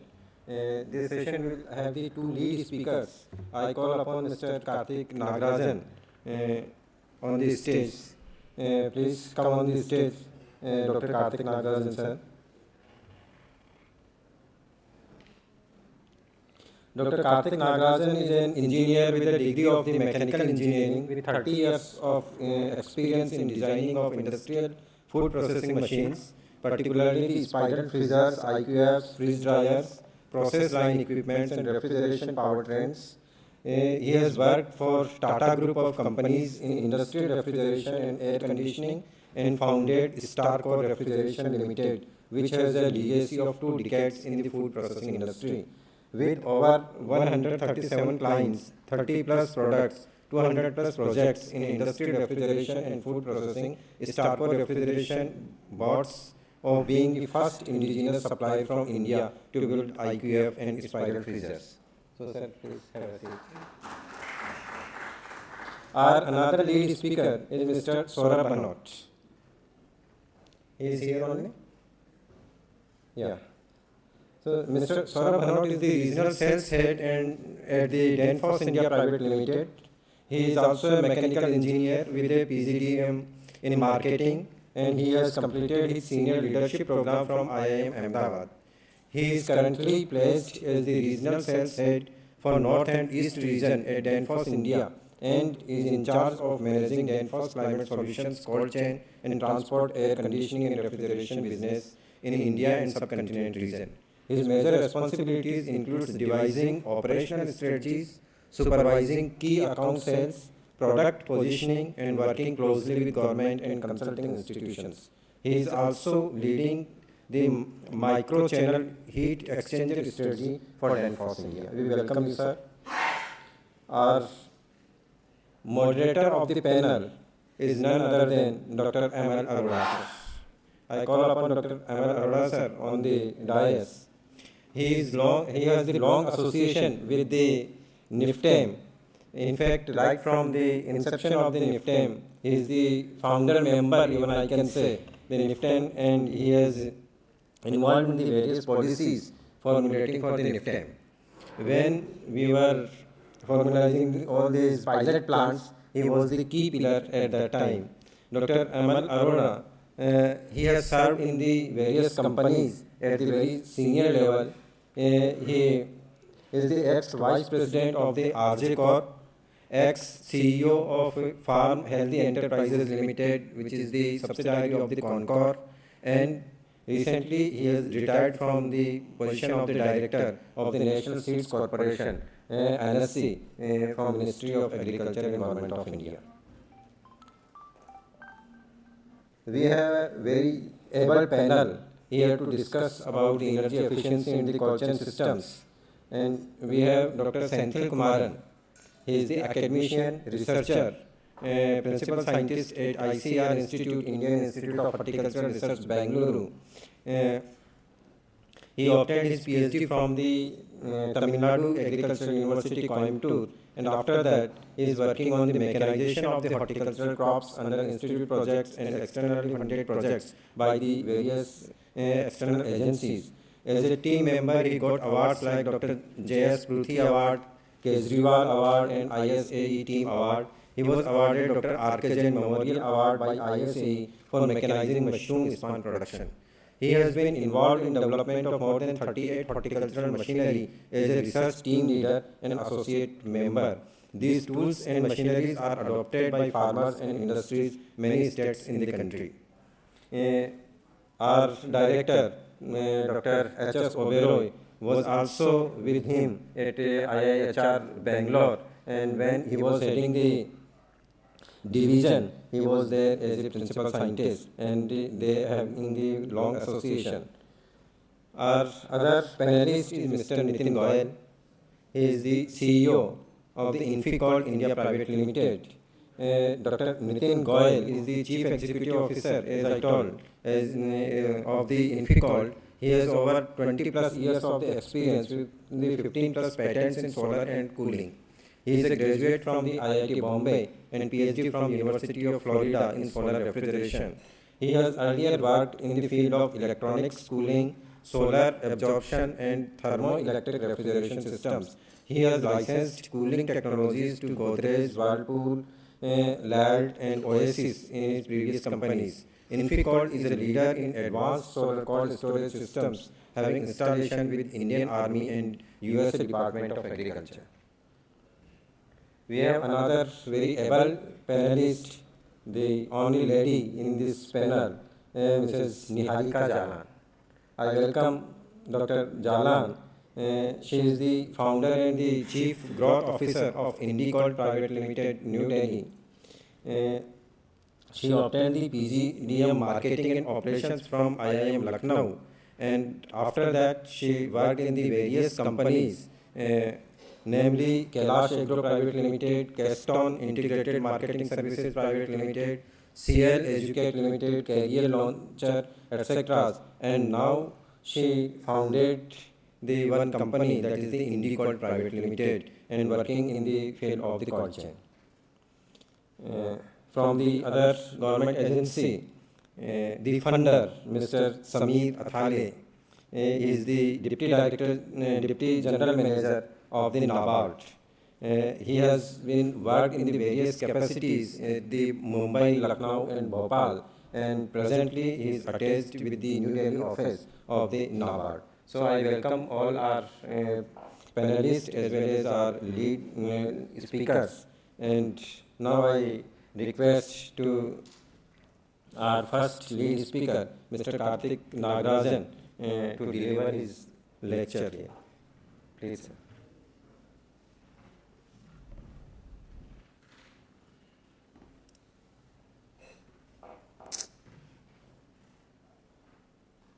Cursor काम नहीं कर रहे हैं.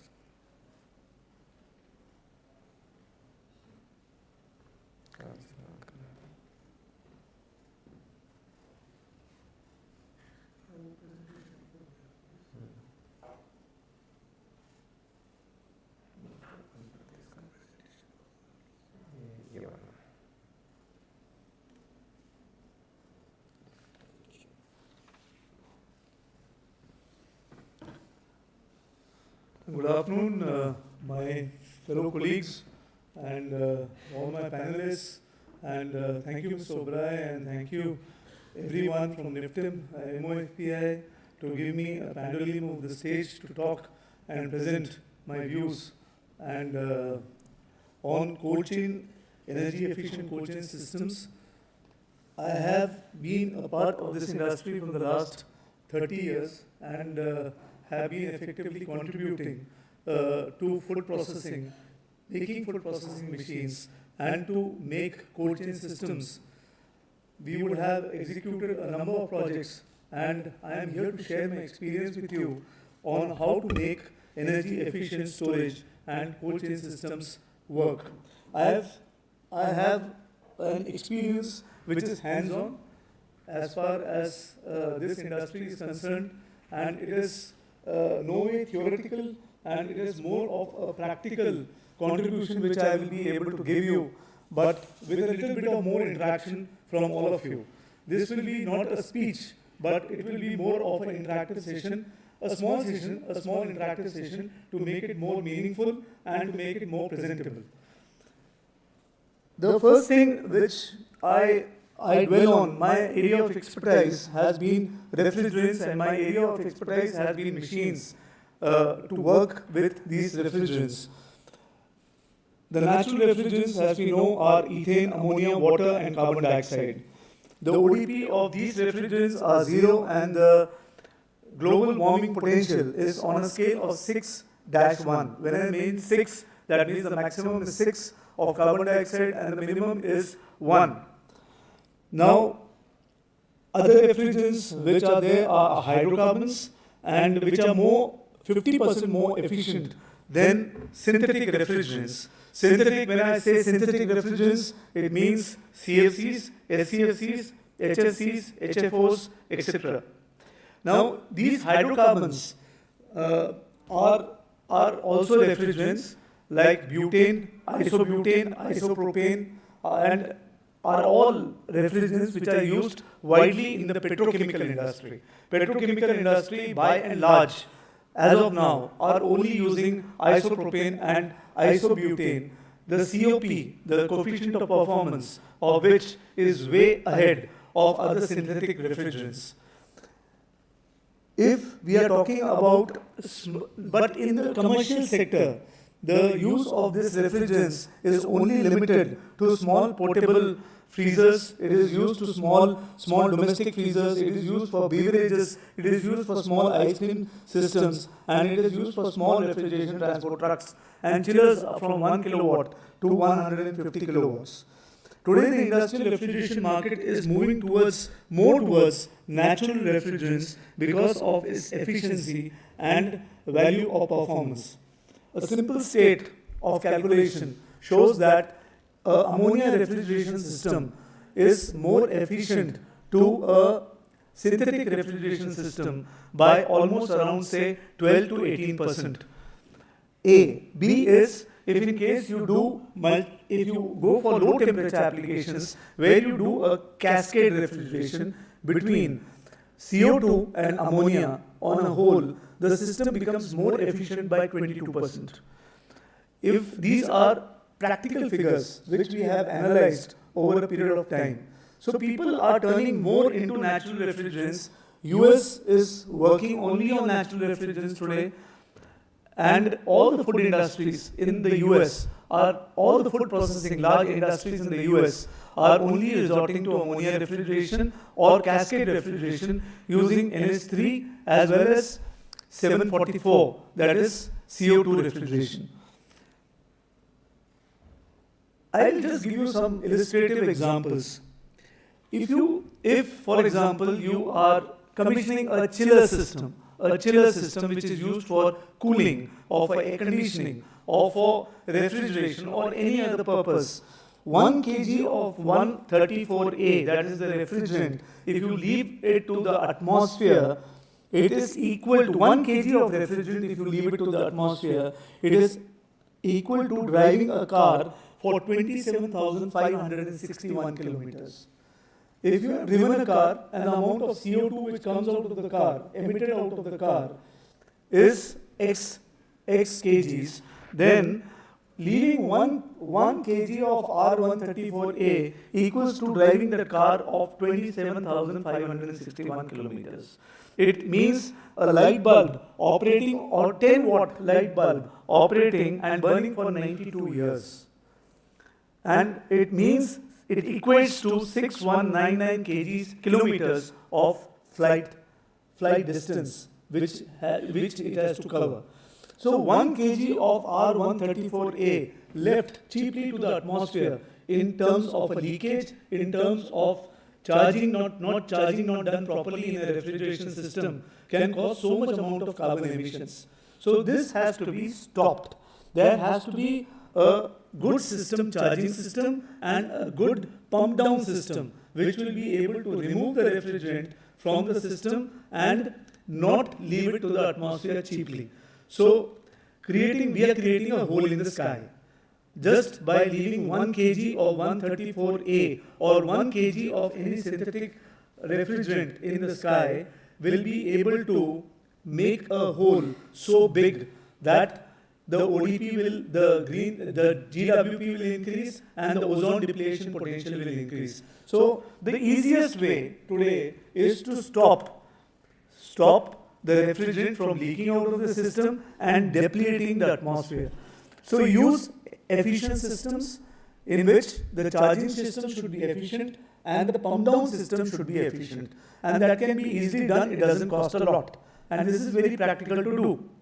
Now, if you are looking at natural refrigerant, if it leaks, even 1000 kgs of natural refrigerant leaks in the atmosphere, it is not going to create any hole in the sky. It is equal to 0 kilometers of car driving, it is equal to 0 kilometers of flight, it is equal to 0 consumption of 10 watts light bulb over a period of 204 hours.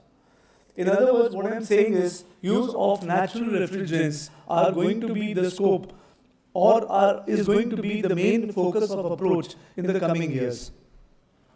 If we resort to natural refrigerants like what US has done and like what other developed countries are doing today, leaving China, I will be very particular to say leaving China, because China is still in synthetic refrigerants. They have changed over a period of time, but still they have got a long way to go as far as depletion of the ozone system is concerned. China is contributing a lot to the depletion. They are not able to contain the depletion as of now.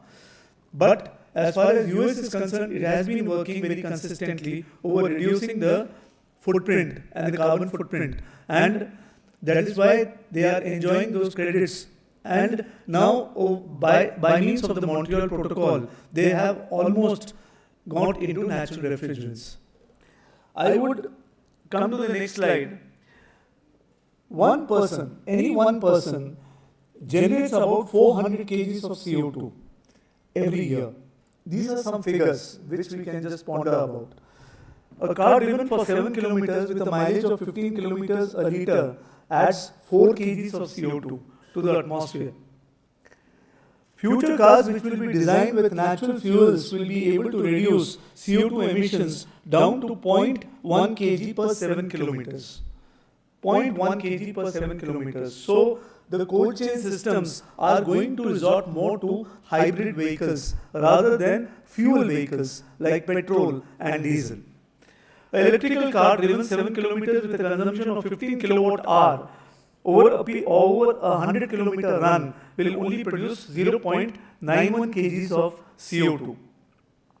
I have given some descriptions in the link. These are very informative articles which are published, and this gives a wonderful calculator on how you can find out what carbon emissions you are doing over a period by using petrol, by breathing, by doing exercises, by using cold chain equipment which are outdated, by using synthetic refrigerants. These two calculators which will give you immense insight into how the carbon emissions are being given out into the atmosphere and how we can be able to control them. You can please take this link if in case anybody is interested from your side. From the person sitting over here, he will be able to give you this link. And this presentation also you can take a copy. Now, 1000 kg usage of ammonia results in zero CO2 emissions over a period of 100 years. If you have an ammonia system which is very well welded, it has to be welded. It should not be flanged. It has to be welded. It has to be butt welded, and it has to be socket welded.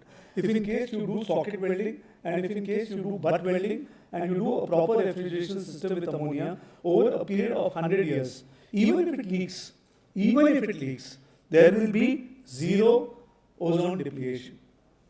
Because ammonia is a wonderful natural refrigerant. And even CO2, as a matter of fact, 744A, R744A is a wonderful refrigerant to work on.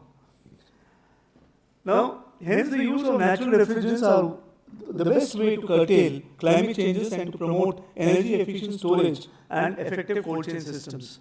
But of course, the transport refrigeration today has to change, and it has to find out more ways in not using synthetic refrigerants, but graduating over R1234A. R1234FGH is the new gas which has been there in the market, which will be able to reduce the carbon footprints and which will be able to make the system more energy efficient and will be able to curtail, or it will be able to completely remove the ODP potential of the refrigerant getting leaked into the atmosphere.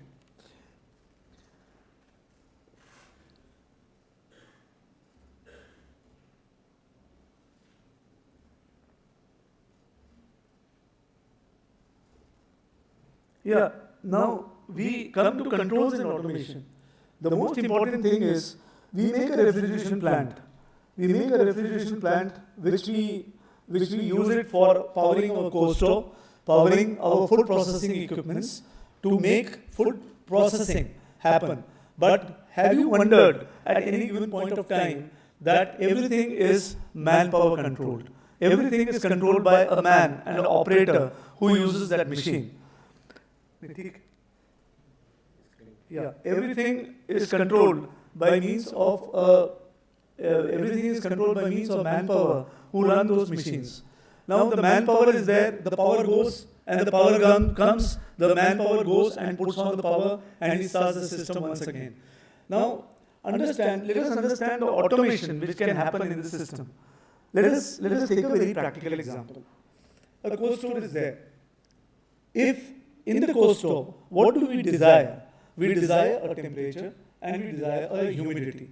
Now if we program in a system, in a PLC logical controller or a DDC controller or a chip-enabled controller, the temperature and the humidity, the refrigeration system should be able to intelligently approach that temperature, and it should be intelligently able to approach that particular humidity, and it should do the defrosting automatically based upon a AI system integrated by means of an AI program or a processor into the entire thing. Now, if in case the system is done in such a way, then the operator interface or the manpower interface gets eliminated and the system becomes more robust and the system becomes more automated. So, all the programs can be written in form of PID loops, that is proportional, integral, and differential. If in case we have PID loops over a PLC system, a programmable logical controller, then this controller will be able to automatize the working of the system, the working of the compressor, which is the energy guzzler. It will be able to minimize the working of the evaporator, minimize the working of the condenser fans, minimize the work of the pumps, and minimize the energy on a whole. And if in case you integrate this along with integrate all the VFDs, variable frequency drives, along with linear actuators, pneumatic actuators, hydraulic actuators, or robotic pickups, or you can integrate all the screw compressors all along with this controller and the PLC, then it will be able to deliver the required results.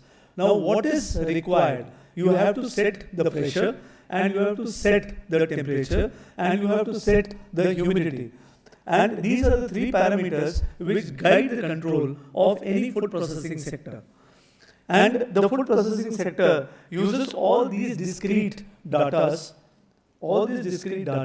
in order to form a algorithm on its own, and based upon this internal loop, which is called as a DSA, discrete structure analysis, based upon a discrete structure analysis and a NVIDIA graphics control or a RTX 4060 or 3050, any control basically can power up a system in such a way that it will use an artificial intelligence system and it will make the system run efficiently, lesser, and it will be able to switch on and switch off the system whenever it is required.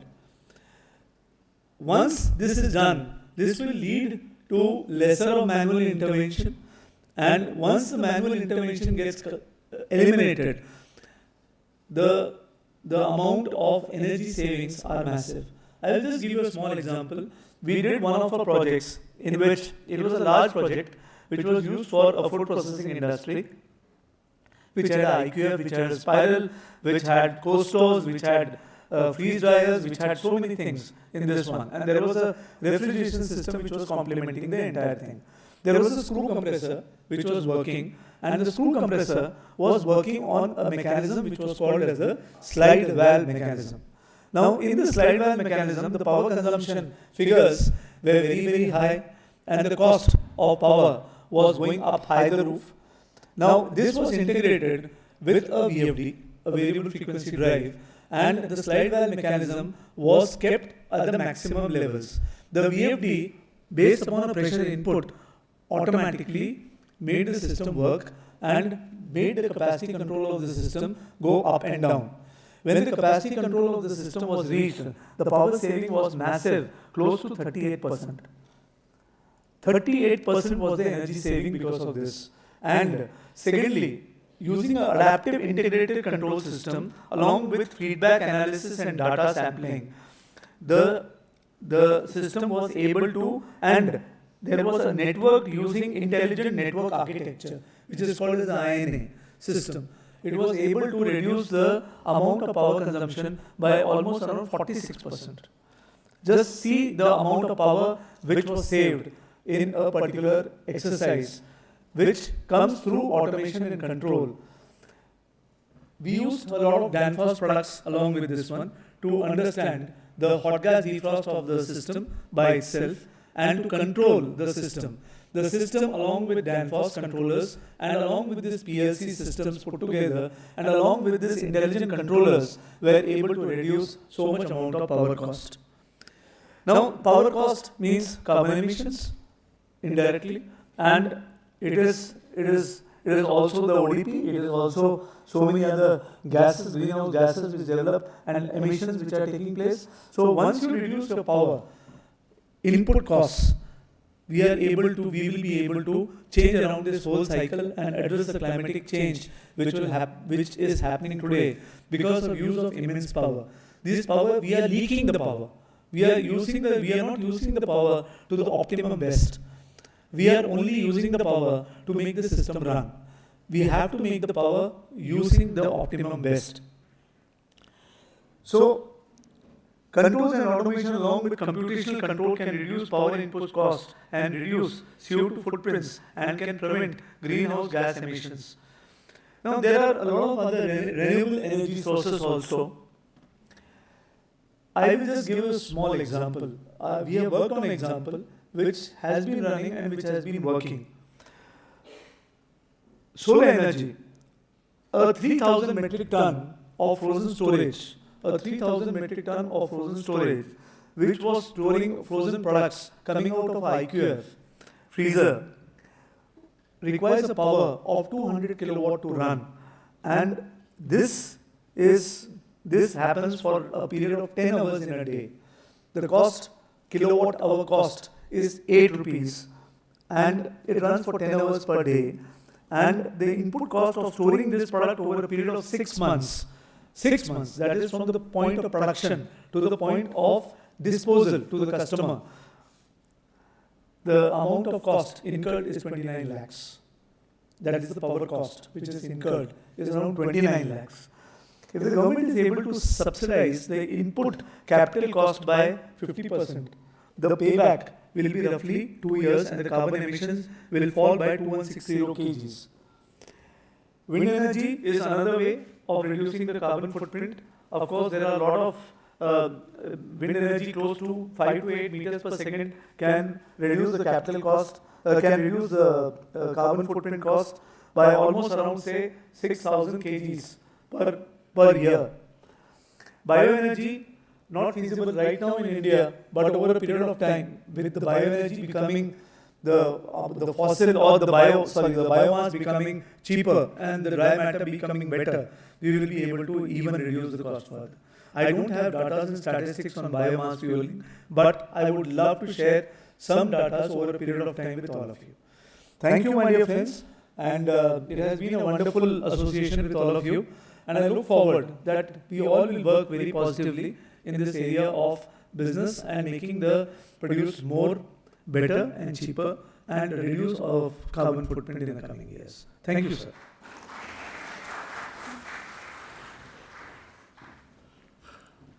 Thank you so much, sir. You have given the very practical examples on the topic. Now we have another lead speaker, Mr. Bhanot. He is from the Danfoss Private Limited. So they are the leading one in not only in the country but throughout the world in the cold chain systems. I welcome you, sir, and he will be delivering on this topic.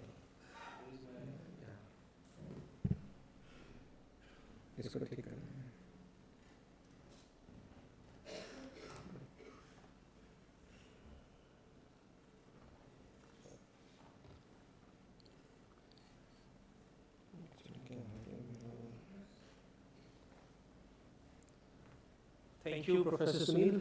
Thank you, NIFTEM. Thank you, MOFPI, for giving this wonderful opportunity to interact with all of you.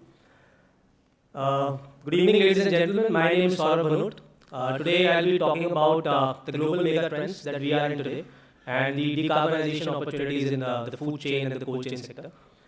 So, since I'm from the industry, I promise I won't be boring you with product presentations. I won't, move you away with all showing all the technology and etc. Rather, we'll be talking about the daily trends and variations that we are seeing, how the world is moving forward to. So, as a basic obligation, I'll start talking about Danfoss. So, Danfoss is a Danish company headquartered in Nordberg. We have 40,000 employees. We have sales offices in more than 100 countries, and we have 95 factories in more than 20 countries. In India, we are headquartered in Organising, Chennai. We have more than 3,000 employees in India. Then we have 5 design and tech centers and 4 factories.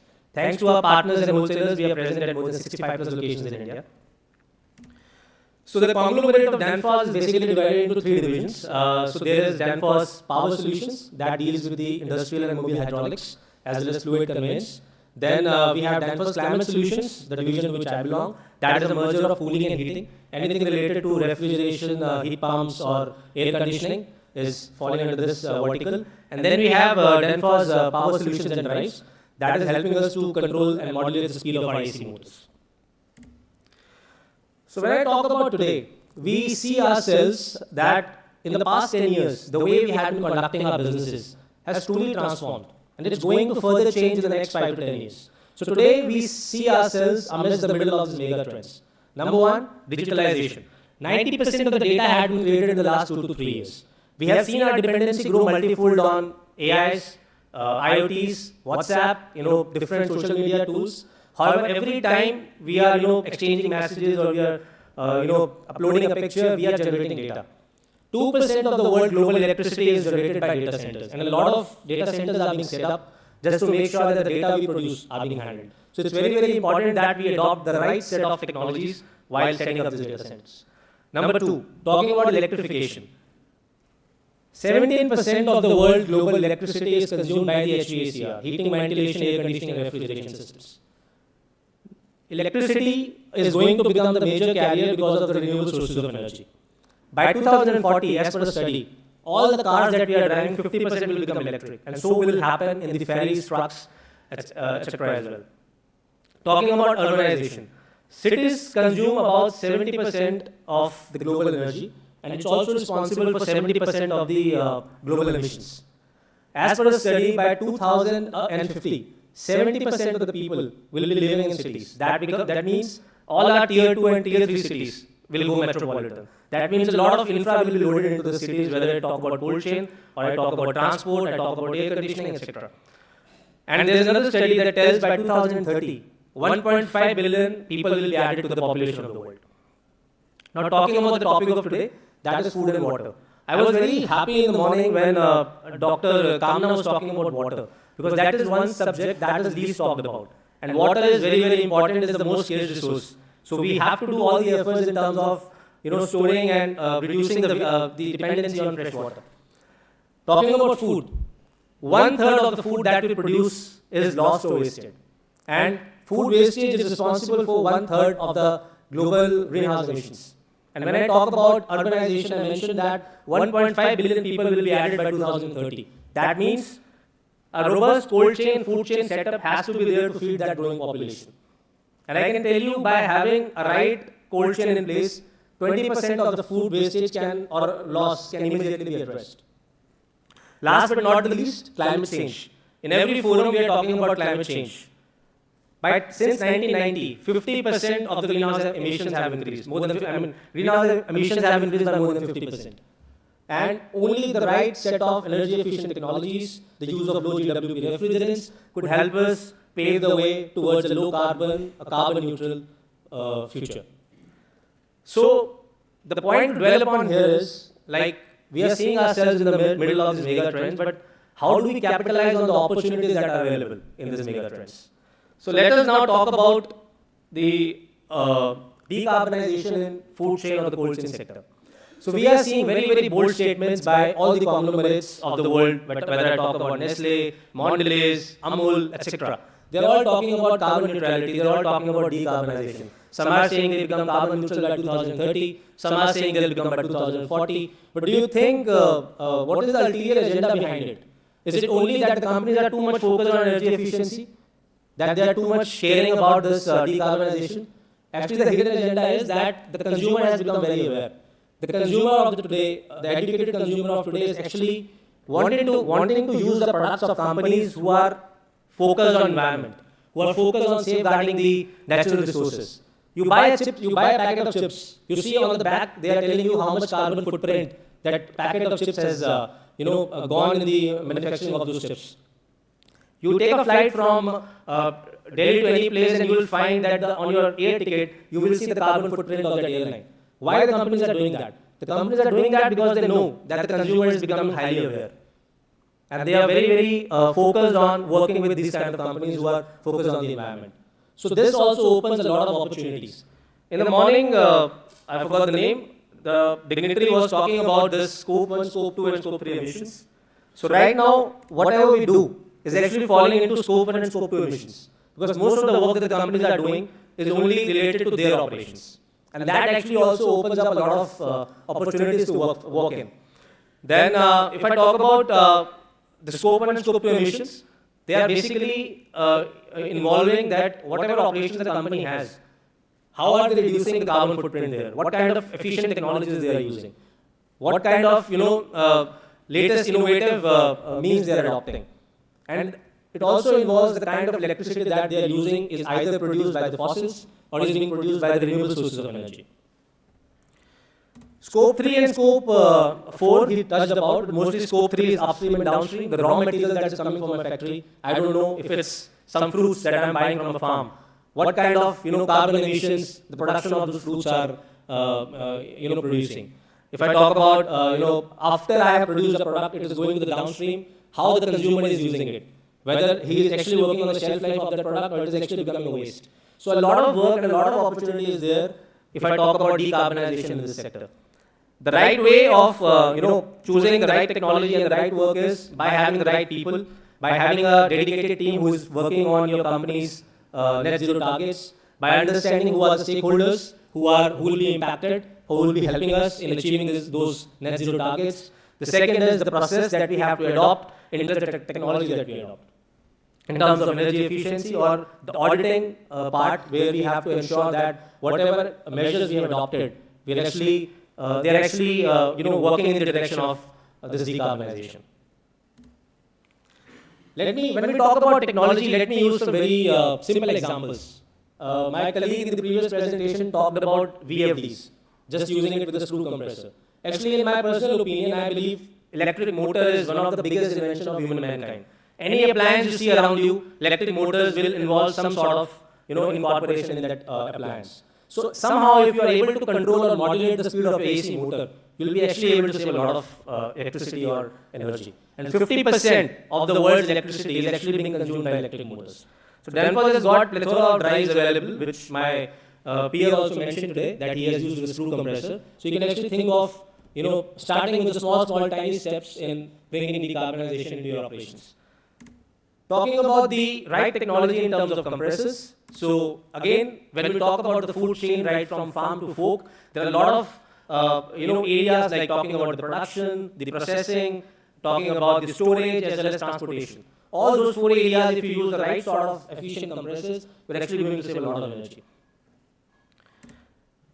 So these are some of the pictures of our Bock compressors which are used for refrigeration applications, right from storage as well as transportation as well as for production of your food material. So my friend already talked about the refrigerant trends. I won't talk about more in details, but I would like to highlight that definitely the industry is going towards, the refrigeration started from natural refrigerants and it is going to go towards natural refrigerants. Just to give you, a slight overview in different applications, industrial we are seeing a big change and the market is moving towards natural refrigerants. If I talk about centralized supermarkets, right now we have a mix of HFCs, we have HCs, we have HCFCs. Of course, HCFCs are going to get phased out by this year. But then we have HFOs, hydrofluoroolefins, and we have got natural refrigerants. So we have seen that above 20 kilowatt systems in the supermarkets, CO2 is going to become a very, very familiar refrigerant. and it has got 0 GWP, so it is again a very, very environment friendly refrigerant.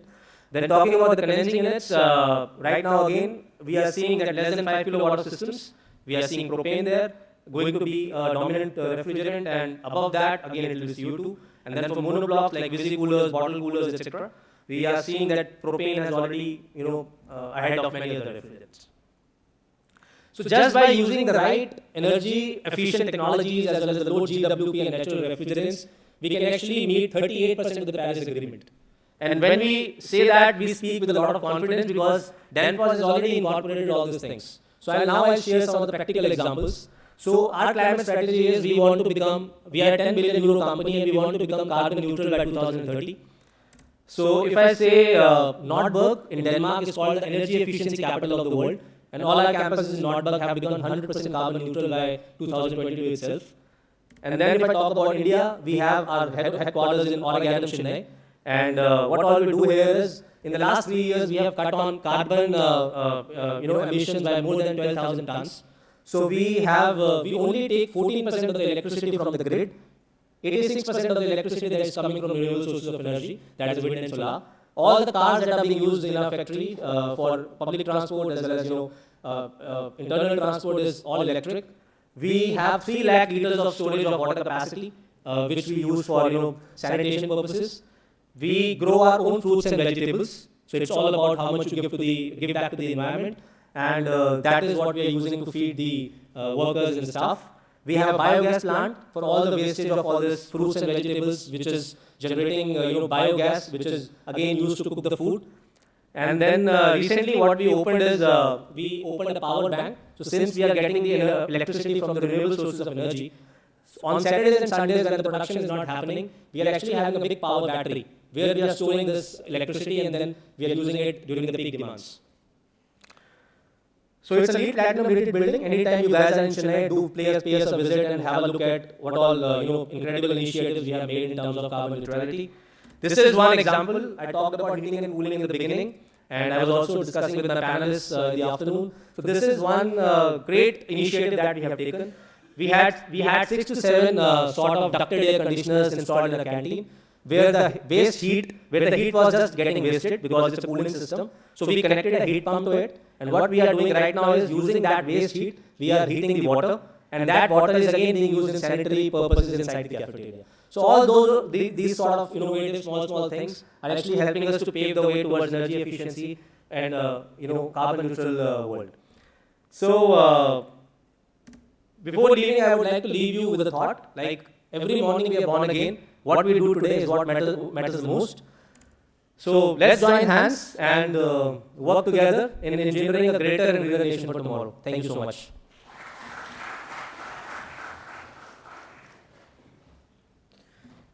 Thank you so much, sir. You have given the excellent examples and practical what you are doing in your facilities. I would also like to introduce my reporters here in this session. Dr. Nitin Kumar, he is the food engineer, and Dr. Muralidhar Meghwal, he is also the reporter in this session. He is the food technologist. So now I hand over the session to Dr. Aman Arora ji, who is moderating this excellent panel discussion. Good afternoon. I am Aman Arora, at Better Way. I thank you, NIFTEM, and thank you, Director NIFTEM and Mr. Parekh, for giving me this opportunity to moderate this session. Fortunately, I will be completing 40 years in this cold chain this year only. I started my career in 1984 with NDDB in cold chain when nobody knew cold chain. Yeah, that is true.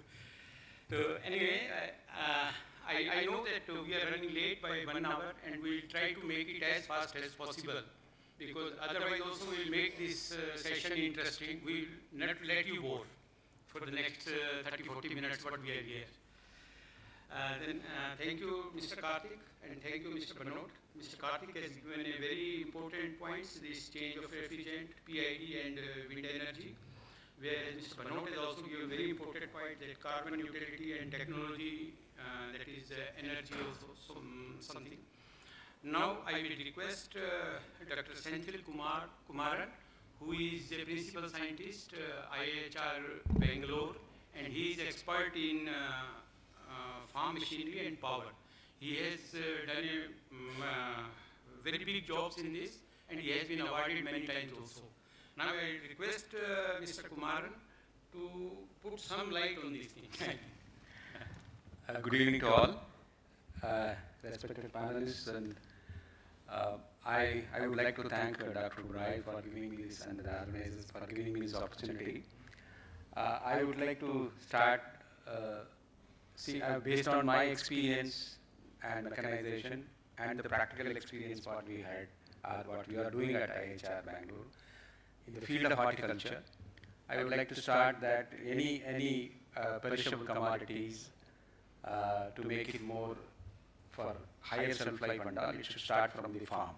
I think probably a proper harvesting at the right time and with a good maturity and good quality, and probably to avoid waste in the field itself will start from there. This is what I want to start the cold chain from the farm.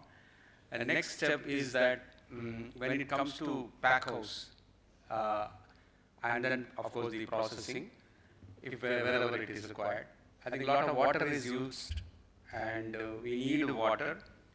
Probably every system, every pack house and the processing unit should have the rainwater harvesting system, which we practically experienced at our IHR. Like it really helps, to meet the need of water, a lot of water, good water, and also the recycling of wastewater. Probably these two things we have to make it. Another one is that if you want to be very energy efficient, we should have the energy auditing.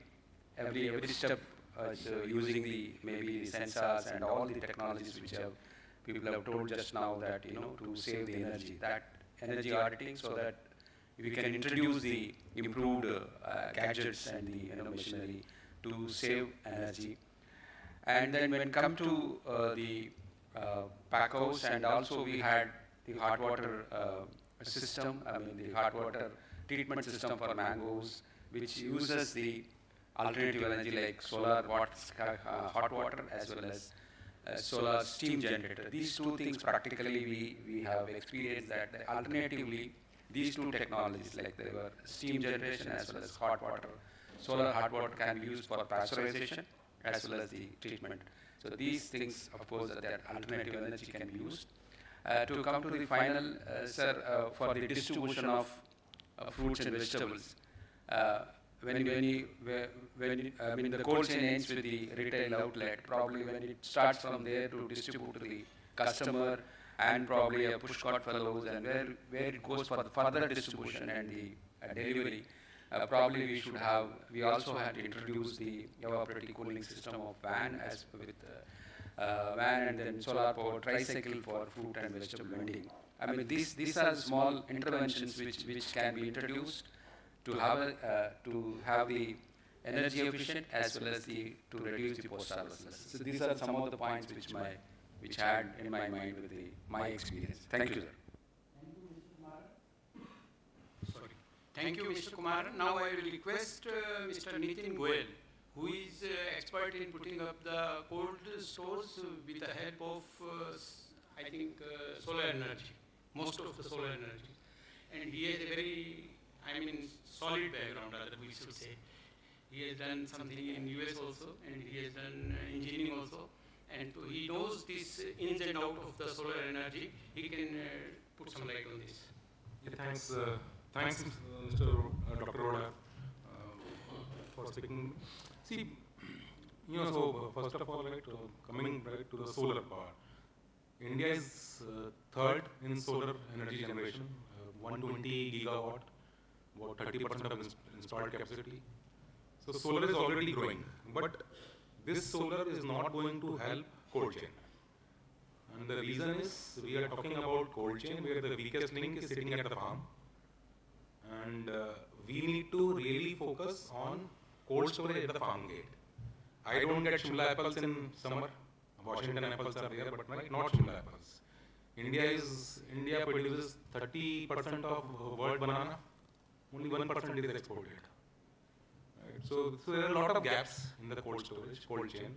One of the main challenge which we see is that we cannot bring grid to every farm. So for that we need, and solar is only one of the sources which we can bring to every acre of a land. And same has been observed while getting solar irrigation pumps. So now why not solar powered cold storage or solar powered milk coolers? One of the main challenge with solar happens is 95%, I would say 99% of solar which we see in Delhi or anywhere across the globe doesn't work without grid. If there is no grid, solar stops. Which means to make solar work off grid, without grid, you need electrical battery. Electrical battery is the culprit. 3 years out, you need to replace it, so then solar gets a very bad name. So what we have done is, in our company, we have developed an energy storage which is made out of ice, and this is a slightly complicated different ice forms where we can even go to negative temperature. So with this, now you have solar in the morning, it makes ice kind of a material which stores when sun is there, and when sun is not there, this can provide you cooling. And these systems are completely off-grid, and so we are 4 years in the business, done about 300 to 400 installations across 25 states of India. So we are not in Himachal, Chhattisgarh, Arunachal Pradesh. So apart from that, right, we have installations everywhere in India. Few of our prominent installations are Indian Army in Ladakh. So Army at the border, they don't have grid, they need food to eat, and cold storage is required for them to store that food. But why Ladakh is already cold, why we need a cold storage? So there we had an innovative solution, all-weather solar cold storage, works on solar, no grid. It do heating in winter and cooling in summer, summer. So it's slightly complicated stuff we did with them. Then we are also working with US Department of Agriculture. So right, so make in India and make for world. Right, so we are now we are able to do that also. So we are working with US Department of Agriculture in Kenya, and where we are working on sweet potato. So sweet potato, cold storage, off-grid cold storage, and we are controlling multiple things: CO2, temperature, humidity. In India, we have done India's first off-grid solar vaccine cold storage with government of Kerala.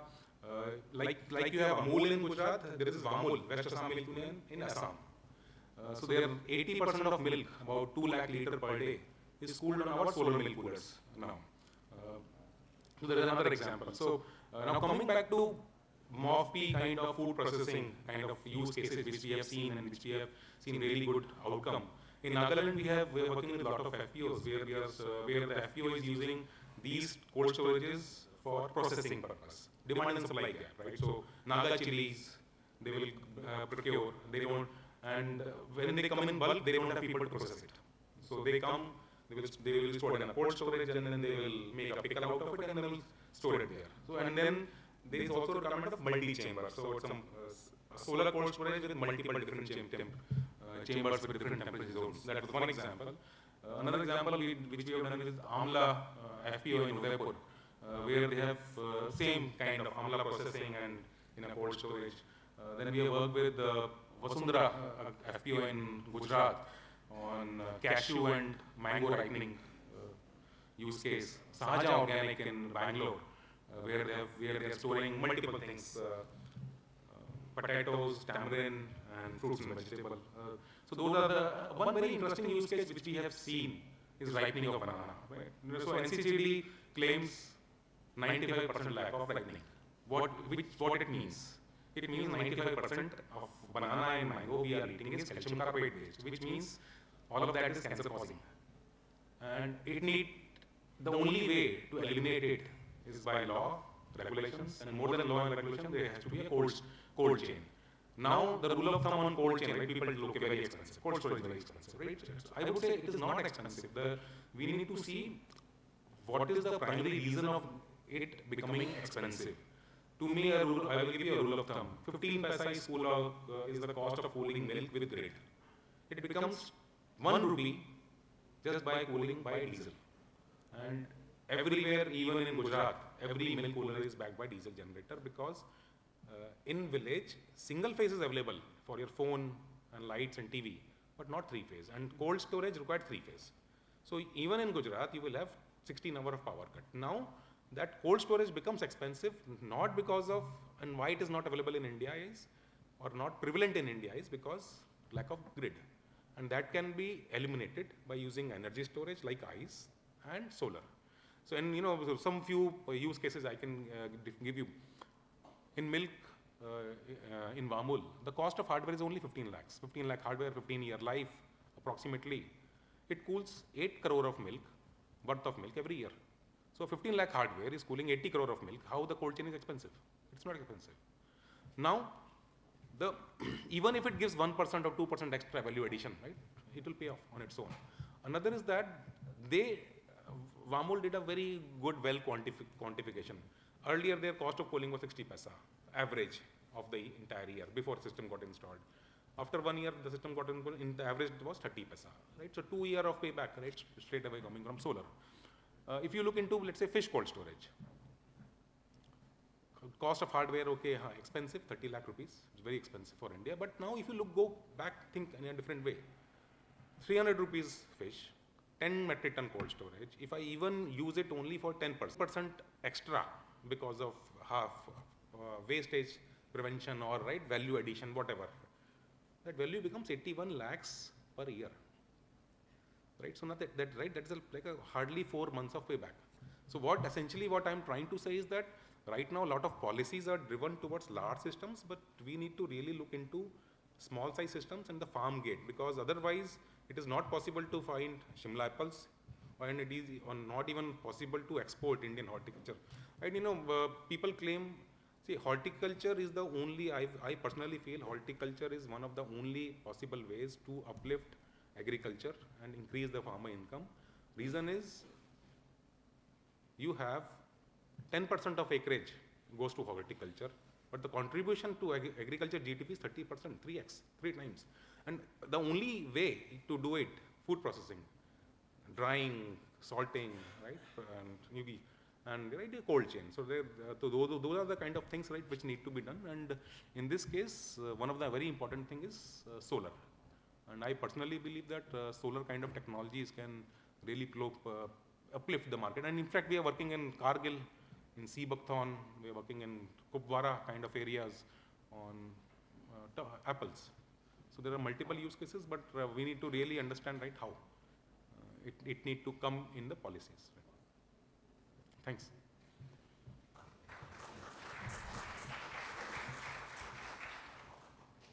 Thank you, Mr. Nitin. You have given a very useful information. Even I have not heard of these things which you have given.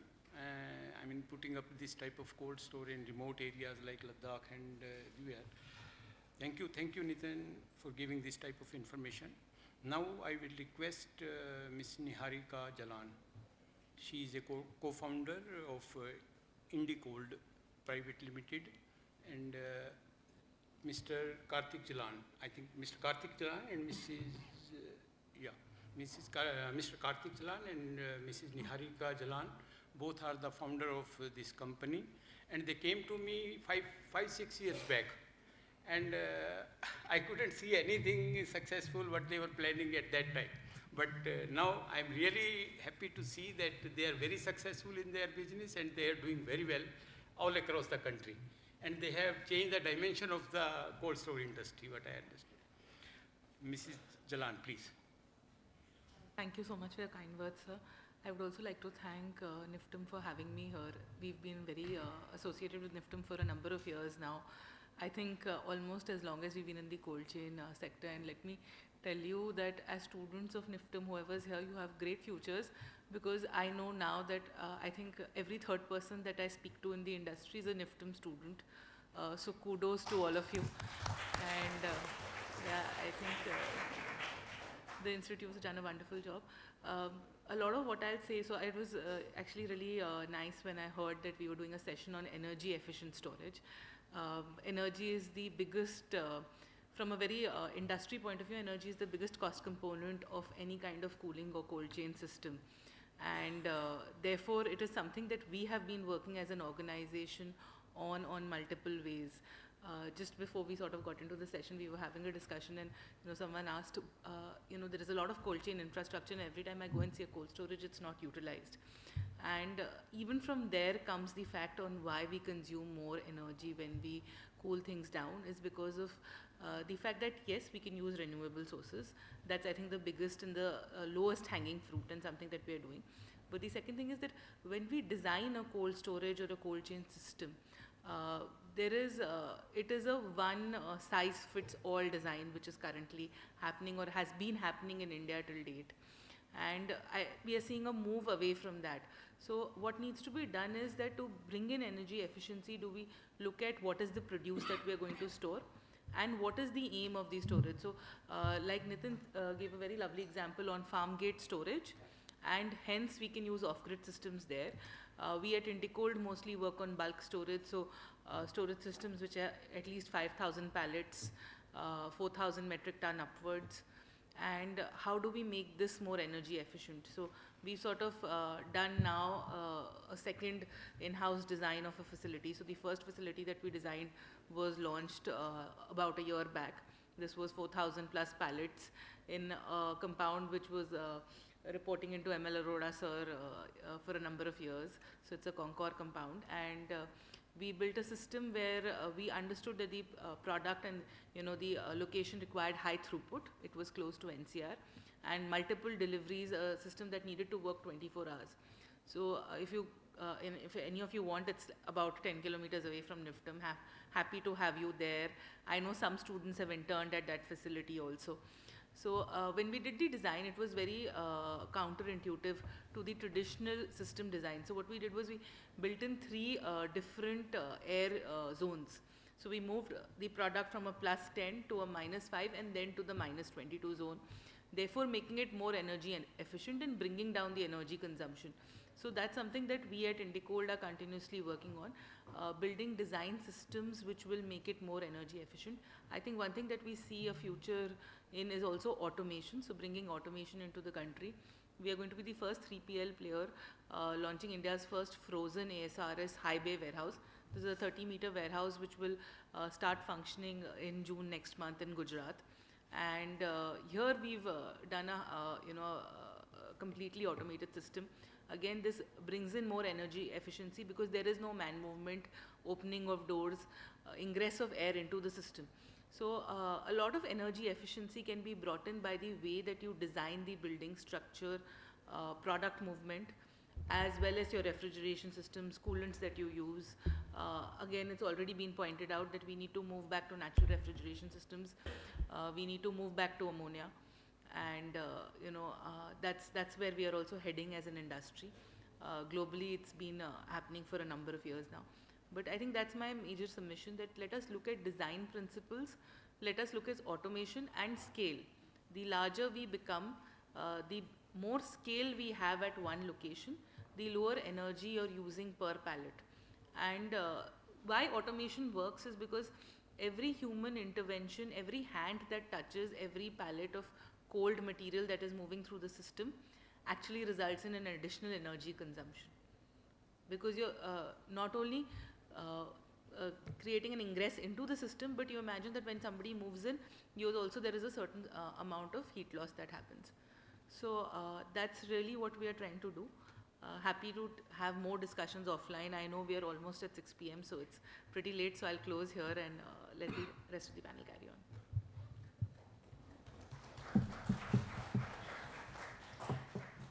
Thank you, Ms. Niharika. Actually, expecting something on supply chain of perishable fruits and vegetables, or perishables, this thing, because you have expertise in that. If you can say something on this. So, supply chain of fruits and vegetables and that piece, essentially where Nitin clearly pointed out, the closer we move to the farm gate and bring down the temperature, the more is the life of the product. So we make it shelf stable. So in terms of supply chain of fruits and vegetables, I think the way to bring in energy efficiency is to go closer to the farm gate with the cold chain solutions, as well as also bring in reefer transportation. So typically what is happening is that the consumer is not willing to pay that delta, and therefore you will see apples coming in, like, you know, Nitin pointed out, you don't get a Shimla apple in you know, NCR or Delhi or India to eat in the summers. The reason is that even though you're bringing it in for controlled atmosphere storage, let's say to a FHEL in Kundli, it is coming in ambient trucks. So the 24 hours that it takes to sort of travel down from Shimla to the NCR region for storage, there is a significant loss or a significant amount of ripening that takes place. And that sort of brings down the shelf-stable life which we are able to achieve even in controlled atmosphere technology. So I think what we need to do is not only take the cold storage to the farm gate, but also develop reefer technology such that refrigeration vehicles are used right from the farm gate to the cold storages, to your bulk storages, and that will bring in that kind of efficiency that we will see a reduced wastage, and reduced wastage would obviously mean reduced GHG emissions for the country. Thank you, Niharika. I think a lot of useful information what we are getting from Niharika, because practically they are doing all these things since last 5 years, I think. Okay, thank you. Now I will request Mr. Sameer, who is with us, and he is the real energy. Everything is theoretical, he is the practical energy, because they have the financial powers, and he will be giving some details on the schemes which a beneficiary can directly get from the NABARD. Generally, we have an impression that NABARD is giving through the banks, but there is some scheme which food processing entrepreneurs can get directly from NABARD. Thank you. Please. Thank you, Dr. Arora. There are different, already many speakers have spoken about the various technologies which will reduce the carbon footprint. One thing what I would like to point out that we are a country with the highest population, and we need to be having a food security for sustaining our growth, and government and all the various organizations are working towards this food security. We have reached the food grain production of almost 329 million tons and horticulture production of 355 million tons. Now the issue is almost 20% of this food grain production every year is wasted, and in horticulture production this wastage ranges between 5 to 15%. Now what if this wastage has got to do with the climate change? We are putting all our resources, all our efforts, everything to produce these things, and when this is wasted, while during this rotting process and everything, the greenhouse gases are emitted. If we can stop this wastages, then first of all will be food security will be increased, and this greenhouse gas emissions will be reduced. That will help in fighting the climate change. Now how you will do? So that there comes the role of the storage and marketing and food processing. So where if we can start processing this food grains and horticulture production, then we can reduce these wastages and we can stop other things. As regards this food processing, in NABARD we have a dedicated fund called Food Processing Fund, where we finance various units which are established in designated food parks designated by the Government of India. The loans are available for setting up of designated food parks as well as setting up of units in food and agro processing units in these designated food parks. This loan is given in the form of term loan, and these beneficiaries are like state government entities, as well as farmers producers organization, companies, corporates, entrepreneurs. All of the beneficiaries are eligible under this scheme. And this term loan is available up to the 75% of the TFO, and the term loan is given for the period of 7 years, including 2 years of moratorium. If any of the entrepreneurs are interested, then NABARD is ready to help them. Thank you. Thank you, Mr. Sameer. And this is again important information. I mean, earlier we had an impression that only NABARD is routing the fund through the banks and other institutions. But this is a direct scheme. This is very important to us because we are from a food processing industry. And one more point I wanted to, cover in this discussion, that is a differential temperature in cold store and transportation. Rather, we should say compartmentization. Anybody can discuss on this issue, Mr. Karthik? The theory of compartmentization in a container or a transportation container has not been done as on today. It has been done for the pharmaceutical sector for storing vials and for vaccine storage, where the temperature gradient between two zones in the same container is between 4 to 8 degrees centigrade. On one zone it is 4 degrees centigrade, the other zone it is 8 degrees centigrade. So, but if in case you want to achieve a differential temperature of one zone at -25 and the other zone at +4 degrees centigrade, it is really not possible because of the vapor pressure differential which occurs between the two areas. But it is definitely useful when it comes to LCL container load. LCL, I will say loose container load or partial container load. When you want to import a particular material from abroad and some of the cargo is at a minus temperature or a frozen condition and the other one is at a plus temperature, then two zone containers can definitely help in the LCL storage. But as of now, there are no LCL container storages, and maybe it may be a requirement or a want for tomorrow where low loads can be imported or transported from one place to another. It is a wonderful insight, Mr. Arora, but it has to be feasible and it has to be viable for any company to work on this and to bring about maybe a prototype or a working model on this. Actually, I would also want to add on this. Actually, everything comes with a price. So if you would want to put different temperature gradients there, you can actually have two different units, because if the difference is temperature gradient difference is between 4 to 5 degrees, I think it's still okay. But if you want to put something negative and then positive, the temperature gradient is very different. So that can only be achieved by a different technology, because something which is being a positive temperature product, and if you want to store now a negative temperature product, the refrigeration is very different, and the refrigerant could also be different. Okay. It means within plus we can do this kind of. The temperature gradient is limited. It's still possible, but if it's a wide gap, then you will probably need to have 2 units, which will again bring cost, 4 to viability. 4 to 6 degrees centigrade is very practical. It is being done as far as the pharmaceutical industry is concerned. Okay. Thank you, Mr. Saurabh. Thank you, Mr. Karthik. Thank you. We can invite now questions from the audience if any question is there to any speaker. Please.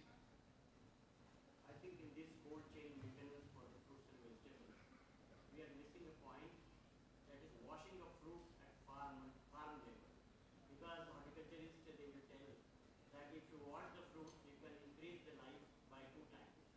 Yeah. The field heat has to be removed. Yeah, field heat to be removed, yes. This panel, I see many entrepreneurs, they should think about coming out with a machine where you can put it to the farm and then wash it. For example, some jugaad type of machines are there in Punjab because they wash their fruits with that, especially the carrot, because they are underground. Potato is underground, and if they are washed, then their look also changes, and also their keeping quality is excellent. Another important point is our country is very much suitable for evaporative cooling.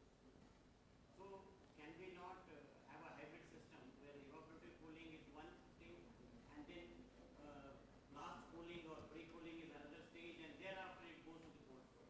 So it economizes the total or energy consumption in that system. These are, rather than questions, these are the suggestions, I think. So I'm noting in the suggestions, yeah. They should have it covered. Yeah. And any question from any audience, please? Yes, sir. The reason when you're talking about compartmentalization, the very fact, the crux of the matter is, if you look at the Indian scenario, suppose there's a small farmer who grows 2-3 produces, right? 2-3 commodities. And one is the one which produces synthesis ethylene. And there's another one which is sensitive to ethylene. Because the storage condition, for example, for mango is about 10 to 12 degrees, whereas the leaf is stored well at 4 to 5 degrees. So we're not talking about a temperature differential between negative and positive. We're talking about temperature differential within positive, but that could be 7 to 8 degrees or 9 degrees, not 4 to 5 degrees. So is it possible, like if I have a 10-ton truck, I want to make about 2 or 3 compartments, wherein I have mangoes in one compartment, chikus another one, and maybe the leaf is another one. Would be able, I mean, that will really help the small timers to transport their produce. And again, when suppose there's a transportation from south to north, and from north to south back, so the farmer in Azadpur Mandi or the trader in Azadpur Mandi can send something back to, say, Karnataka or Maharashtra. Okay, so I can take that question. So, Yeah, you will take. So, first of all, we are already doing a lot of 10 metric ton, 20 metric ton small size cold storages on the ground, which have up to 3 chambers. No, he's talking about transportation. So, like NHB standard says, right, groups, there are 7 groups and one group has, right, group 1, group 2, like that. So we are already doing that part. We are, as we are speaking, we are working on a project in Nigeria, which is a IFC funded project, where we are working on a reefer, refrigerated truck, 14 foot and 18 foot, and both of them have 2 chambers, one chamber for frozen and another chamber for positive temperature, and powered with one compressor only, and they will be charged with the same loop, and then we have few different loops of TXVs to make sure that efficiency goes up, right? The back pressure doesn't go very low. So that we are already working, and in fact this is a solar powered refrigerated truck, where the refrigerated part and the solar is on the ground. Inside the refrigerated truck we have phase change material of negative minus 23, minus 26, and then on the positive side it's a 0 degree. So these things are already being done, but point is that they are not too popular. They currently being done on a pilot basis. May I add? Nitin, the technology that you were talking about earlier, I mean, would it really work in the transportation system as well? See, transportation, of course, we can work, but right now, as we are a commercial company, we see a lot of more business in on the cold storage side and less business in reefer side, refrigerated truck side. And one of the main reason is that refrigerated truck is business is more limited to metro cities, e-commerce companies. So we are not too much focused on that part. You see a business sense there? It would make, means we have received a lot of inquiries from Europe to make a solar powered refrigerated truck. It would make, India is not there right now to me. It will take some more time. Yeah, actually I just wanted to add, this kind of technology is already there, because what we were discussing earlier is no compartmentalization and then doing a different type of cooling.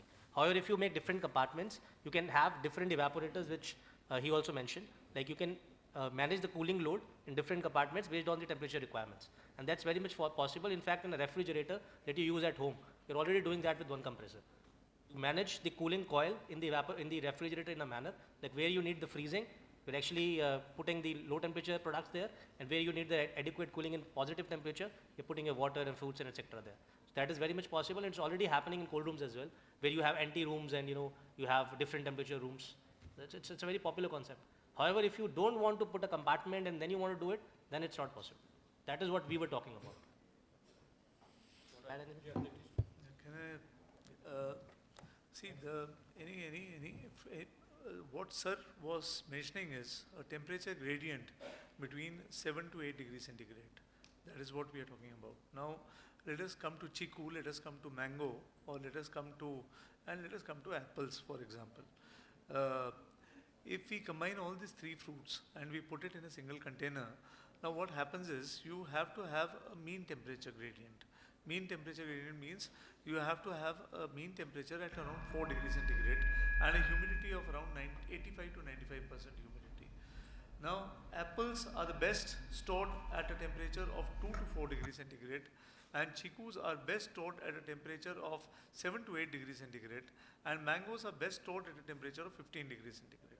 Now, these are the different temperatures which go. Now, you can do zoning.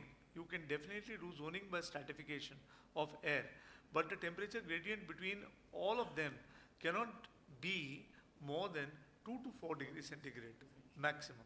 Now, if in case you put mango in a truck where you are maintaining a temperature of 7 degrees centigrade, let's say, mango is going to blacken out, it's going to start blackening up a little bit. And if in case you are going to store apples at a temperature of 7 degrees centigrade, the ethylene production will enhance. When the ethylene production enhances, it will ripen the chiku and it will ripen the mango, and that is what will happen. So there is a lot of cross-functionary to this. It's a good concept, but then this concept has to be ground reality implemented, which has not been really done as of now. Different compartments, as my friend is saying, definitely it can be done, but not in the same compartment. Yeah, same container per se. Yeah, compartmentization is a different room altogether. Yes. But then, when you unload a container, it is not really feasible to do a compartmentalization in a container, because you have to move the product out, and it is only around 40 feet container, and by 8 feet, and it's very difficult to move a pellet out. And pelletization space will be lost in the container, which will add to the more cost of transportation. I think we need to develop a prototype and then see the experimental results, what it says. See, developing a prototype, yes, but then it adds to the cost, it adds to many things. So it is a cost-benefit analysis. Just to sort of add to that, when we talk about fruits and vegetables and refrigeration storage, we started our cold chain journey by procuring fruits and vegetables from the farmer, bringing them to the NCR region, storing them, and then selling them to both the adats as well as to modern retail stores. And we did this back in 2014-15. So I think one thing that very rightly Karthik also said right now is the cost-benefit analysis. The biggest challenge today is that a lot of the margins of your fruits and vegetables are taken in by the adat or the wholesaler even till date. Maybe today now modern trade is accounting for larger. Back in 2015, modern trade accounted for less than 5% of the total volumes that we were procuring, and we were doing 1,000 metric ton upwards of apple in a season. So I think that is where the biggest challenge is. If we are able to give that kind of a benefit to the farmer, where he is able to afford that 5 rupees or 6 rupees cumulatively extra on a per kilo basis, and that is how much the refrigeration costs if you're looking at it across the chain, which is from the refer truck to the cold storage to the pack house where you're grading it, washing it, etc. That is the margin that the farmer needs, or that is what the consumer needs to pay extra for him to be able to do this. Then the bulkhead solution, which is getting mentioned, that you do 3 different temperature ranges in one container, it's possible. But it's that delta which I think in the country we are moving towards. Post-COVID, people are willing to pay more for a better quality fruit and vegetable, and we are moving towards it, which is why we are seeing a larger number of refer trucks also. Right. Thank you so much to all the panel members. And I'm sorry to interrupt this way, but I think we're already running short, and I think it's time to conclude. If you have any further questions, you could contact the panelists via mail, and I'm sure you'll get the replies. So to conclude, I would like to invite the Director, sir, Dr. Harinder Singh Oberoi. Sorry, sir? Yeah. Yes, and I would also like to... Yes, sir, please.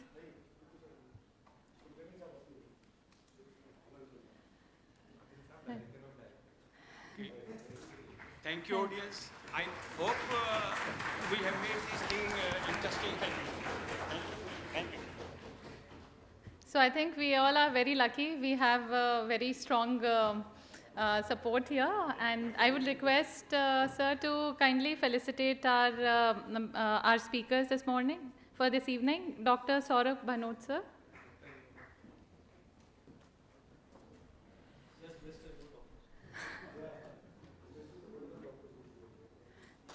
Thank you.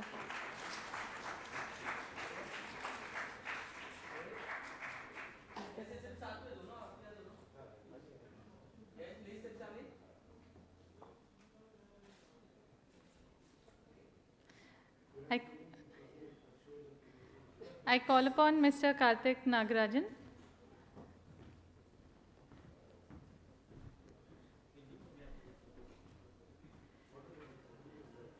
We would like some applause from the public here.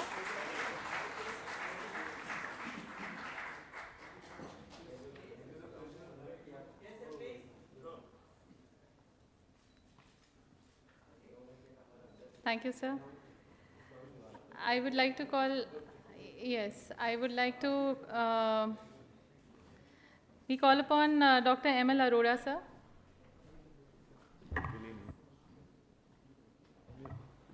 Request Dr. Tikku, sir, to kindly do the honors.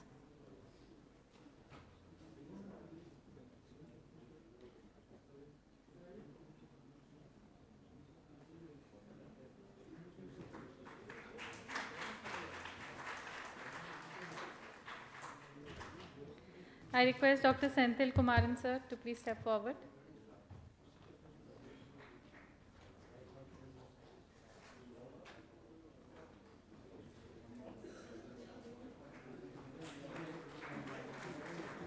I now call upon Mr. Nitin Goyal to kindly come to the podium. Mr. Nitin Goyal, sir.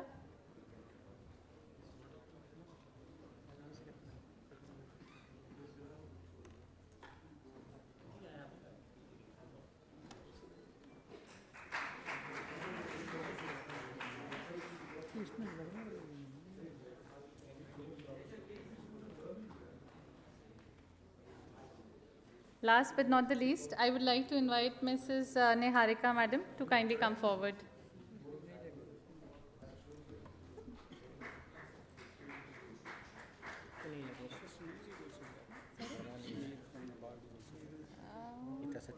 Yes, right. And we do have, we would like to call Mr. Sameer, DGM NABARD, to come forward.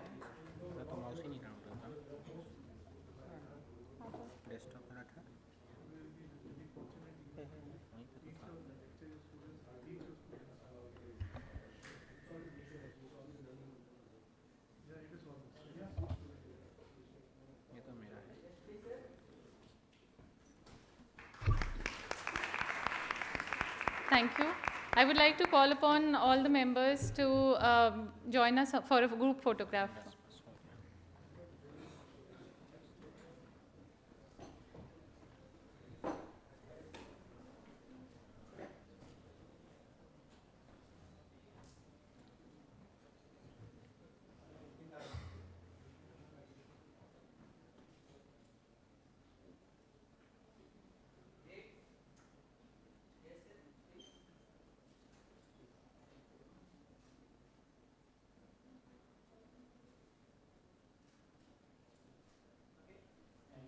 Thank you all. I'm sure it has been a great day of interactions, learnings, and a lot of knowledge sharing. And we hope to see you tomorrow again. And the show will continue. Thank you so much.